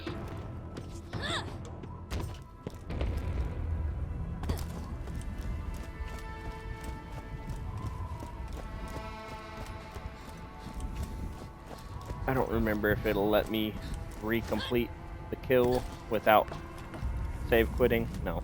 Yep. So I gotta save quit to get a second kill. That, yeah, I'm gonna do it. It's fun. And in doing so, I will I'll start off before I just go in for the kill. I'll start with sledges. I'll just do some shots with sledges. Although sledges is a very strong weapon, you know, if I shoot at its armor and maybe if I can get its backside a little bit, just to kind of show you the damage it does, maybe that'll give you guys a better idea of like, Skagzilla is not a pushover of a boss by any means. It's not exactly a hard boss by any means, but you know, it is definitely a little bit of a, you know, kind of a chin check for you. It'll let you know what you're doing, and maybe you need to, you know, get a little bit of a reality check that not everything's about to be a cakewalk.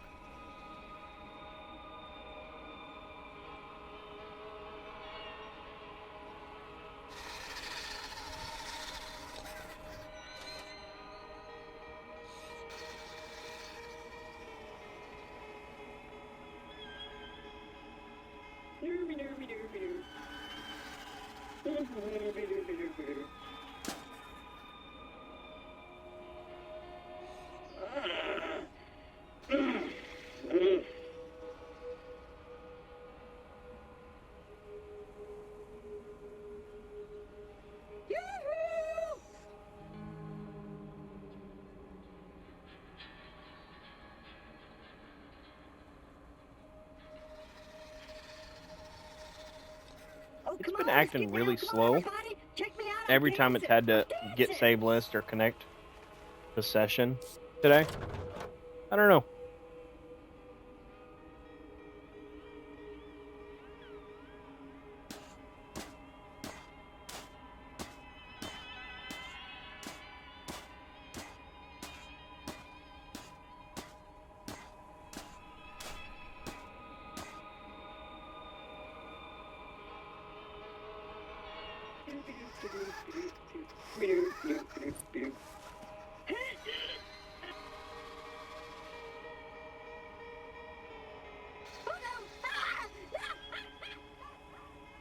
Okay.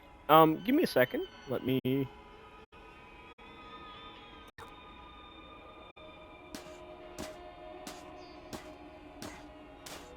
go key.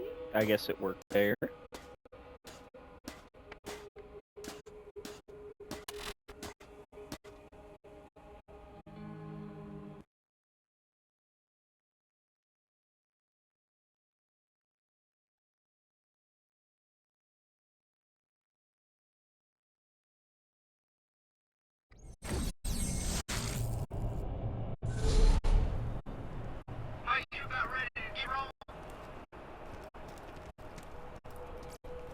Hey, let's get you rolling, man. Enough walking.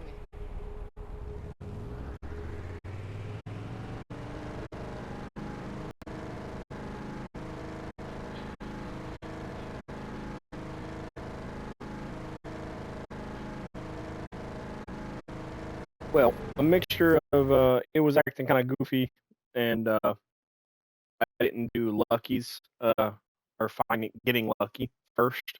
Um, it spawned me back.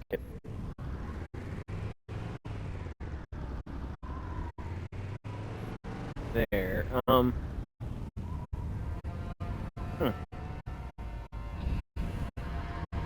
Well, since we're here, let's check for class mod. Get your meds here. Elemental effect. Striking. Ignite. High velocity, girl power. Raw SMG.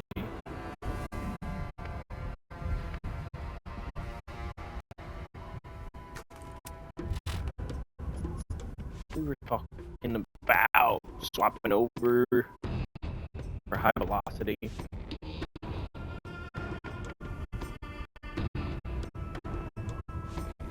Yeah. Who needs a real doctor when you got my machines and their scary needles? I think I can do that. Girl power. Yeah. Okay. So, I mean, no way I'm getting girl power as well as all of this, but yeah, just 2 extra points of high velocity. That's going to be a pretty sizable chunk of damage. Further, just shredding anything I touch. And there's also nothing saying I have to like be fully spec'd into blackout or high velocity. Even if I'm just like 2 stacking in blackout, that's still super helpful. I think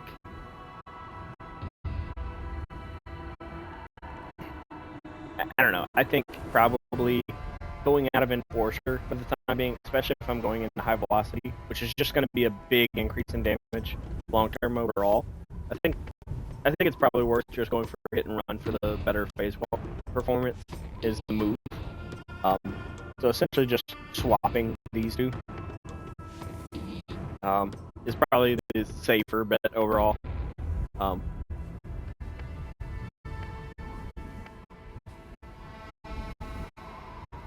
I don't know exactly. I might like 4 stack high velocity and just go for the 1 over here.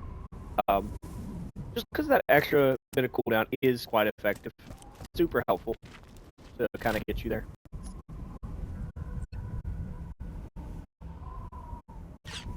Because I'm literally not using any of that. Yeah. Intuition is crazy though. Granted, it doesn't really help any of it. It doesn't help anything right now, obviously, but it's super like clutch because once you have intuition fully stacked, and obviously if this class mod was going, it's even better. But you're getting once you get a kill for a few seconds, any XP earned is then boosted by 20%. So you're looking at just a literally like 20% boosted XP. That's a super kind of clutch thing to have, just kind of in the backpack. But Phoenix is really, really nice, I think. But it's also just super dope looking. But you know, rule of cool is not exactly the primary target here. And also, so these, just like on there, it doesn't affect the shown stats. So the weapon stats are 30 times 4. All of these, so the 28% SMG damage, high velocity, critical hit damage, or whenever I start stacking high velocity, all of this will show in terms of what actually happens on the enemies. The actual numbers that are popping up off their head is what actually is happening, whereas on the weapon card. It's just the weapons numbers. If that makes sense. You're not going to see the affected damage numbers. Sorry guys, I'm eating little snacks. Trying to survive.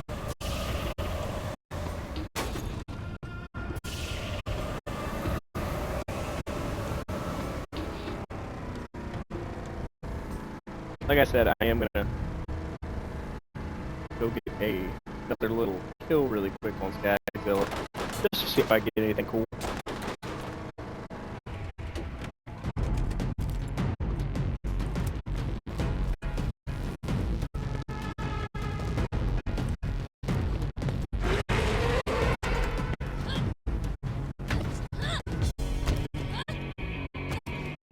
So he's already out. So we're gonna do a, so, you know, very minimal damage.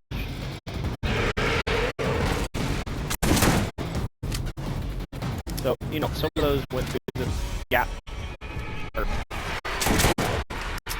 So, like, that's sizable damage. You see what I'm saying? Like, but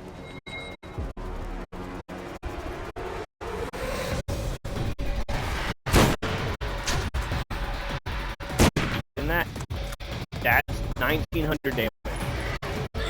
Massive, big damage. We're doing crazy numbers here. But when you compare that to the absolute just ridiculous number of just whatever you want to call it, but this double anarchy did.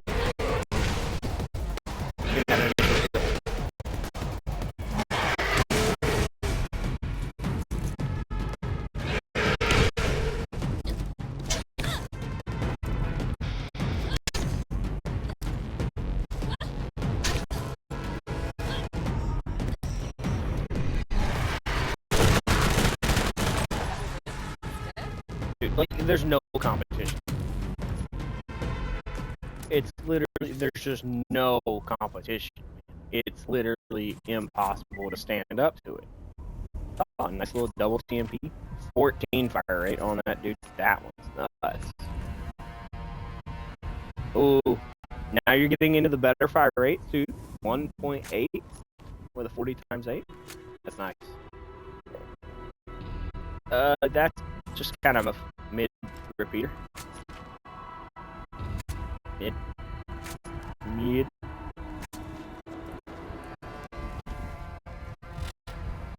So, the only decent thing was the street sweeper, or the spike sweeper, my bad, and the TMP, the double fury here.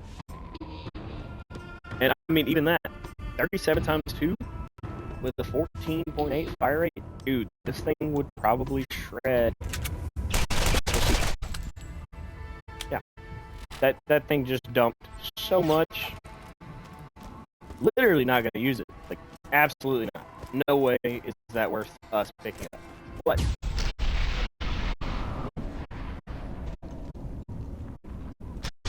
Funny.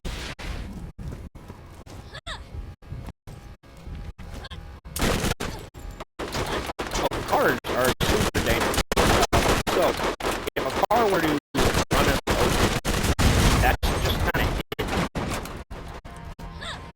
so it's not smart to play like chicken with the car or anything like that in real life or the game, obviously. But I feel like it's probably much worse in the game. At least in real life, you know, you'll probably just get like pretty bad. In the game, you're like pretty much gonna die. So that kind of sucks. Like, at least it's like a 50-50. You're gonna die in real life.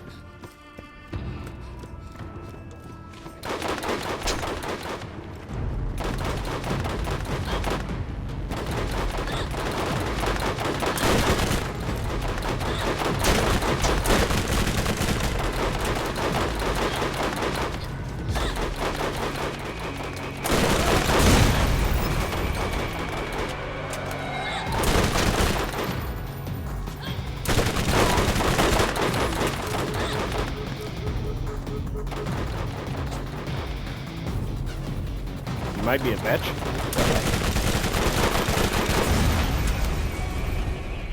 That is another aspect too. High velocity will make stuff like that a much easier task. Tracking. Because part of that is, it was just so hard to actually get my bullets to reach them without leading the target very much.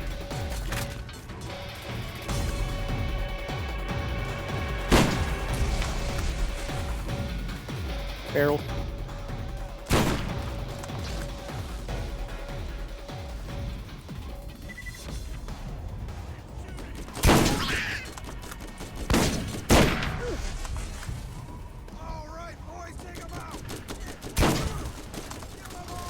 I adjusted too much.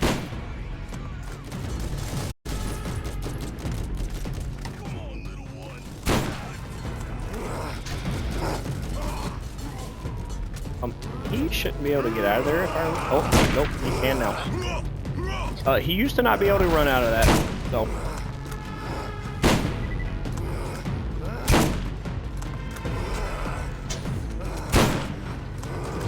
Oh, so he can run... Now he can run out of the gate. You just... have him stand and look at you menacingly. That's fine.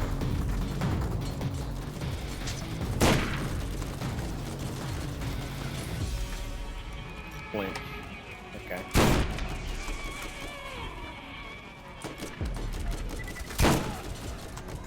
No getting away from us.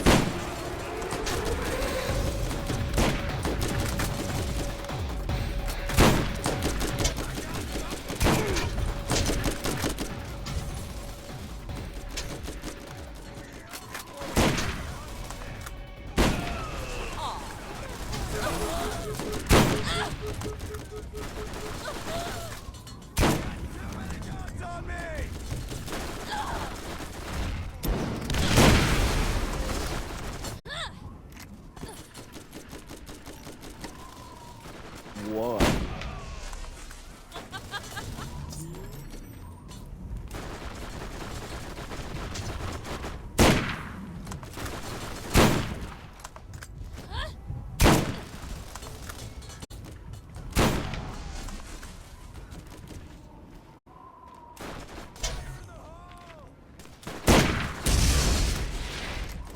Oh, okay, someone had a range.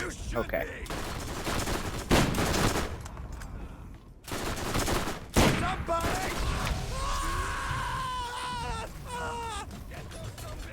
They did it again, guys. I told you. Barrels.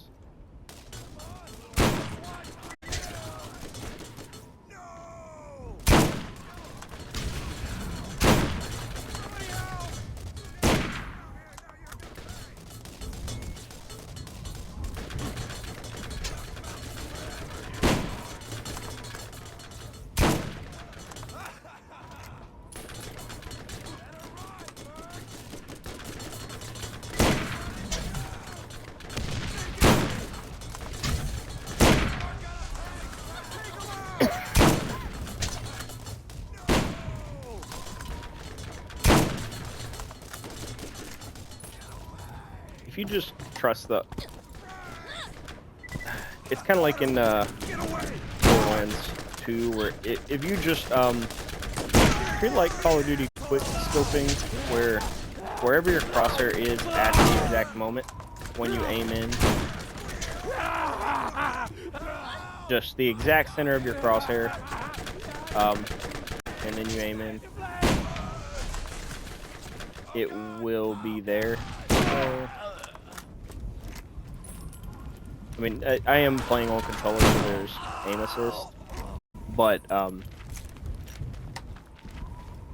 that will kind of CY a little bit.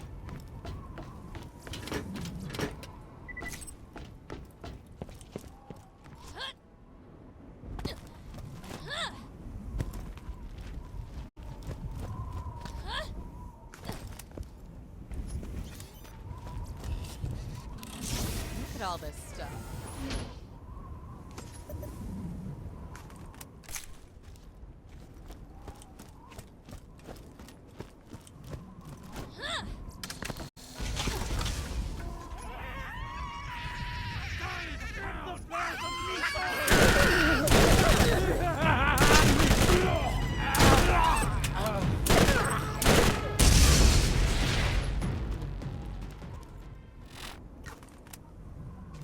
Because I know there's a shop right in here, I'm not gonna drop anything. But that blue shoddy is actually pretty loud.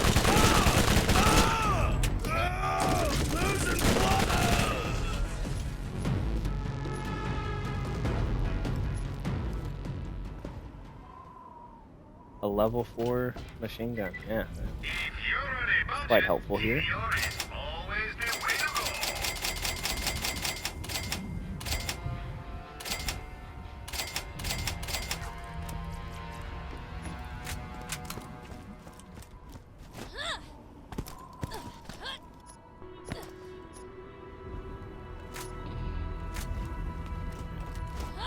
That brute is pretty solid. And like I said before, we're getting into that realm of like actually pretty. Okay, that just seems like a pretty weak overall.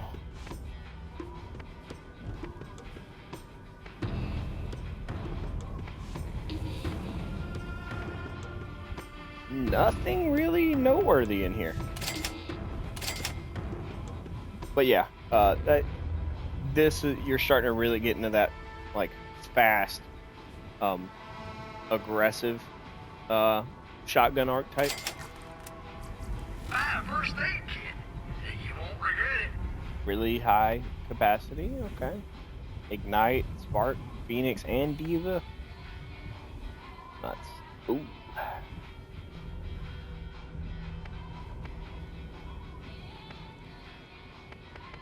I gotta check what Quicksilver is, so I forget.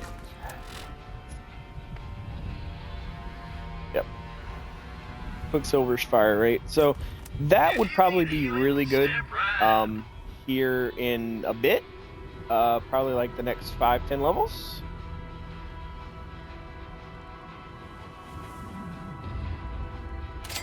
Meaning, yeah, actually, I'd probably just take that now. It's much more likely that this is probably just an upgrade for me in the future, and it's at least the same now. I do still want something that has regen, but I take what I can get. Yeah, so up.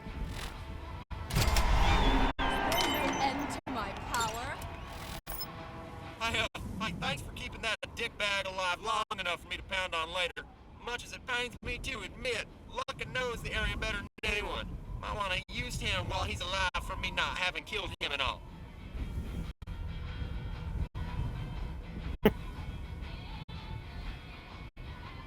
You know, Scooter has such a way with words. Truly, just a poet. The kind of person that really just needs to really stretch his verbal wings.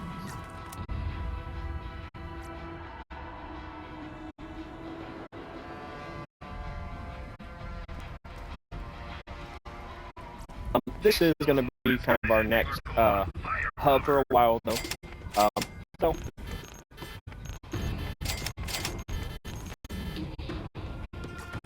Kind of good to be here, kind of get comfy. Not going to be all that much to do here, though. There's a couple few missions, nothing all that insane.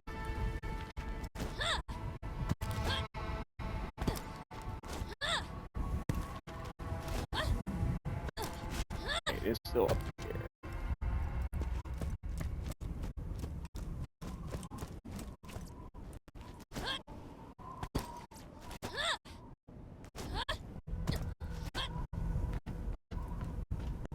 So, there's a chest up here.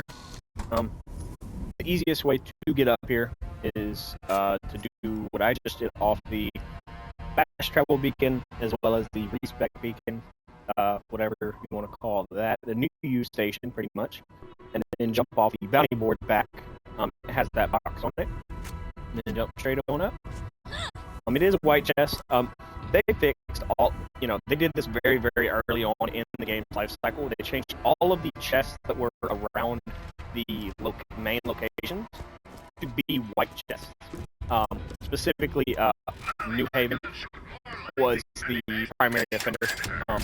We found a route that had all of the red chests around New Haven, and you were able to farm like 6 red chests, 5 or 6 red chests. It was just ridiculous. And people were really able to do crazy stuff with it in terms of gear farming, and they didn't like that. Which I don't blame them, but would have been cool.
Yeah, we're just gonna go full, whole hog on the high velocity.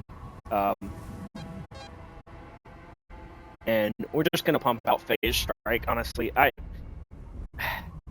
against my better judgment, the cooldown bonus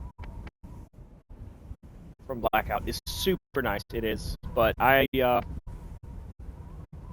think we don't need to worry about cooldown bonus and trying to stay alive with using phase walk if we just kill them faster.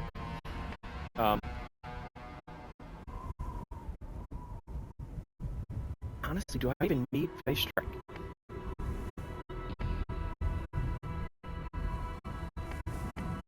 Yeah, for that matter. Yeah, actually, I'm stupid.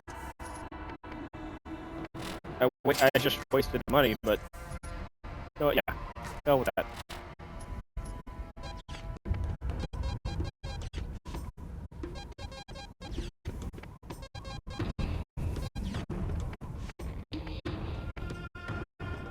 We're actually just going to go straight into Quicksilver.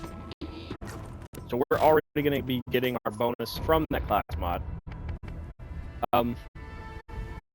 So we're not going to get girl power, which, that sucks, because girl power is actually girl power is pretty dope. That's the one over here. So when you get a kill, your shield quickly starts to regen. So regens 2% of your shield. Technically, they say quickly, I mean, 2% of my shield is 4. So my recharge rate is 23.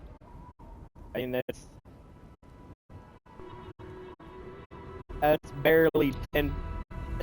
That's a bit more than, it's like 20% of my recharge rate. But it's the fact that I can instantly trigger my shield to start recharging. And for example, with this, having any shield means that I'm regening health. So getting out of one shot is always kind of nice. I don't have it, obviously, because I'm not over there, and it's way too deep in the tree to get to right now. But 20% bonus fire rate and all this extra damage is just super nice. I'm going to be absolutely smacked.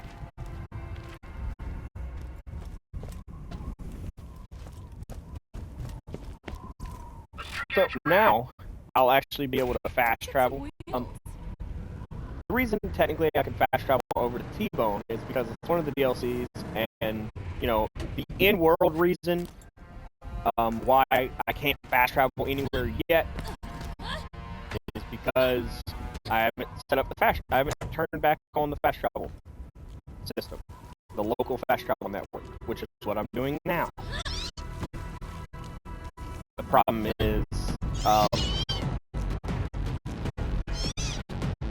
the in-world reason doesn't really stand up to consumers that paid money for the DLC. Don't like that gets real sketchy when it's like, I paid for something, let me go do it. So kind of mixture. They let you fast travel through it right away, so you have access to the content. You can go to the thing that you pay for, kind of thing. So you have access to that right away, which is really cool.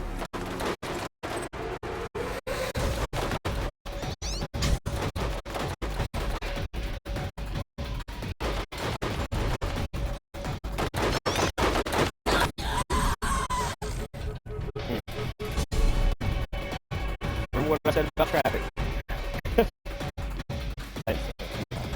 But, you know, it makes me feel better.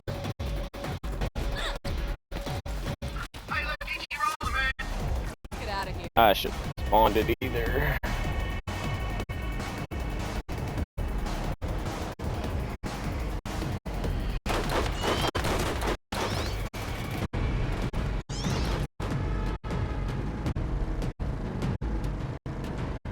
The main thing here is just kind of popping around over this way to turn this back on. Like I said, so in world, the fast travel network locally turned it off.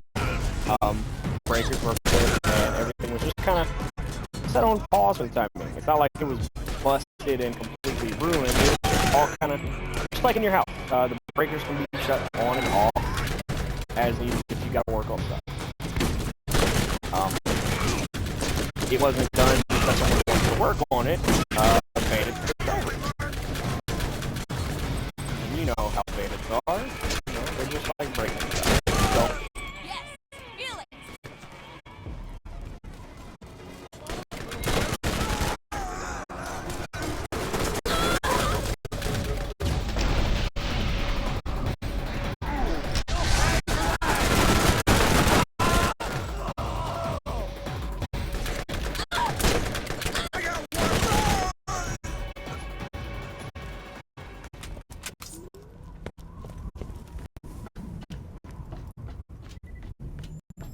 okay, now that we got most of those guys taken care of, if not all, seems like we got them pretty much all done.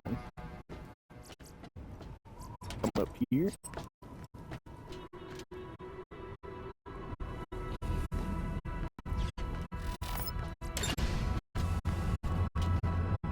As you can see, now, big light in the sky. There we go. So now, any new U station, so not the little save file lines, the new U stations, we can fast travel to.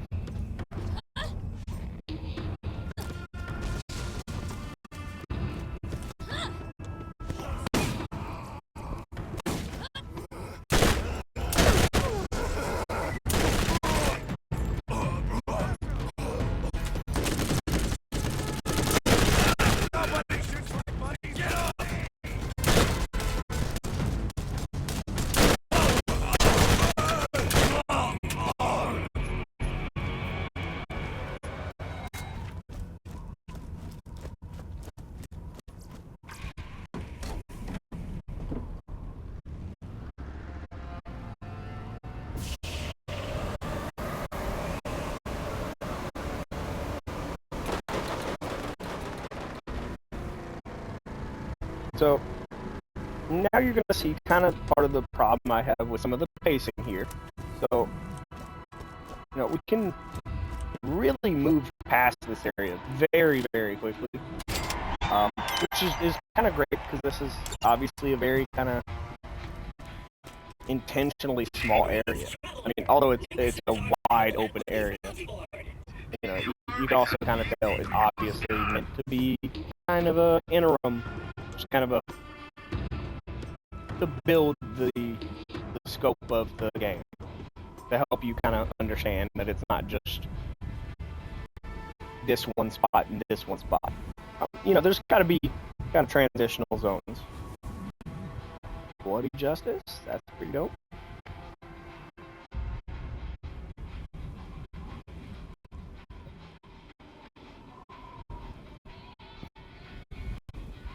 Nothing all that crazy. It's a real doctor when you got my machines and their scary needles. Your boy could really appreciate a region last mod, but I'll survive.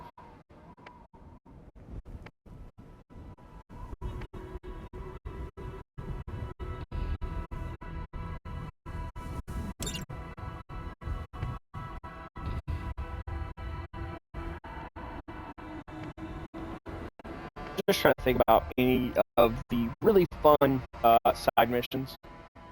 So we're specifically going to do this one side mission over here, and then I'm just going to kind of press with some of these here.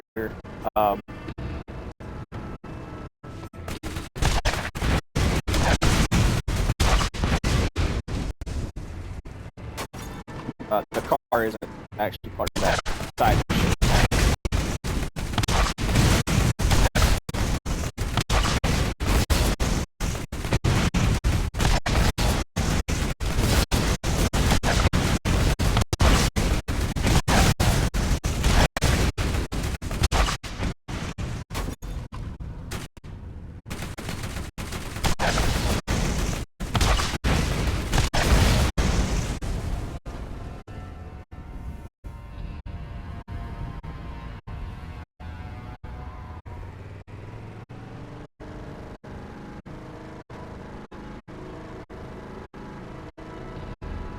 The main reason I actually want to do this specific mission is this is our first opportunity to meet what I would consider is the most interesting part of what turns this game from just kind of a weird wasteland survival to like a real, like, interesting world. This is kind of the special stuff if I had to like put a name to it, if that makes sense. Something that really just sets Borderlands. Missions that like destroy my stuff. Seriously, I think he's putting bad guys in runners just so you can get on to blowing them up.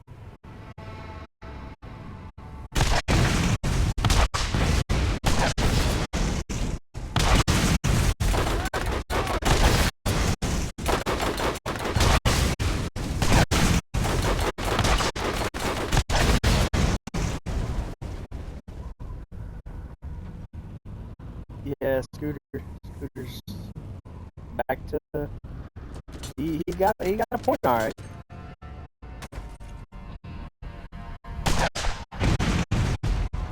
But no. So what we're going to is it's kind of the first glimpse at the special sauce for this franchise. I really hate that it kind of got left a little bit in 2. They not that they left it so much as they definitely stepped away from it more. I don't necessarily want to say like they left it completely in the dust, but you get what I mean probably. They definitely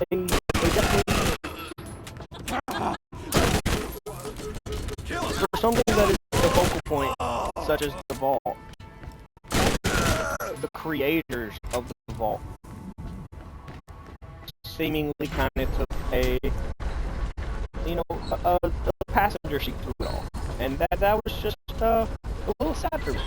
Because then in the pre-sequel, we got such a focus on them, which was so just awesome. Absolutely love the pre-sequel focusing on the Watcher, all of that, dude. Love it.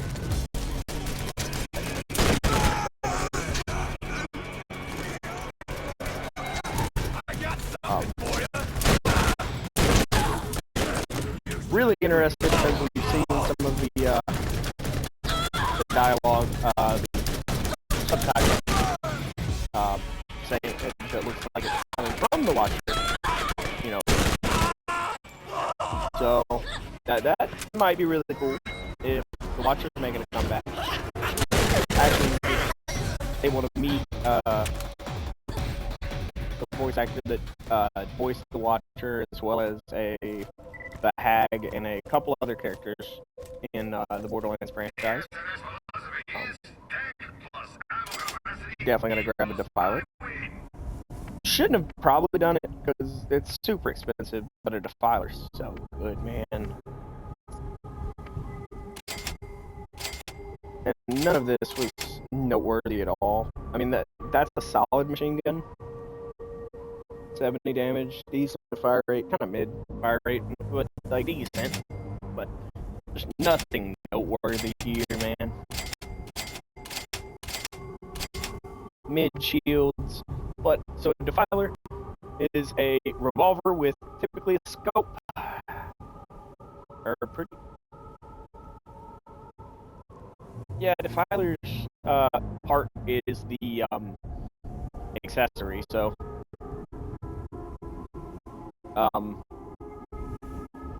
so in Borderlands 1, the part that creates a weapon being the legendary is it doesn't have to always be the same part. So it can specifically in this game be like an accessory or the barrel. But yeah, so as you can see, just really good. Yeah. Can't use it till 25 though. I'll be there eventually. I got excited again. Granted, at this point, it'd probably be bad if I found it.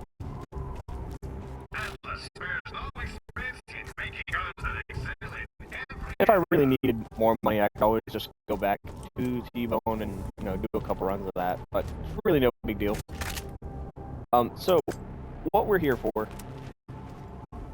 is, like I said before, we are kind of meeting the creators of the vault, or what we understand as kind of our first inkling towards that. So, you know, this is the vault symbol. Starting to see some interesting materials, really similar to that vault key piece.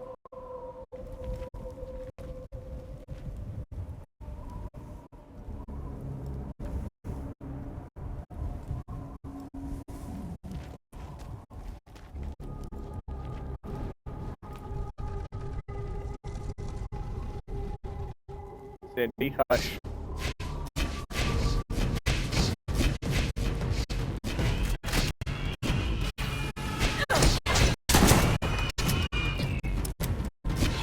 So these are guardians.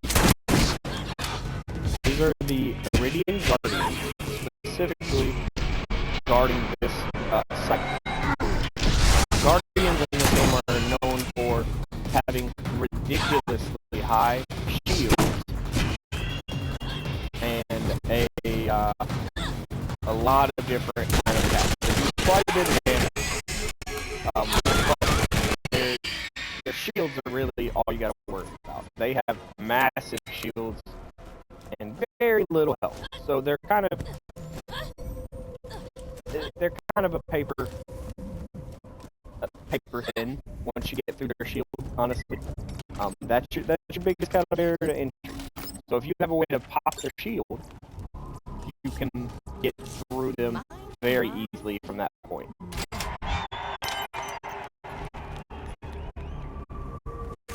Kind of a mid shotgun, another mid shotgun.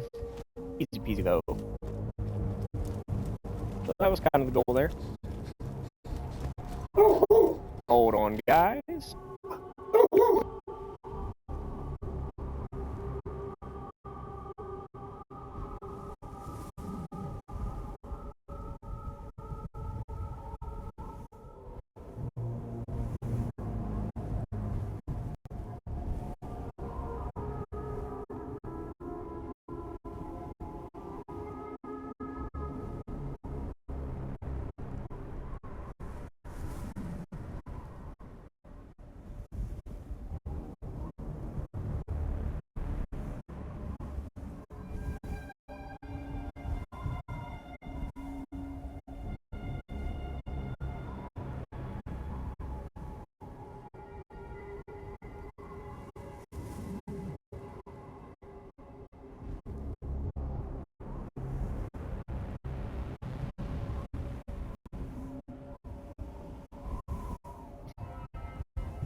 Sorry about that, guys. Just gotta help the dog.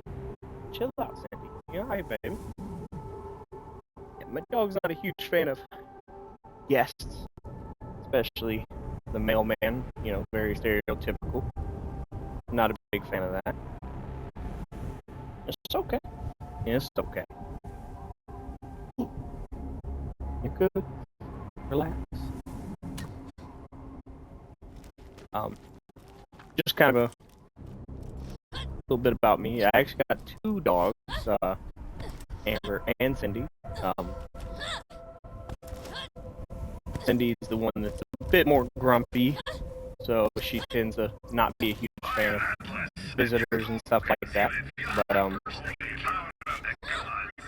Amber likes to be part of whatever's going on, so if Cindy's barking, you better believe she's barking too.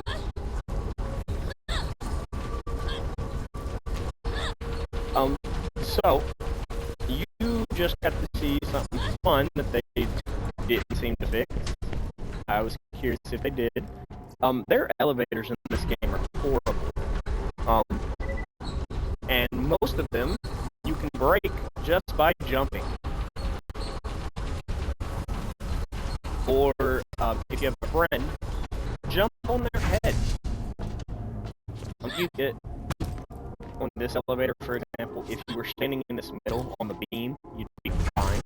But as I stood off to the side, and I wasn't on that beam. And these metal grates are just thin enough that like your collision, it gets caught in between because it's moving up, and just that's enough, and you lose it. So chill. That's kind of a neat in between. You essentially can fall between. But even worse, you can also do that to your friend.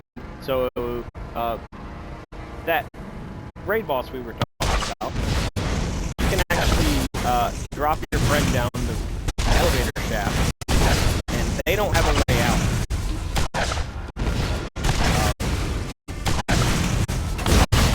So if you just lock him in there and drop him down the shaft, he's stuck until you or someone else come in and let him out.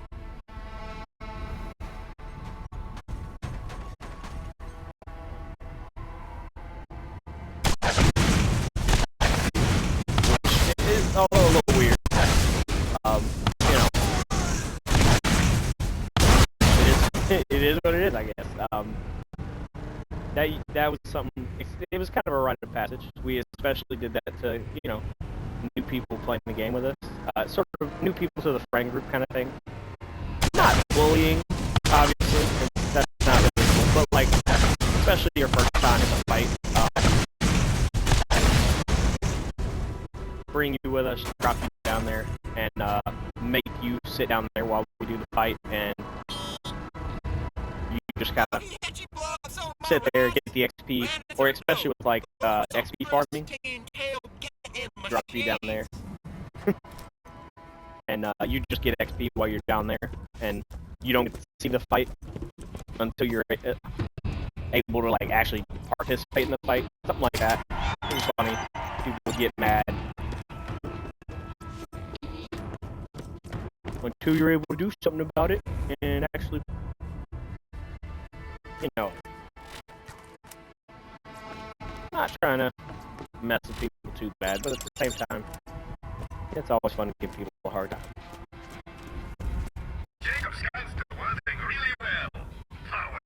And honestly, what else do you? We'll give it till that 3-minute reset, and we'll check out whatever is in here. Real doctor, when you get mad machines and their scary needles.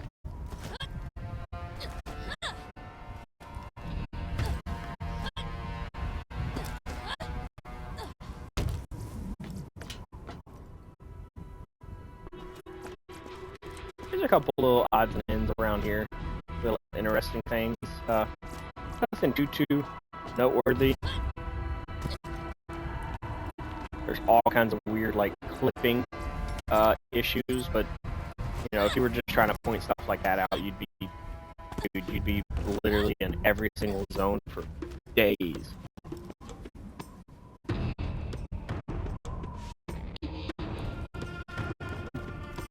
There's a huge amount of charm to some of the, like, I don't want to say, like, missing or, like, minor mistakes.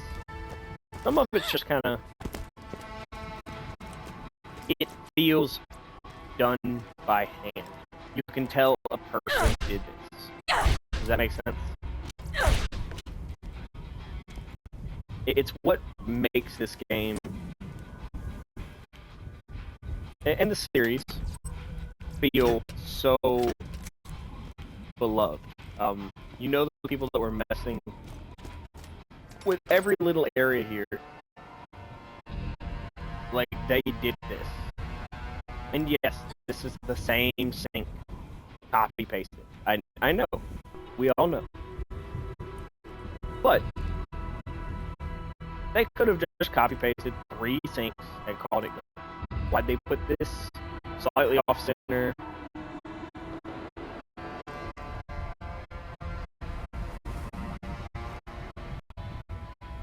And I mean, correct me if I'm wrong, but like, it sure looks to me like it's clipping on the bottom. You see what I'm saying? Like, that I love that. In the best kind of way, is it obviously clipping? I don't know.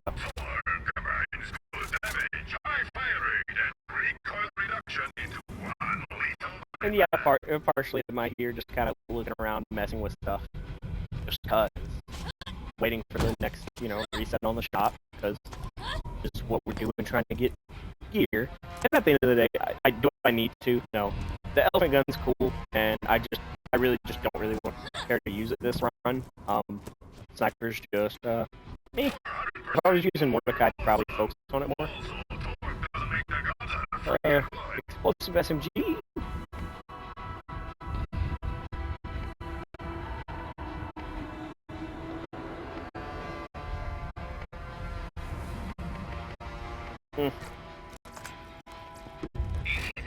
Not really.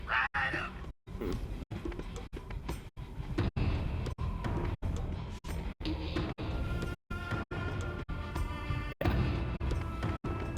That's well, that ain't mine. That's for sure. Nope. We're out of here.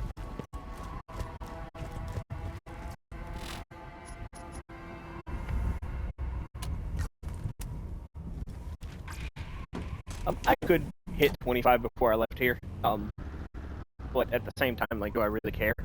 I'm gonna get up next to this, and then I'm gonna go grab the Amazon package that I got dropped off. I'm gonna get up right to the battle right here, and then kind of. How about that? I mean, you just gonna murder the crap out of him, all right? Yes, sir. Yes. Like I said, I'm gonna grab that really quick, and then I'll pop right back in and hook us up.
Alright, guys. That is all taken care of.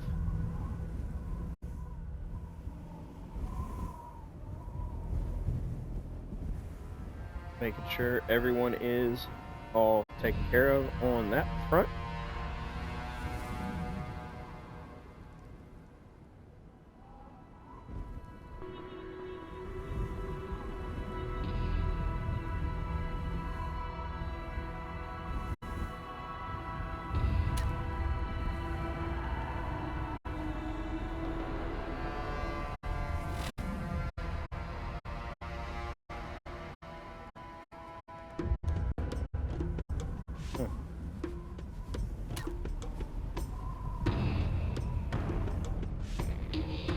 Alright, so this is Mad Mel, kind of a play on Mad Max.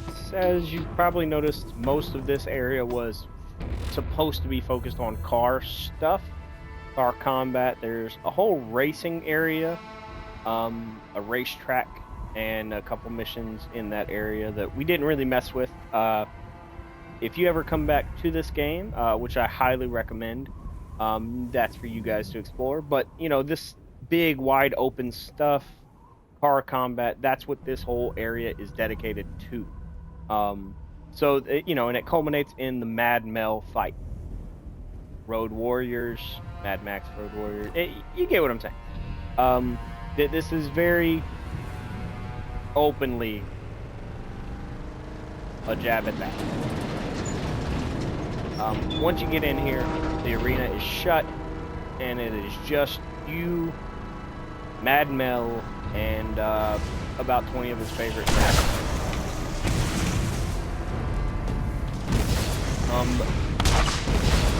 If you're not super comfortable with the car combat yet, the auto targeting is probably one of his best friends in this case.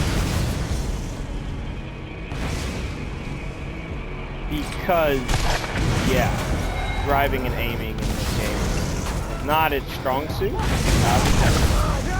It was not designed as a racing game, that's for certain.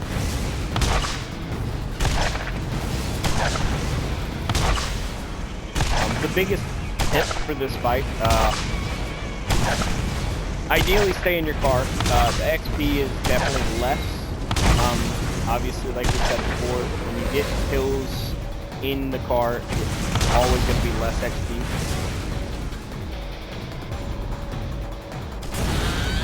You just get less XP when you're in the vehicle.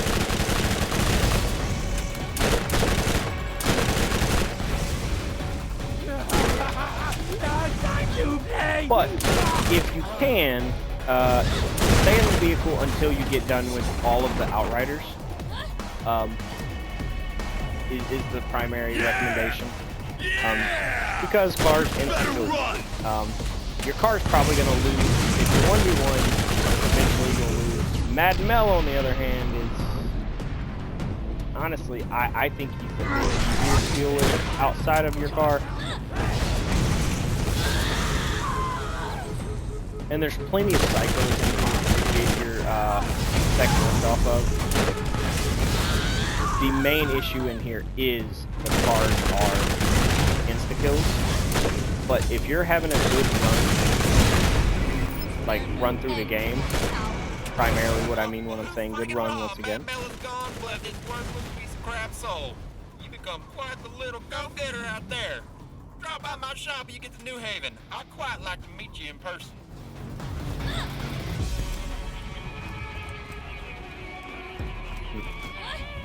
Make money. There should still be quite a bit of stuff here, but Mad Mel doesn't typically drop much.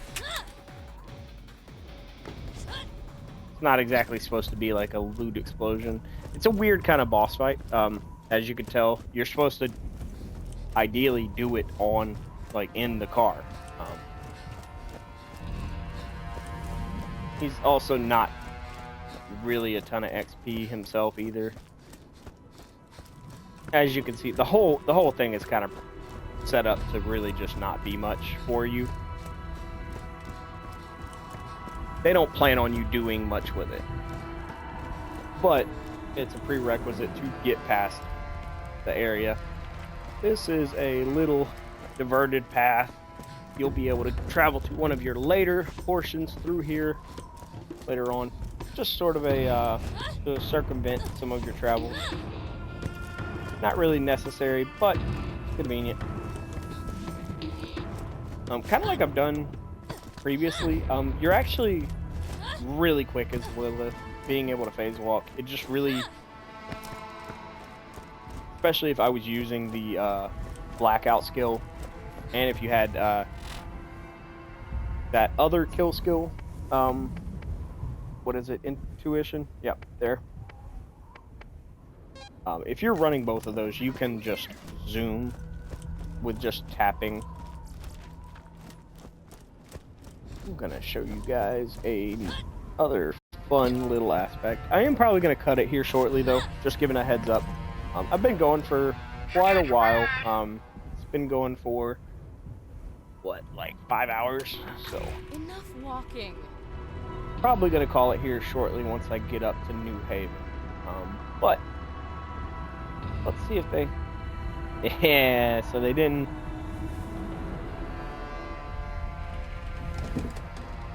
So, Claptrap there doesn't exist. Like many things. I've received proof of Mad Mel's demise. Claptraps everywhere will rejoice. Please wait while I enable access to New Haven. So they didn't fix this either. So, as you can see, although Claptrap doesn't exist, he definitely knows I exist. And thus, he is incapable of moving while I am there.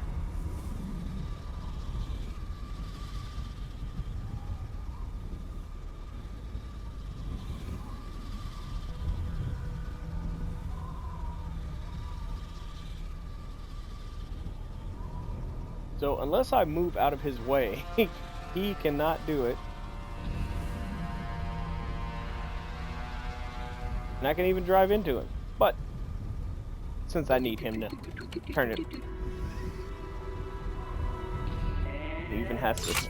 I even have to let him get out of the way, even. But just another funny little thing. I'm surprised they didn't actually fix it, since they were so aggressive with some of the other out of bounds stuff. And even closing the gate that Marcus drives in from. Or, my bad, solidifying the gate. So, this is New Haven. Or should I say this is the entrance to New I'm Haven. transmitting to inform you that I've made a decision I think you won't like. As administrator of New Haven, I am responsible for the well-being of its citizens. And in that capacity, I must keep the road to Sanctuary closed for now. Baron Flint's tribe and that infernal contraption of theirs are out on the salt flats, and I don't want citizens getting killed trying to get past them. So, that is Helena Pierce. Listen to this, mud dwellers. Skipping all the details that would confuse the lot of you, I have concluded that the vault is more than likely genuine. In addition to that fact, which has probably burned a hole in your brain, the vault can only be opened once every 2 centuries, and that time is about to arrive. There are more important things to do here than chase after some fairy tale. Oh, this is our 4th weapon slot. Real. Scooter asked me to tell you about a little something he needs done. You should ask him about it. Come They on want in, us poke to turn around. on the I power. wasn't born in no barn, all right? Well, actually, Now, Scooter I was, wants but us to all check I'm on saying is TK. you don't believe people run around talking about magic doors, spewing out treasure and the like, all right? Now the problem is, TK has TK's a good dude, Wow, now. but as we know, TK's got a lot going on. You know, he's a little blind, missing a leg, you know, and he don't live in the nicest place. You know, Claptrap lived in that neighborhood. It can't be a great neighborhood if Claptrap lives there, right?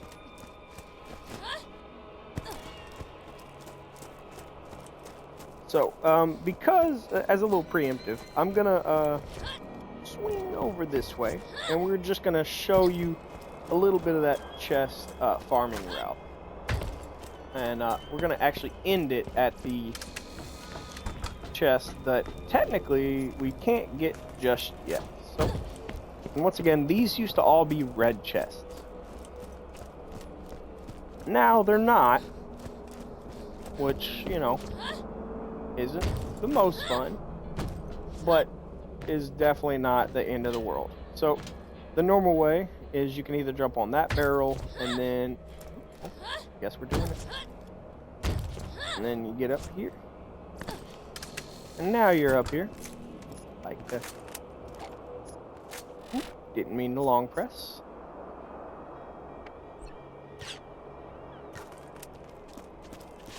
And then you'll just straight off here.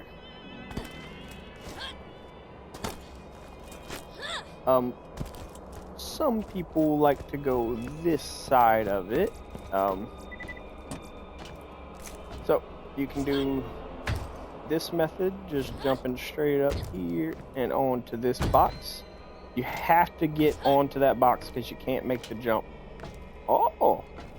Okay, well, you typically couldn't. That's weird. They must have rounded that edge off. But then you get this box.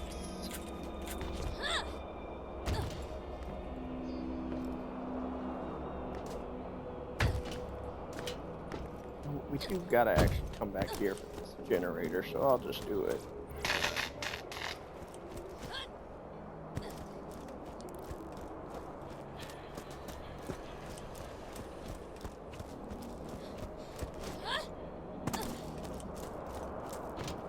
But ideally, you would take that, you'd come straight off there. So you go over there, grab that, then hop up there, grab that, come straight over here. Hop over this way. Jump straight on over. Right here.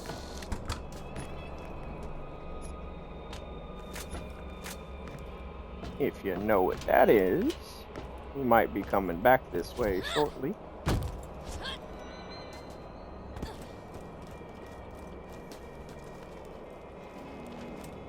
And because of that, I skipped one right there. So, that's what I was talking about. We'll be there shortly. But, right here is another chest, which you can actually see doesn't spawn in yet, because obviously that's not very well hidden.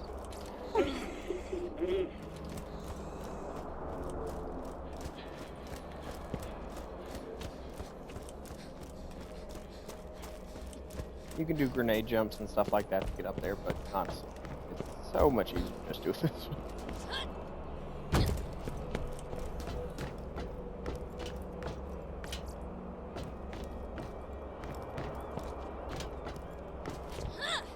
So, for that chest over this way, you jump over to this, onto the wall, onto the awning. You gotta go to the far side.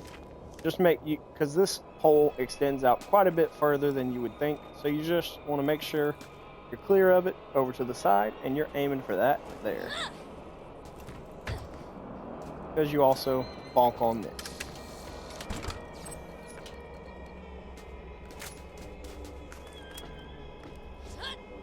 Surprise, surprise. Hop right on over. Free and clear.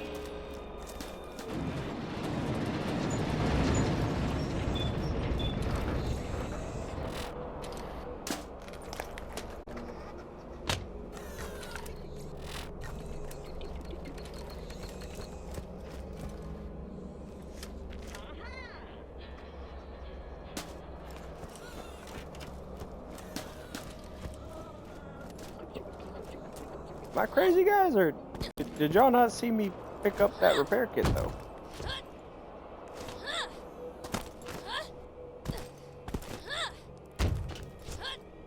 I mean, I'm not saying it was the right repair kit, but, like, it let me pick it up.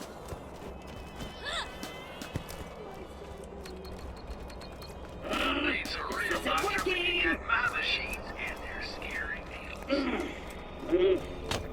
just because, like, now I gotta go find out what the hell did it let me pick up. Obviously you have the gun shop here. I assume there's not gonna be anything noteworthy here, really. But there's something here. There's a second gun shop here. You can actually see a little peeking through right there in that gap. That randomly will be open sometimes. So whenever you come into New Haven, it's always worth to check that out. It's not that it like actually has a chance at being like a better chance. As far as I know, I don't think there's actual odds of it being better. Yeah, so like I 100% picked that shit up. That's crazy. Okay.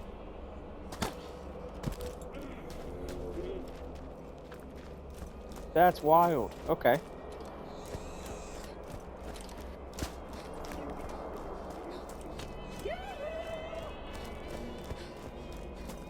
So I did in the remaster, I guess it makes you come to the correct one.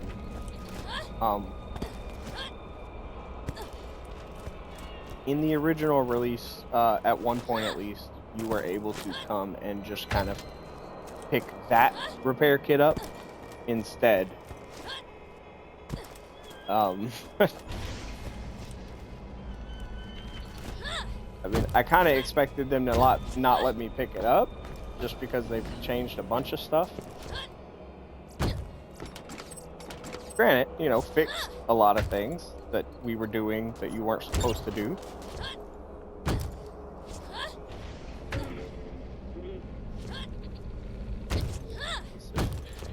You get up there from here pretty comfortably still. Oh, can't really get a strafe. But nevertheless, there's also a neat little secret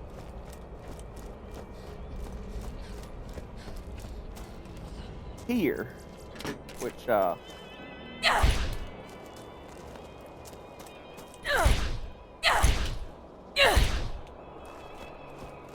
can't really see, but we can experience later on. We'll check that out together. So what I will do is once again show you nothing here.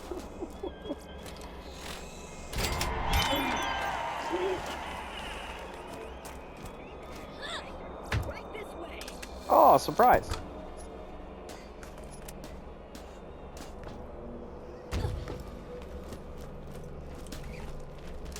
But lo and behold, he walked us straight over to it. Good luck, huh?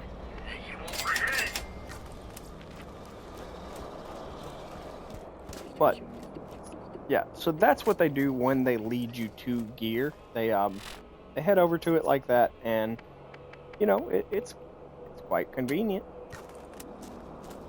Oh, the rooftop power.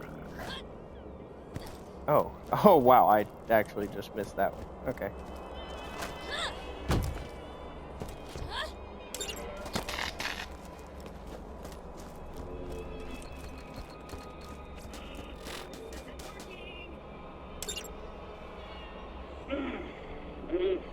Ooh, wee.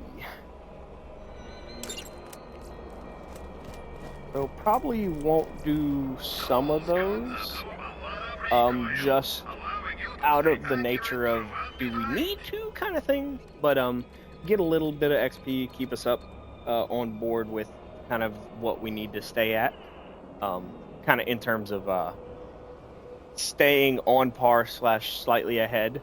Don't want to get behind is the main point. That's what you really don't want to do with this game. You never want to be like dramatically behind, having to farm random pods of enemies. You can always go to like a the guardian, like a set of guardians or something like that, and farm. Like that's good XP. The crabs are always good XP, but you don't want to have to do that. Really fast. Vladov has your needs covered. the ideal is you never have to go farm XP from something like that. Because if that's where you're farming XP, then you're in kind of a bind already. Urban Bruiser. That's great damage. But no. 3.9 zoom too? Jesus. Silent Stinger. See, that's 13 fire rate is nuts.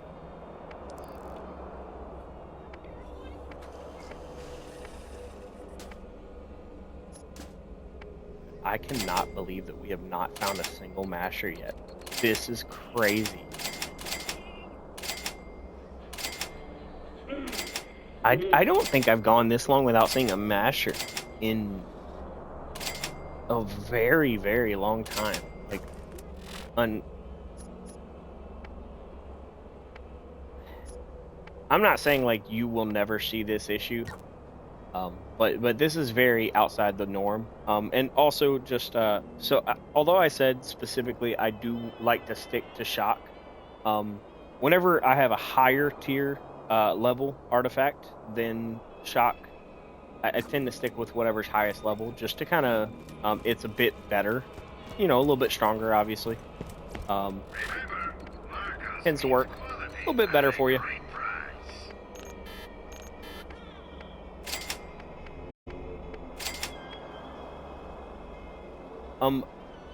Buying an SDU refills your ammo to that maximum capacity on its own. Just a heads up. So if you ever do need to get your ammo upgraded, just buy that. Don't fill your ammo. If you might want to buy the SDU, just buy that. Don't be shy. Come right By the way, this is Marcus. Remember me when you get some more creds to burn. Notice he said creds. If you need healing, step right up. Team Elemental Effect. Spark, Radiance, and Team Elemental Effect damage. That's pretty nice. If I had a team.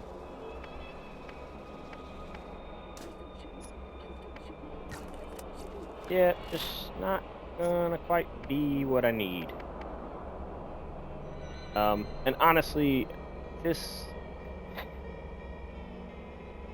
I'll sell this one. I'll sell this SMG, like, it's only there because I picked it up first. Realistically, the Defiler is gonna take one of these, this slot whenever I hit 25. You need something? I can't believe people are still coming here on that wild goose chase. There ain't no fault. This isn't working! So we will just turn in this here quest and be on our way for the day. What can I do for I'll you? let her talk to you for a second. Power to the people. And so our next mission, when we start up the next time, will be to find Tannis, the very intriguing person that we've learned about already herself. But that's going to be for next time, guys. I really appreciate anyone that does stop by, check out the VOD, check out any of the clips, anything like that. Like I've said, this is more of just kind of a fashion project. Even just streaming in general. The idea of this is for me to hopefully find something that can make something I enjoy just something even more enjoyable for me. So if anybody, English is hard, dude. But if anybody has some input, maybe that I can do a little bit better about the streaming side of things, that'd be great. Or if it's even just kind of questions, comments, concerns about the games, let me know. I'm game for kind of whatever. Let me know. Like I said, I'm probably gonna stretch from this into other stuff, maybe more probably including like real life stuff. Some of the other hobbies I'm into. I'm into Pokemon cards. I'm into anime. Other like movies, all kinds of stuff like that. So we'll go from there. But I really appreciate it today, guys. We will probably catch y'all on the next one. I will catch y'all later. Thanks. Bye.